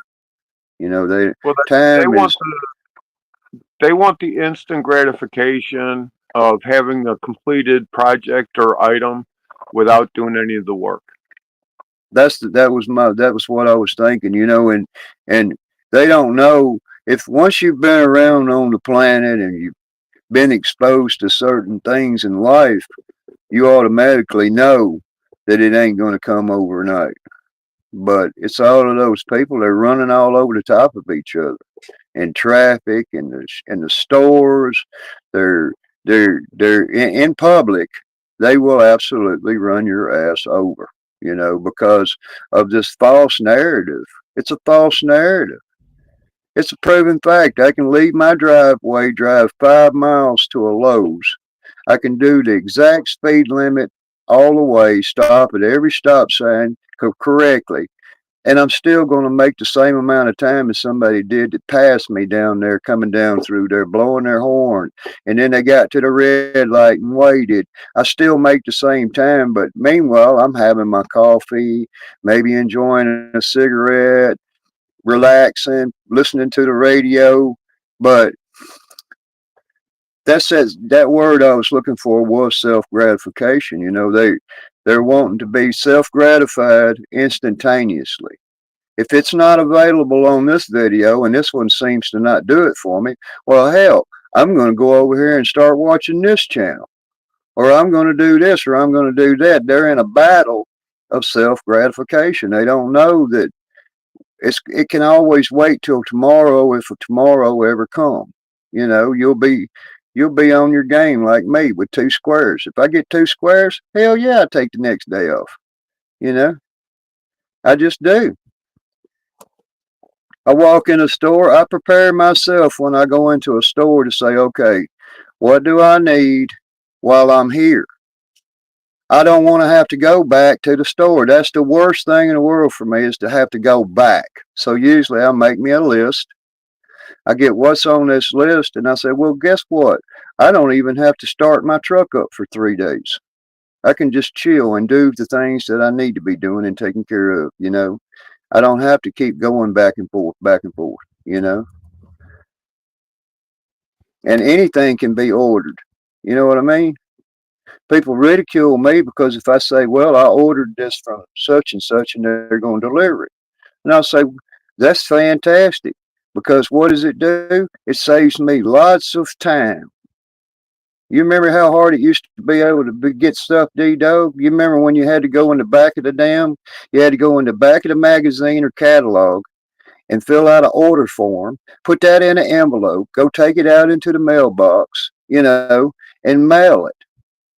That's how, and that's not been so far along. That's not been so far ago. Maybe 30 years. You could tear a coupon out of the back of a magazine, put it in an envelope with some money, and mail it in. And then you had to wait for like a week or so, 2 to 3 week delivery. Days are gone. You know, This is getting more centralized with the online, because it's the convenience. And I don't know if you ever get everybody without a global EMP getting off like of that. That's it. That's breaded in. That'll always be there. And I do have a quick question on the tomatoes. So when's the next available? Like, what's technically the next growing time for tomatoes? Next year? Well, yeah, for me, it's next year. I keep a couple going in the greenhouse all winter, along with a bunch of lettuce and some brassicas. Now, do you got grow lights on those in the greenhouse, or you just let the light from the day and stuff just do it, and they just, okay, what do they do? Kind of just go into like a dormant state to where they're healthy, but they're not really producing but flowering or anything, or will they flower too? They produce, and it's real slow production and real light. Like I would say that if I did 4 tomato plants, that'd be equivalent to the output of 1 tomato plant in the summer. Okay, but now, if you've got these going in the greenhouse, but then it comes back to where it's the better temperatures and everything, and you take them out of that greenhouse and into the sun, then no, if they're greenhouse, they stay greenhouse, huh? Oh shit. Yep. If it turns out that I have good ones going in the greenhouse and it's time to start planting, you know, out in the garden, I'll pull some suckers off of the ones in the greenhouse and just stick those in the ground out in the garden, and I got new tomato plants. Okay, so you can pull the suckers off of them and plant those and sprout them and get them going. Okay. Right. Because I've been thinking about, I don't know, just have to see how goes here in the next month or two, but I was thinking about, because it looks like it's fairly cheap to get just a little, looks like to be honest, it looks like they're little PVC pipe setups to where it's like $60 or some shit, and you get this little rail on the bottom and things that arch over, and then all you gotta do is some plastic over it. I mean, there's definitely some nice ones, but I'm trying to stay reasonable. Yeah, see something like that. Yeah, this is $150 Amazon 10 by 20.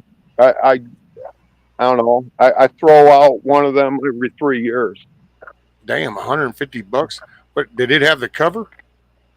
Yeah, it's got the cover. The cover's rip proof. The pipes are all galvanized. It's a pretty decent little thing. But I get about 3 years out of it, and it's just as easy for me to take the old one down, give it to my buddy who does scrapping, and put the new one up. And it cost me about the same amount of money as just getting a new cover. Gotcha. Was that one of the green ones? Because I've seen like that. It was it green originally, the cover. Yeah, the cover for this one's green. Last one was white. Okay. I can send you the link later. And that's 10 by 50, 10 by 20. 10 by 20. Yep. It'd probably do you real good. You can grow, pretty much whatever you want because of how far south you are. That's what I told him, to get some greenhouses.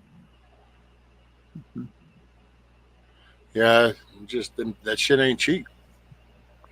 I tell you, I got a neighbor. Instead of buying those metal hoops, he goes down to the hardware store and he buys specifically a 3/4 inch by 20-foot length of PVC pipe. And that pipe, he buries that in the ground on each side and causes a hoop. And he puts that all together. But it's everybody's idea is a good one kind of thing. But he uses those 20-foot lengths of PVC pipe, and he just makes arcs. And when he gets his arcs done, he'll stand on a ladder and he'll go up on top and he'll take just some nylon, some of that 300 foot pound nylon. Like we still use it on trout lines. He'll take that nylon, he'll take just a little 1/8 inch drill bit and he'll drill a hole through them and he'll run that through there. And he'll tether it every time. He'll tie it off as he goes so the hoops don't move back and forth on top. And it's pretty badass. And he takes that drill bit and he runs that nylon to support the visqueen that he puts over it. It'll support it. It gives it a lot more support. And shit, he's got some back there in his backyard, man. It's been back there for like 10 years. Because I get it. The metal ones, they rust off at the bottom. And then they'll get rusty. They will just rust. So, but these PVC ones don't. They hang in there for the long run. You don't have to worry about. My biggest thing here is what the Texas heat does to the plastics, because it'll get brittle. You can take a cardboard box with a cool, pretty picture logo on it. I can lay it out there for 2 weeks, and it'll be so faded you would think that shit's months old. It'll be like, nope. Oh yeah, it'll get brittle. I used to go around. I had a business, and I would do the underpinning on these mobile homes for a company, and they would use this PVC vinyl siding thing to do their underpinning. But then after a couple of years, everybody on this planet knows that if your lawnmower or a weed touches it, it's just like it breaks. You know what I mean? It just breaks. Yep. So I mean. But that's down here in Louisiana with the PVC, and he's had his probably, I would just to be safe, I'd say at least 8 years. They've been there, the same ones. He uses them. And he tells me he has to replace the strings, that holds them, where the wind don't come along and just decide it wants it. And they're way down in the ground. He gets them down in the ground pretty good, and it don't require anything but PVC pipes from the hardware store and some. You can buy everything you need right there at Lowe's if they've got 20-foot links. Every piece of it, and he uses the T's. See, and the cool part is on the arcs on the tops in the front, he'll use a T there and he'll put him an upright down to the ground, so he has a doorway and all that. He uses two T's on one end and two T's on the other, straight down into the ground. and then that's where he makes his entry. It's pretty cool how it can be done, but it lasts. He's had his for, like I would say, I could easily promise you over 8 years. Same one. And there's a way to keep them cool. It's what I'm saying is you can take and put a T connection into the pipe itself. You can put a feeder water line in there, and you can put a trickle in there inside of it. You just need a little 1/8-inch drill bit just to put a little trickle hole in the pipes, and then you can hook your garden feeder into that, and it'll give you an irrigation system. Just depending on how you drill the holes in the pipe when it comes around on the arc. Yeah. I played with erector sets when I was like 4 years old. So, and they was actually still made out of metal, and you still had to have a screwdriver and a nut and a bolt. You had to do these things, So the PVC greenhouse gets my vote every time, because basically the metal ones, they don't last forever. Yeah. Well, it's like them old sheet metal buildings, I remember when those came out, and it was like, oh, wow, check it out. You can get this quick little bolt together little metal shed and put it up. This is cool. Oh, yeah. And it was he's taking his time. They just rush through all the little screw you put in, and the rest through it starts falling apart. It's all in what you think about it, but that's the best one I've seen by far for somebody that says, hey, I want to build one real quick. And it's the cost. He's got his set up pretty badass. I mean, he's got one of the pipes, they're all linked to each other. He's got them all teed into each other, and he's got water pressure. It's so easy to do with some T's and 90s, And he's got a water hydrant inside. He's got a water hydrant. Matter of fact, I think you can even buy the PVC fittings that actually have the two 90s going this way and the one going up. All right. Just think about it.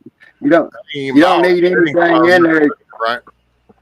You don't need anything in there except for water and dirt, if you get me. You know what I mean? And I see some pretty tough ass greenhouses, but that one there, man, it blows me away when I drive by there, because it looks so cool. It's very cool.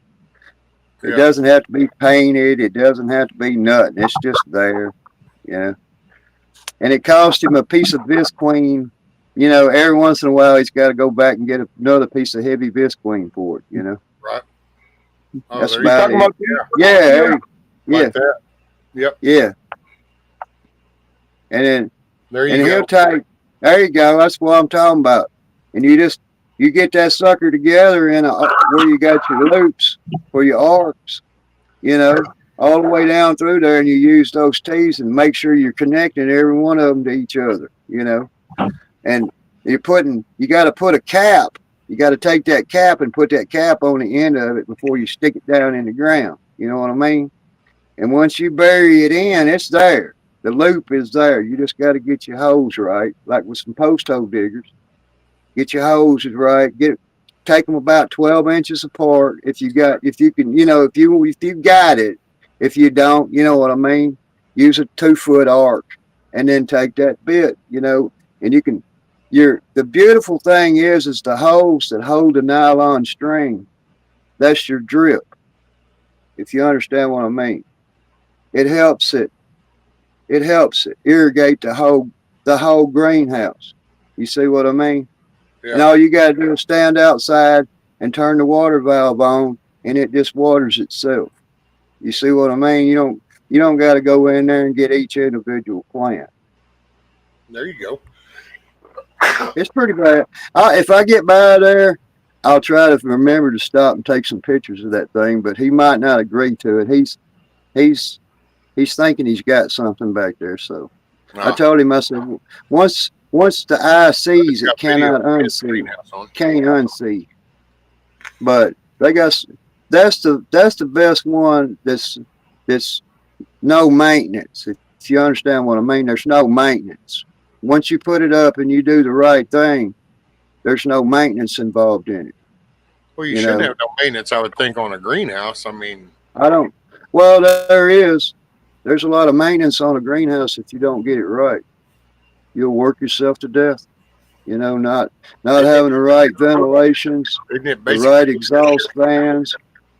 If you don't have the right system flowing there, it will cause you some it'll cause you work. You'll be working on the greenhouse more than you will be the plants. Holy crap!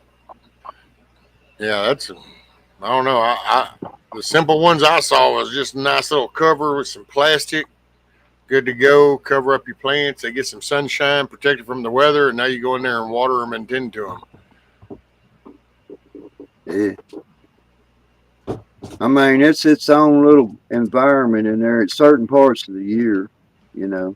Whenever it's hot, then if you've got one and it's got plants growing in it, you need to have a fan in there. Don't blowing on the plants, just blowing up top to ventilate it out. Well, yeah, you don't want mold. Yeah, you just got to give them some air, because once them plants is growing inside there, if they don't have enough air, that's literally they're drawing every bit of the whatever they need out of the air inside that greenhouse. But once it's gone, what happens? They start to suffocate, and you'll get yellowing. You'll get all kinds of shit happening to your plants because they're starving for air. So you got to have ventilation. You know, you can't smother them. So whenever you go down there and buy you one of these hardware thermometers. I've got a couple of them that tells me the inside temperature and the outside temperature. And I can vary that temperature, believe it or not, by irrigation by up to 10 to 15 degree variance on a good hot day. You see, it's how you set that up. And you can control it with a water hose. Believe it or not, that's the beauty of it. You just I got a water spigot, you know. I'll say it. I got a water spigot that I just turn the water spigot on right by my back stoop on my house, and I can see the water coming. It's already preset. I just turn it on and it does its thing. You just don't disturb it. You know, check the inside temperature. How big are against the outside temperature? You got a question? And thank you very much for that.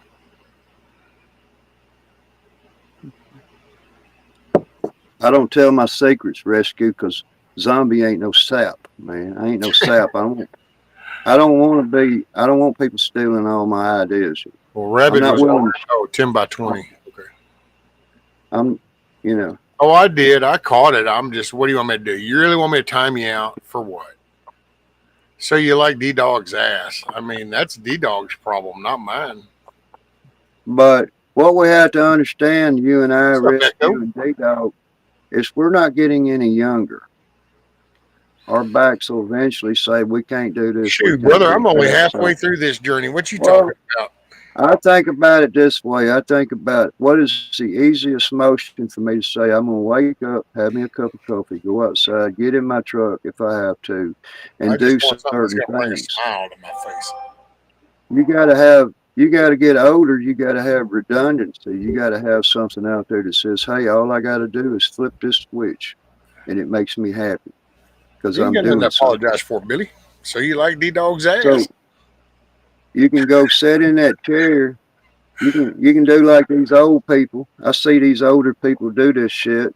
They'll go sit in a chair and stare at a screen and get lost. When if they would have just said, hey, I could have just went out here and done this, and I could have done this, but rather that, they sit in a chair. You know, so don't sit in the chair. But think about your next 10 years ahead of you. So do you got raised beds in yours and then it goes from the outside over, Rabbit? Okay, go ahead. But you want to think about what you're doing as like D-Dog, his age and your age and my age. What would we be doing at our age? Well, if we're doing this at our age and it's going to make our life better 5 years down the road, 10 years down the road, we want it to be there because we planned for it. We prepped. That's a prep. We prepped. And as we get older, our preparations for ourselves. I see these people build these houses, man. They live in these houses that's got stairs. They put $500,000 into a house that's got steps, and you have to go up steps to go in the house. You have to go upstairs to go to the bedrooms. You have to where's the 36-inch wide doors that you're going to have? Where's the no transitions between the doorways?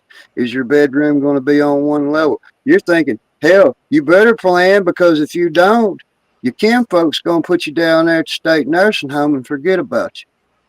That's where you'll years be. ago, I think everybody ought to stop at the end of their driveway and picture if life was in a chair from right here on. Can you still That's access right. things that you're used to accessing? You're lucky enough to know the stories behind what it takes to think when you absolutely do not have it anymore. But you're making a good comeback, Rescue. I appreciate you. Would you? How's your shoes working by out? the grace of God, my days are solely blessed upon by God. That's the only gives me. I take no. Your tools are going. Your tools will save you. That's my thing. Your tools will always save you. And people say, what? They say toolbox, tools like in tools. I say, no, tools like in tools. You know, this tool. As long as you've got that tool, if you're just old and you can sit in a chair and you can manage to get to this point, you know that you can make it work. You know, so you got to be able to have mobility. And I see a lot of these guys, the older they get, all their mobility sucks. You know? Hey, Rabbit, it's something to think about, because I'm telling you, that's what I used to say years ago is sit at the end of your driveway and some event happened. Something has brought you to where you're now coming home from the hospital and your time is in a chair. And just start looking at things, and I think people will start to see things through a different light, because you realize what you take for granted just out of the ease of oh, I can get to that. Well, can you though? And what's it going to be like? And it's not, some big, they're just, I think it's things that people need to become aware of. And that's why I said that, God, years ago, whenever I first started this, I would say that, because that was one of the big lessons I learned. Well, there was so much shit that I just took for granted, because, that needs to go over there. I go over there. I need that to be there. Okay. And then luckily, like the bathroom door had already been modified. The bedroom doors, all the house had been already modified for my mom as she got older. So the door part, but she never tended to anything outside. I always tended to that anyway. And so it got kind of took for granted. And then all of a sudden, you kind of end up in a spot to where it's like, ooh, gotta, that's that mentality, man. And yeah, I know they're real smooth, Rabbit. And see, the way I see you, Rescue, is you're a man he's had his experiences. And that experience of saying, hey, like you just said, wait till you find yourself. Yeah, wait till you find yourself out there. And something comes along and you ain't got your feet no more. You don't have your legs. I took it for granted, even helping other people and knowing. I mean, hell, I'd been to places and built ramps for people that needed them all of a sudden, and I'd done that through the fire department stuff. You'd go and do that. You never take into account what could happen to you. It's like I always grew up with the running joke about step on a pecan or a walnut, throw your back out. Well, it was like, well, okay, that must be just some kind of like, oh no, I see how that shit kind of happens nowadays. Because if you're at a certain level of screwed upness, those little things matter all of a sudden. And so life it's a learning curve, and that's the best thing. We used to have no problem sharing our experiences in life and just passing them on and stuff. And now everybody either glamorizes or, like I don't even feel I don't know, talking about it's just kind of, I always worry about being a braggart. I don't want to ever be a braggart kind of thing. Whenever somebody knows so much, man, and I just can't. The one-uppers is what the myths will tell you. I used to always call them. It's the one-uppers. You always got a one-upper. It's like, I mean, that's the message itself. It's all in the message itself. Whenever you strike the conversation and it comes across the table to certain individuals, it gets their attention, Rescue. And what I have to say, and sometimes sometimes I just yank it around, but you know, I keep saying ex-colonel, and I've had the opportunity to try to make people understand this for themselves, exactly what we're talking about. To go into an all volunteer, I'll go up here and talk to the veteran, the one that Exactly. just lost his leg. He just lost his legs. Now, what am I going to say to him and what it takes for him to get his capabilities back? And you know this. You will go in a room Depends if and he you will be wants. so, some people will go in a room and they'll get so depressed, all they're going to do is sit in that chair. And that's where life's over with for them. You Most of have it's the, based on the support that they have access to. That's what I in exactly, my experience. It's the support and the you have your, encouragement and what they hear. You know, you don't want to do the sympathetic thing because then they just that defeats it. But you need to do the encouragement that they can do stuff and that you be there to help, but you let them participate. You can't do for them. Not if yeah, I mean and it's that's my like, 2 cents.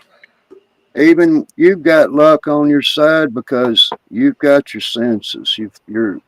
You're having a great conversation and you're doing your things, and what people have to understand is we have to be able to teach individuals inside this country to have the same respect. It doesn't matter if a person's willing to fight his cause, fight out his fucking days on God's green earth under his rights, you know, then he has the right to do this with dignity.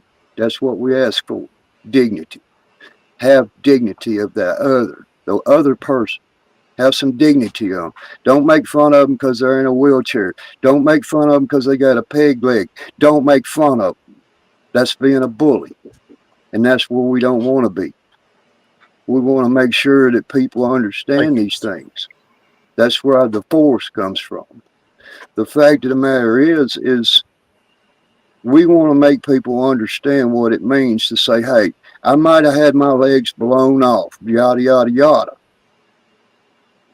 I might have had this done to me, but I'm still a person. You're still a person, Rescue. And in your everyday where you have to have these supports around you. But you're strong. You Definitely got that helps. strong brain.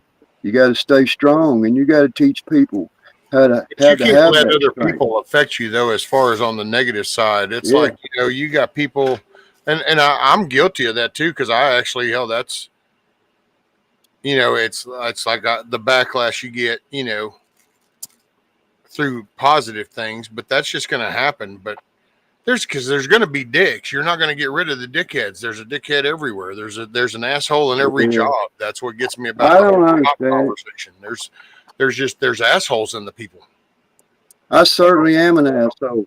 I D certainly Dog am an hauled asshole. ass on me. I'm sorry. I looked down and he was gone. Well, I appreciate you, D Dog. But you know, I am an asshole. Rescue. But as long I as I believe in ask, helping people that are trying to help themselves and that have the mentality to them help themselves. But I am very cynical when it comes to observing that.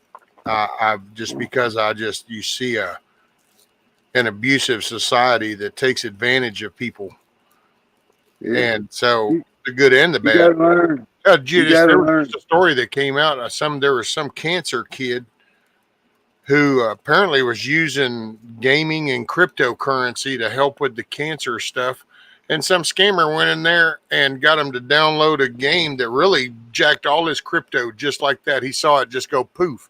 And it was Yeah, like 30 something grand of crypto. Luckily, there's some other rich dude in crypto that heard about it and gave him that money. But it's just, see, there's assholes out there. And I feel for the kid, but I was kind of floored by the response because people were actually like responding like shock and awe. Like, oh my God, I can't believe it. It's like, do not understand how evil the world is right now? yeah. And what I was saying, is like, yes, I'm an asshole. But the fact of the matter is any of the people around me, if they say, oh shit, zombie, man, he's an asshole. sometimes. That little word will come in there sometimes. Only the time that I feel like that I should act as though an asshole should act. The time is appropriate. Yes, I'm going to be an asshole about the streets, the safety, the well-being of others and the neighbors. I'm going to be an asshole. I'm not trying to get in anybody else's business out here in this world of their personalities and personas and their houses and whatever it is. I'm part of an American group of individuals that represents this. My grandchild will walk safely on any street inside this free nation unmolested. That means with whatever intent you're going to push upon me in my American spirit, you can kiss my ass because I'm an asshole now. That's the asshole. Yes, I am indeed an asshole. Ooh, I like that. Because I don't want nobody to have any kind of conversation that says, oh, somebody came over here and did you hear about it? Somebody got their house broke in. So, oh shit, did you hear about it? Somebody stole his car right out the driveway. Did you hear about that? Did you hear? Now, are you hearing? Are everybody hearing out there in the ultra verse? You know, How long this is what we want. This is what we want. We want you to take your shit inside your own castle. Build your fences, put your curtains up, hide behind it. How long is the green one and the white one? And then you got to have it. Rabbit. And then you go back and you see these guys sweating their balls out here, and they make this point clear. When in public, there is no expectations of privacy.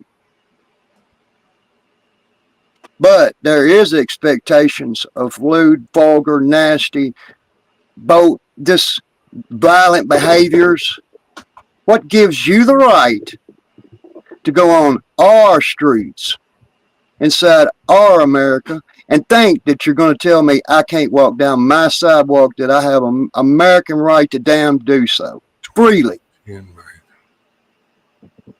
It means that I will, shall not, and won't be impeded in my travels by no man. Because it's our God-given rights, and nobody wants to come up. I know some big players. Nobody wants to come up inside this room, and they want to put it to it right on the table. The green one looks bigger. I'm an asshole. Anybody outside this country, all through the wars and shit and the battles that we've won, says that anybody on this planet is going to say, hey, them fucking American cowboys over there, they're assholes. And they're only assholes because of certain reasons. It means that we're going to have our flag, our own glory. We're going to live free, and we're going to have our streets rid of this parasite that people can't seem to think that they can't keep inside their own castle. It has to be out here so everybody in the whole world can see it. Okay, that's and we're sick of this. The people of this country are sick of this. This entitlement. How are you, buddy? You know? Little Aussie, my young Aussie abandoned son. Oh, you talking about a super rant, Rescue. It is. People they run in fear of their God-given rights. In fear, Rescue. That's where they're at. In fear. You hear so much of the stuff that's on the social medias, you see why. I mean, there's never solutions on no matter what side. It's either to hate or it's to react to the hate. Here's what's going to happen. That you hear, no matter, you can go on any of the social medias. That's the main drive. But then that's the because it's that stress, that tension, that anger, that anxiety. That's what actually does the money makers. That's the likes. That's the thumbs up. That's the views. That's all the approval kind of thing. So that's the message. That's the one thing I don't know. I don't know where it goes from. What happens is we get it on both sides. We get it inside or public Later, Billy. media out. Thanks for being here. Make it a great day, man. You know, and Appreciate you got these people. You got these people rescue, and they think that simply that they've got it figured out about these things, and they don't. They hypothesize on what they think. Well, they all do. It's They like got the shooting right now. I mean, the shooting, and there's so many hundreds of channels that all have the right theory to the shooting of Charlie Clerk, and they all. And granted, there's some bullshit in the FBI story. I'm not saying there's not, but I just love the approach that everybody has the right answer. Everybody knows, and it's like, you know, for people that aren't there, or and that's my thing is the originality of people. I mean, if you've got original shit, then you stick with facts. You put those out. That's it. Here's what I get. Well, I want to get that guy was talking about it being over there, but I But think their I can messages, put it out there and say it like this, and now all of their message, and it's all about that views. It's all about that bullshit. all of their messages, rescue. That's just the false narratives of It's gum bumping.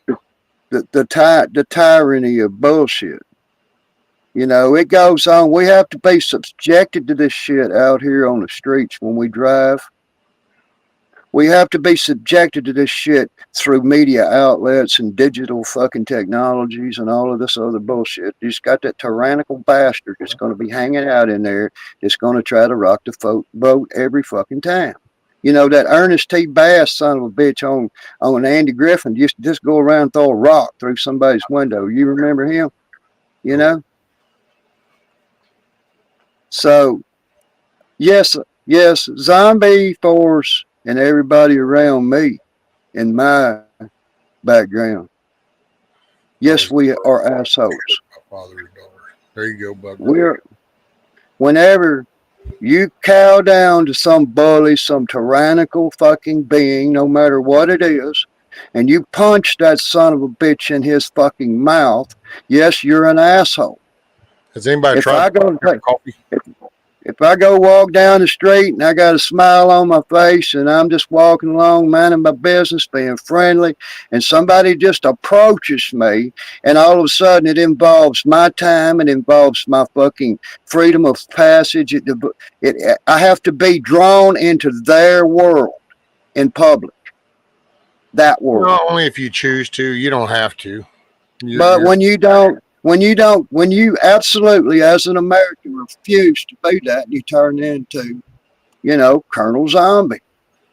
And then Colonel Zombie says, hey, man, I'm going to give you the opportunity. You don't have to give them the control over you to cause you to react. Exactly. So if I say, I got two directions in my head. One, you're going to go along your way, and I'm going to go along mine, or I'm going to punch you in the mouth if I'm physically capable of it. I will defend myself. And that's the point. People are getting assaulted in these cities. They're getting their shit fucked up. Their kids are being involved in all of this. And they keep dragging it back in they believe this digital shit. They believe what they're being herded to. And I'm not going to go for that bullshit. I'm going to say, hey, look. Has anybody tried the blackout coffee, and if so, what flavors?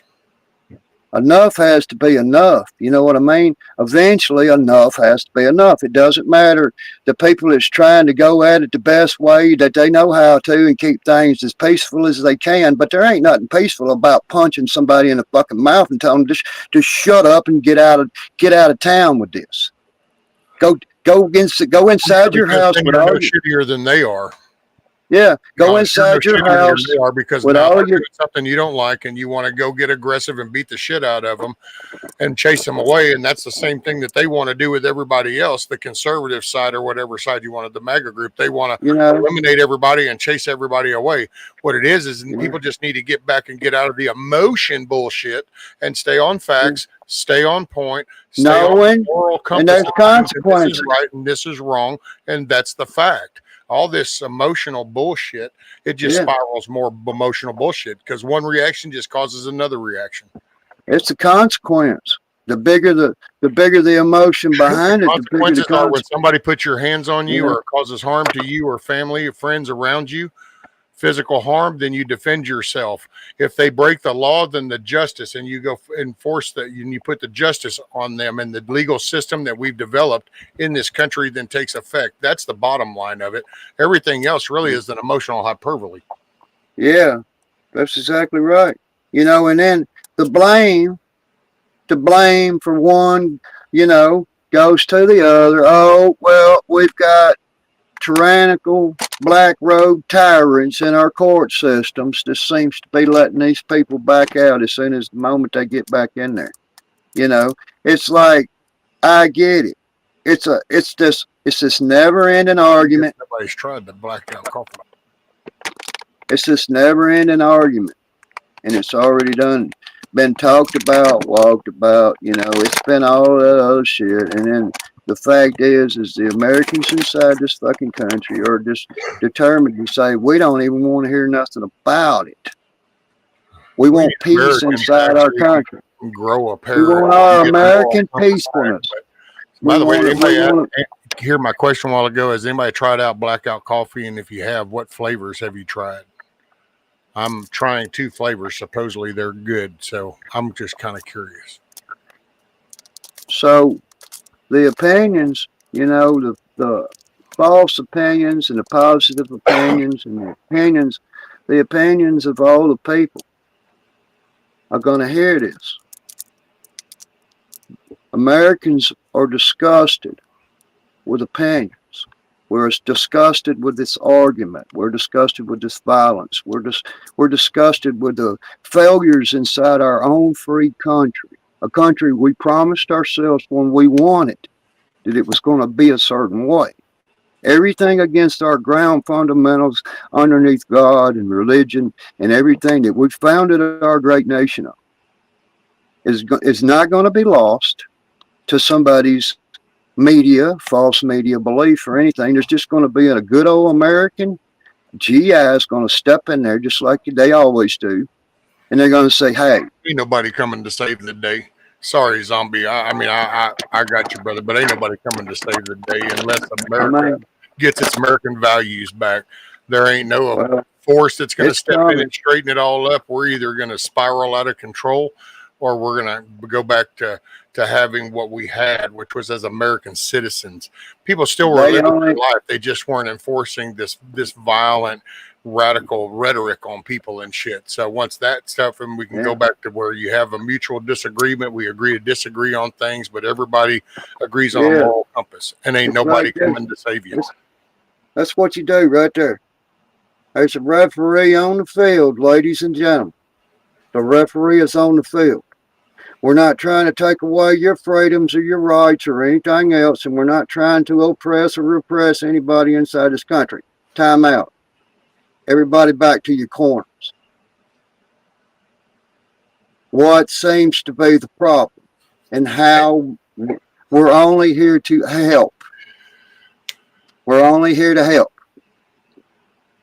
Blue-haired barista. Barista. You know. You can't make kids not all the kids inside, not all kids inside society they're not willing to just go to their room. I'm trying the Jamaican Me Crazy caramel vanilla and a blueberry crumble, apparently. Yeah. So I guess we're going to see how those, I got to say, flavored coffee's not my forte, so we'll see how this goes. Sometimes I think my expectations might be higher than reality, but they sound good. It's like they're not wanting to just go to the corners peacefully. There's no even defined lines to anything. It's like that's what gets me whenever you hear the Civil War talk, and it's like I don't know what world that people are viewing, but I don't see anything coherent to 2 sides. I know that in a political world there's Democrat Republicans, but when you look across society, I see what you see as a big organization. You can't deny history. Because I see separate areas and different, because I know all the hell, the dislike I've gotten because I don't go with the doom and gloom, because I walk out my door and go down to the store and groceries are still on the shelf and nobody's screaming at me or blocking my traffic or holding a billboard in the corner. And so all of a sudden, because I don't see it, well, then I just don't know. And I'm like, well, no, that just tells me that areas are so different from one another that there is no dividing line to go north, south, or that there is going to be a scattering, and that's what'll be the implosion of the country. And I think that'll be our own freedoms will be our own demise. If we have to tell people, there is no unified force coming to save the day. It'll be an American citizen going, wow, there's a right and there's a wrong, and it's time to be accountable. And I can't hold the next guy accountable if I'm not holding myself accountable. You have to go back to the only thing that's going to ever take you back is your generation. Your generation of thinking, and that's how people correlate with what's going on in some ways, which means that, and they'll say, oh, well, in my generation, I remember when I was a young kid out in the world working, and I had slept in the bed of my pickup truck when I would go I'd go from one city to another city to do a job working for a company or something. And when I would stop along the way, well, hell, I just go lay down in the bed of my pickup truck and go to sleep. Shit, dude, I pulled over on a shoulder on my bike and just thrown out. I used to have a little blanket in the good old Easy Rider fashion tied to the bar, forks up there. You throw it on the ground and go to sleep. Use your motor for keep you warm on them cold ones. And who would not want that freedom?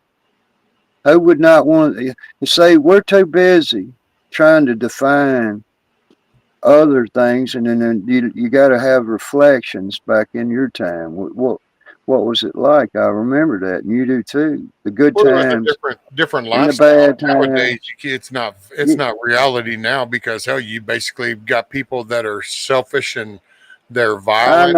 And you don't have that peace to have that. You've kind of got to get that moral fabric back. Because right now, there's areas where if you pulled over on the side of the road and went to sleep on your bike or something, you would be lucky if all they did was just steal your bike. More than likely, it wouldn't surprise me if they didn't run over your ass beside your bike and then stop and then get out, steal your bike, and you're now laying on the side of the road. Because that's the society. It's the mentality. And look at the joy from doctors and teachers and lawyers and business professionals over a guy getting shot over just a debating speech. He never did any action to anybody. He never attacked nobody verbally or physically, and in front of thousands of college and young people. We come to a point. Mental society going on right now. We have to better think. That's the fact of the matter. Use your history for better thinking. Maybe it'll open your eyes up. I see my eyes. I'm sitting here looking at society right now, zombie. I know what I missed from my past. I just know what's missing right now because I know my past. I haven't forgotten my past and the fortitude of men that it took to build the structures and the actual world that we exist in right now. I have totally not lost sight of that. I think that's the problem right now, is that there is a whole society, and now there's a whole counter side that wants to do the anti-government to the part to where it even becomes don't own anything. What's that? That's why you got to now just roam around, and that's cool. And it's like, well, then there's no roots, there's no family roots, so there's no back to the home thing. There's no back to the nuclear family. So that should be the ultimate goal, is for people to have a home, a piece of property. They have the nuclear family to where they're growing their stuff and they're self-sustaining. You remember that movie? Separate stuff that brings in income, but you lower down your wants to just your needs, and then you learn to become more self-sufficient. And the more self-sufficient you become, then the more of your outside cost goes down, and that's not participating in the big corporate system that dominates the field of everything. I forgot about this, and I'll mention it, but I forgot the name of this movie. It was a Kevin Costner movie. It's a Kevin Costner movie, I think, is when he was building his own rocket ship to go into the outer space to orbit the world. and he was building this rocket, and all the stuff that he had to fight against to be able to have a ballistic missile sitting in his barn, ready to launch. All he's trying to do is get some fuel, and then he's got to get so much permission for this and permission for that and permission for that. The fact of the matter is we shouldn't stand on certain grounds. We should say, hey, we believe in our best and our brightest of our people inside our nation, and we should enable that. Those people, that moral character back first. Otherwise, you never know what's fixing to come out the mix. Yeah. So, and the road to hell is paved with the best intentions.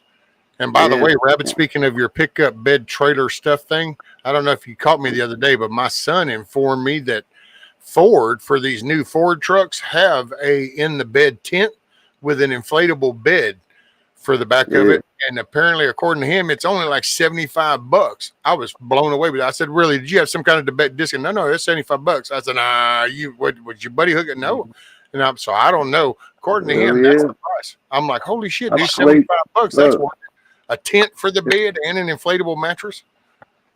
And even to this day, Rescue, to this day, man, if I've got to go somewhere where it takes me a couple of days travel to get there, I'm sleeping in my truck. Me and my dog.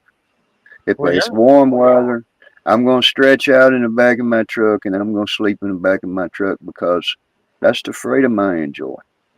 Well, hell, dude, I used to do that coming back from work. The missus, if she's here, she'd tell you, I used to literally drive from one end of 146 here all the way down to Texas City to the end of 146 and turn a left and go into the fibro plant, work 12 hours, and then come back. Well, if it was one of them days where shit was just really shit and get it days, shoot, man, half the day, halfway through, I'd just pull over, hit the thing, and hit the recline and crash for a little while.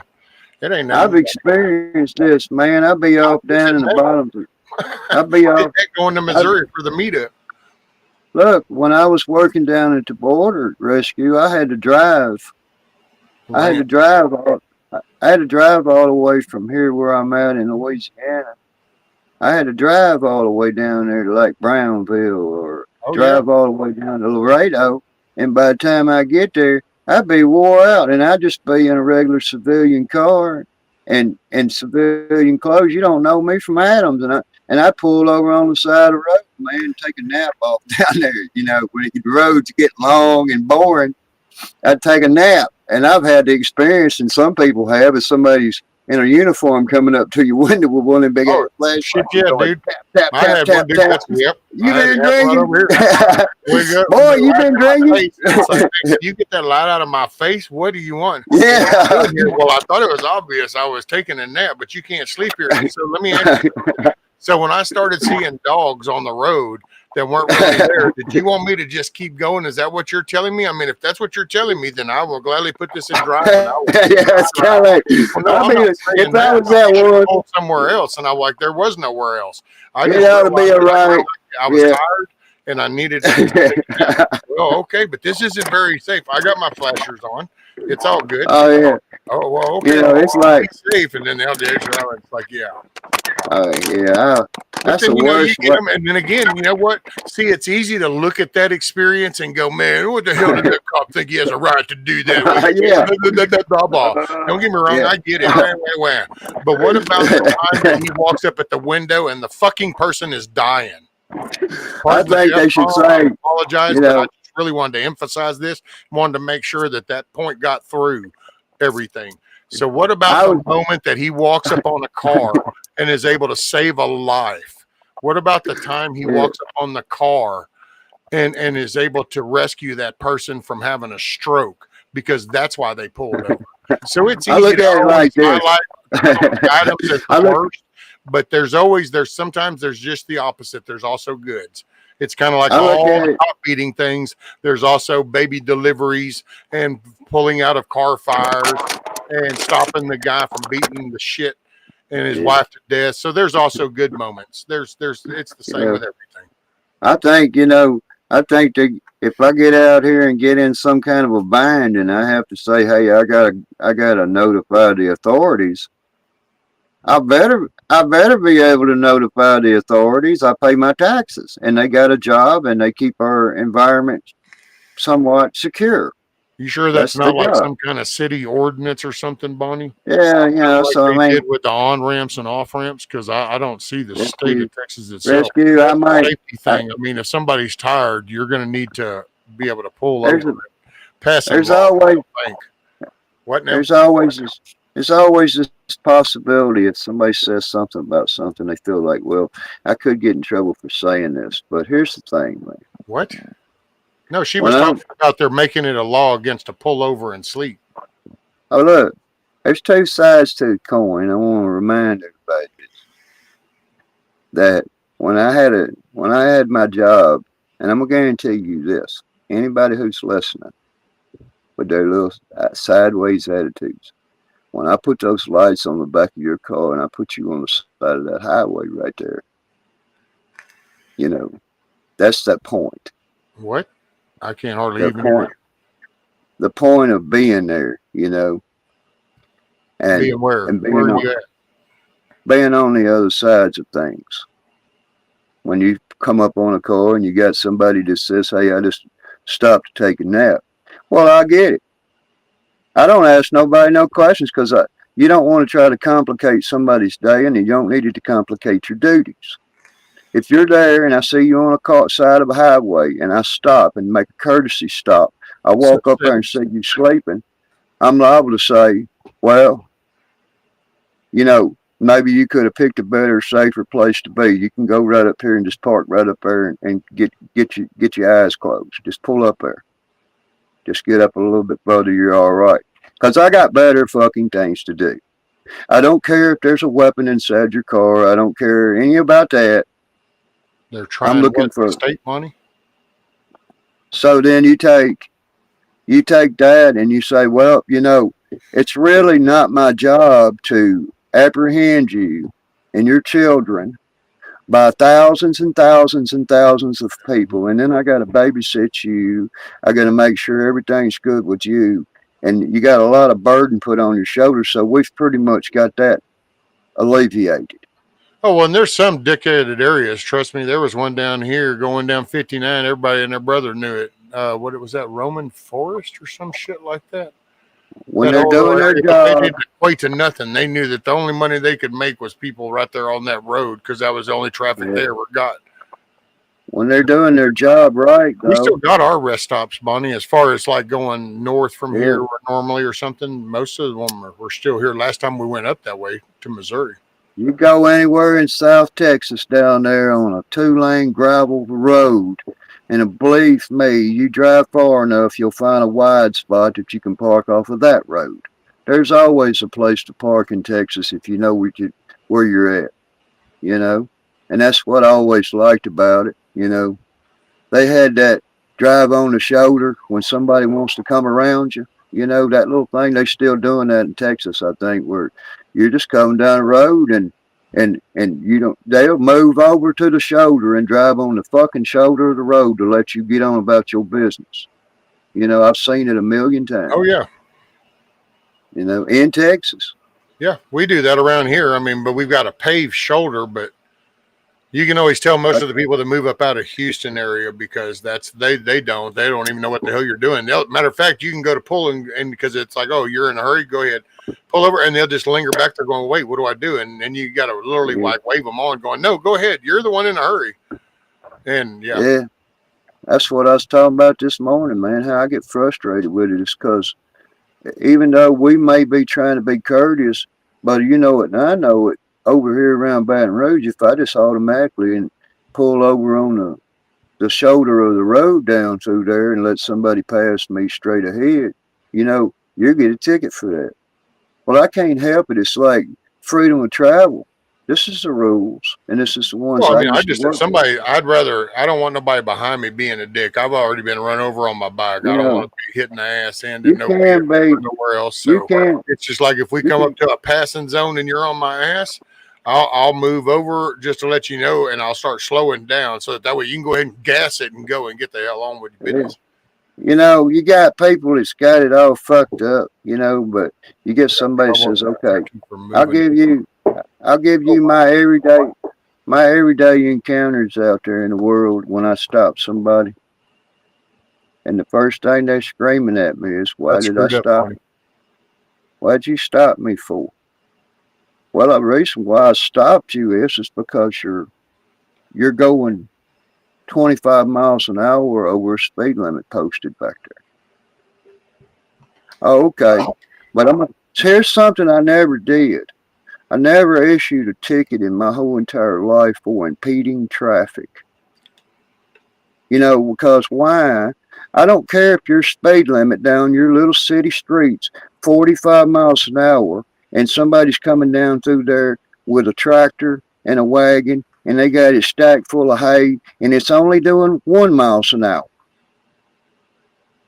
You see, as long as they're moving along, they're doing what they do, they're staying inside, Well, that's a they're blessing safe. in Texas, or at least I know here in this county, that's farm equipment, so it don't make a shit. You just have Yeah, to deal with it. They got it. They got the yeah. right. So we got this ignorant side of thinking that says, oh, it's in our way. Oh, it's not going fast enough. We're going to be late. We're going to be late. We're going to be late. No, Run the son of a bitch up. around They're here, speeding traffic. They're running off the road. We got the cars that Run him want off the to make road. everybody road Yeah, monitors, where it's like, no, yeah, we don't think you should go 60. We are comfortable with 50, and it's like, nope. And I was glad Texas finally passed it, and it's like, nope, you'll get your ass a ticket for doing that shit. If that posted speed yeah. limit 60, your happy ass will do 60, or you need to get out of the way. Well, saying that's what I mean. It's like everybody wants to fucking control all of that. They're so entitled, you know, and they can't hear it from the horse's mouth. Rescue. I couldn't sit Road here.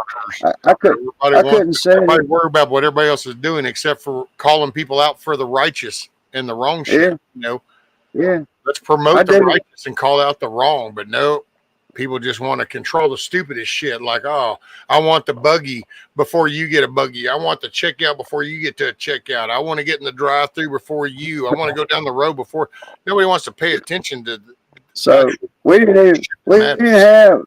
didn't have things back then like people think. I had a I Hell, had dude, I a slept I in the had back a window when I was a little kid of a Impala yeah, when yeah. we would take road All trips. we had And you know what? There at was no best. seatbelt law. You know why? Because, see, the person who caused the wreck was held accountable. And then we started saying, Yeah, we can make more money with insurance, and then we won't hold people accountable. So that kind of makes it where we can make more money. And then next thing you know, well, let's man, make they're it. raping us. And look, we can They're control the raping us, manufacturing, Rescue. and we'll make this a regulation. Now you got to wear seatbelts. I love their whole concept, how you're protecting others. And Oh don't yeah, get me wrong, I've responded to plenty. And you know what? I'll tell you from an honest opinion, there's people that it has saved their life, and there's people that it actually screwed their shit yeah, up. So yeah, it works either way. But I'd find it fascinating like that. They passed a law, nobody griped about it. People want to talk about freedoms and shit. Well, what about that one? I'm sorry, all of a sudden yeah. you're telling me I have to buckle this up or Oh you're going to punish me. But if I get in yeah, a wreck, I don't harm anybody but myself by not wearing that. yeah. So I'm the only one, I but get yet it. you're going to Yeah. actually find me for not buckling myself in. Whatever. But And we that's let the it go. dragon. Obamacare. There That's you the go. old The dragon. government said you will buy insurance or we will find you. No, we don't provide Yeah, the insurance. You're going to buy it from a third party. We're just going to find you if you don't get it. And when everybody's like, well, gosh, what's wrong with that? A good old Obamacare. Yay. Wait, what? yeah. Do you not comprehend what just happened? The federal government just passed a law saying you're going to buy this shit, and they don't even offer it. It's Obamacare. Everybody needs health care. Now, how about you stop eating junk food and shit and try to take care of yourself, and then maybe you don't need so much flipping ass health care. Because that's what I think of things. It's just, man. See, I get wound up too if I get to thinking of the state of things. Because it does look rough. I have to go out Oh and get yeah. me some sunshine here in a minute. But that's the whole gist of it, man. It's just Soak like up some good stuff. people want it. They're so hell bent to create new laws that cater to their specific needs. So many roads here. Be it revenue, be it whatever. That's not the path we want to go down. We want to go down the path that says, you know, like a lot of it's being left up to the discretion now, which is the word. It means it's left up to the officer's discretion law. It means I can come along there and knock on your window because you're taking a nap in something. I might say, well, it might not be safe, but here's a safer place. You got to come up here and park. You can't park here. The fact of the matter is, I can knock on your window and say, hey, you tired-eyed looking motherfucker, you know, get this son of a bitch in gear and get it down the highway right there and pull off up there and go to sleep. Don't be sleeping out here like that. Yeah, and go get back in my car and leave. Promotes the other one when he walks up to the next car. That dude just shoots his ass because that's the cop he's run into. So you got to have that under restraint. You know, you got to have all that. I am going to have to call it 8. I'm going to hit my 6-hour mark. You got to teach restraint. You got to have some master of restraint to do certain jobs, and it should be. That's part of what their psychological capabilities should pass when they're taking that job. It shouldn't be, oh, I got a fucking college degree from such and such and such. Now, well, I can't find a job, so needs a moral compass, just like the person that would be sitting in the car. So once you have a moral compass established between two of those people, you'll notice that a lot of these little TikTok, Instagram, YouTube short videos of the auditors, but calling it all out, would just go away, because then people could act right again like they used to, like before we had all this bullshit ass laws. But hey, wrap it up real quick, Zombie, because I am going to call it, because I am. Well, I'm at 5. We just got to keep a soft hand approach on it, and we can't have people being assassinated or murdered in our society. That's not the society that we want, and that's not the place we want. Speak up and stay factual.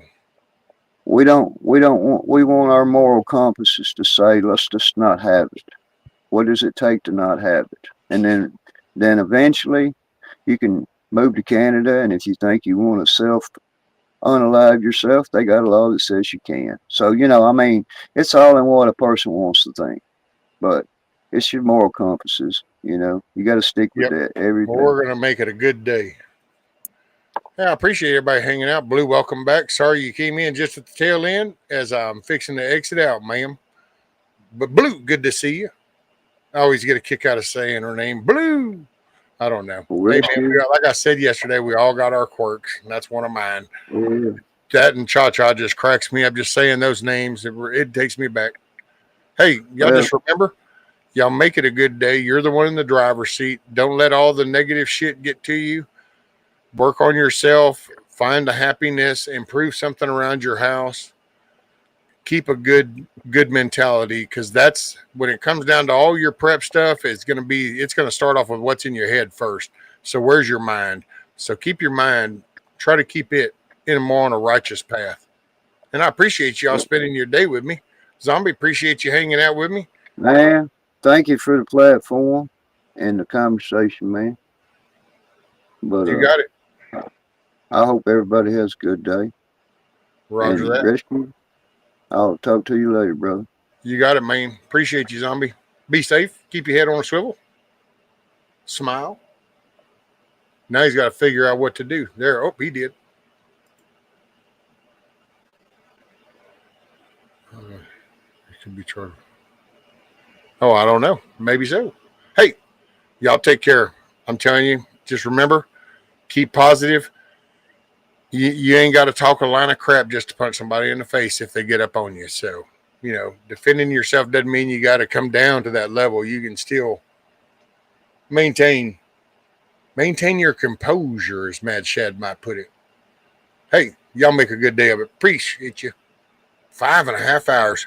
Ooh, man, this was we gonna do it a long run today day. Love your 1911s. Peace, everybody.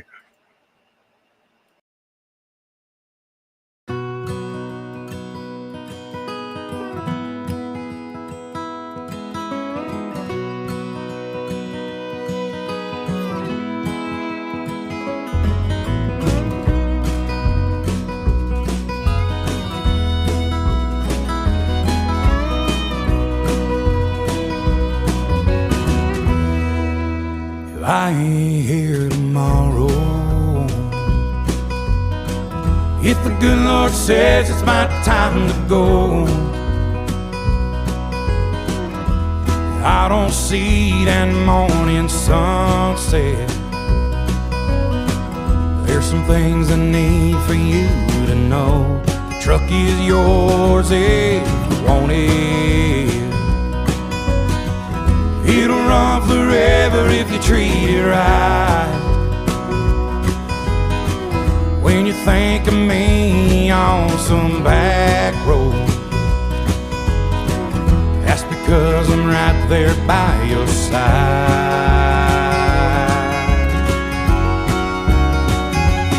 Chase your dreams until you catch on. Leave your doubts in a cloud of dust. You can't ever love too big. You can't call your mom too much. Do your best to get it right. Forgive yourself when you don't.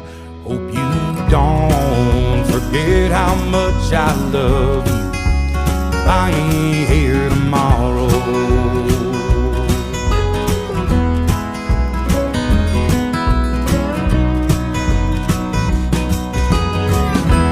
Don't let life turn you bitter. Don't be ashamed about your head.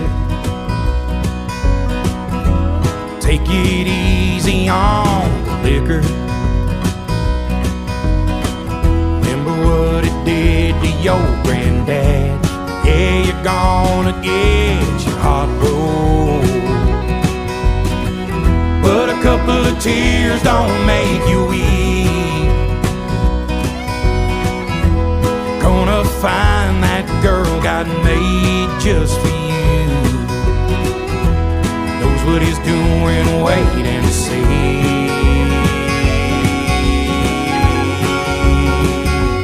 Chase your dreams until you catch on. Leave your doubts in a cloud of dust. You can't ever love too big. You can't call your mom too much. Do your best to get it right. Forgive yourself when you don't. Hope you don't forget how much I love you. I ain't here tomorrow. Just remember, no matter what anyone says, you just show up and you do the work, and then you just keep showing up doing the work. You lead the way, and you be the example you want to see. Peace to everybody. Appreciate you.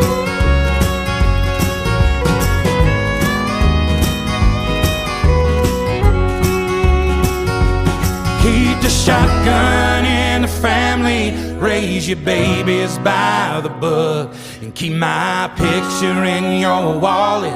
Keep your car keys on a hook. Do your best to get it right. Forgive yourself when you don't.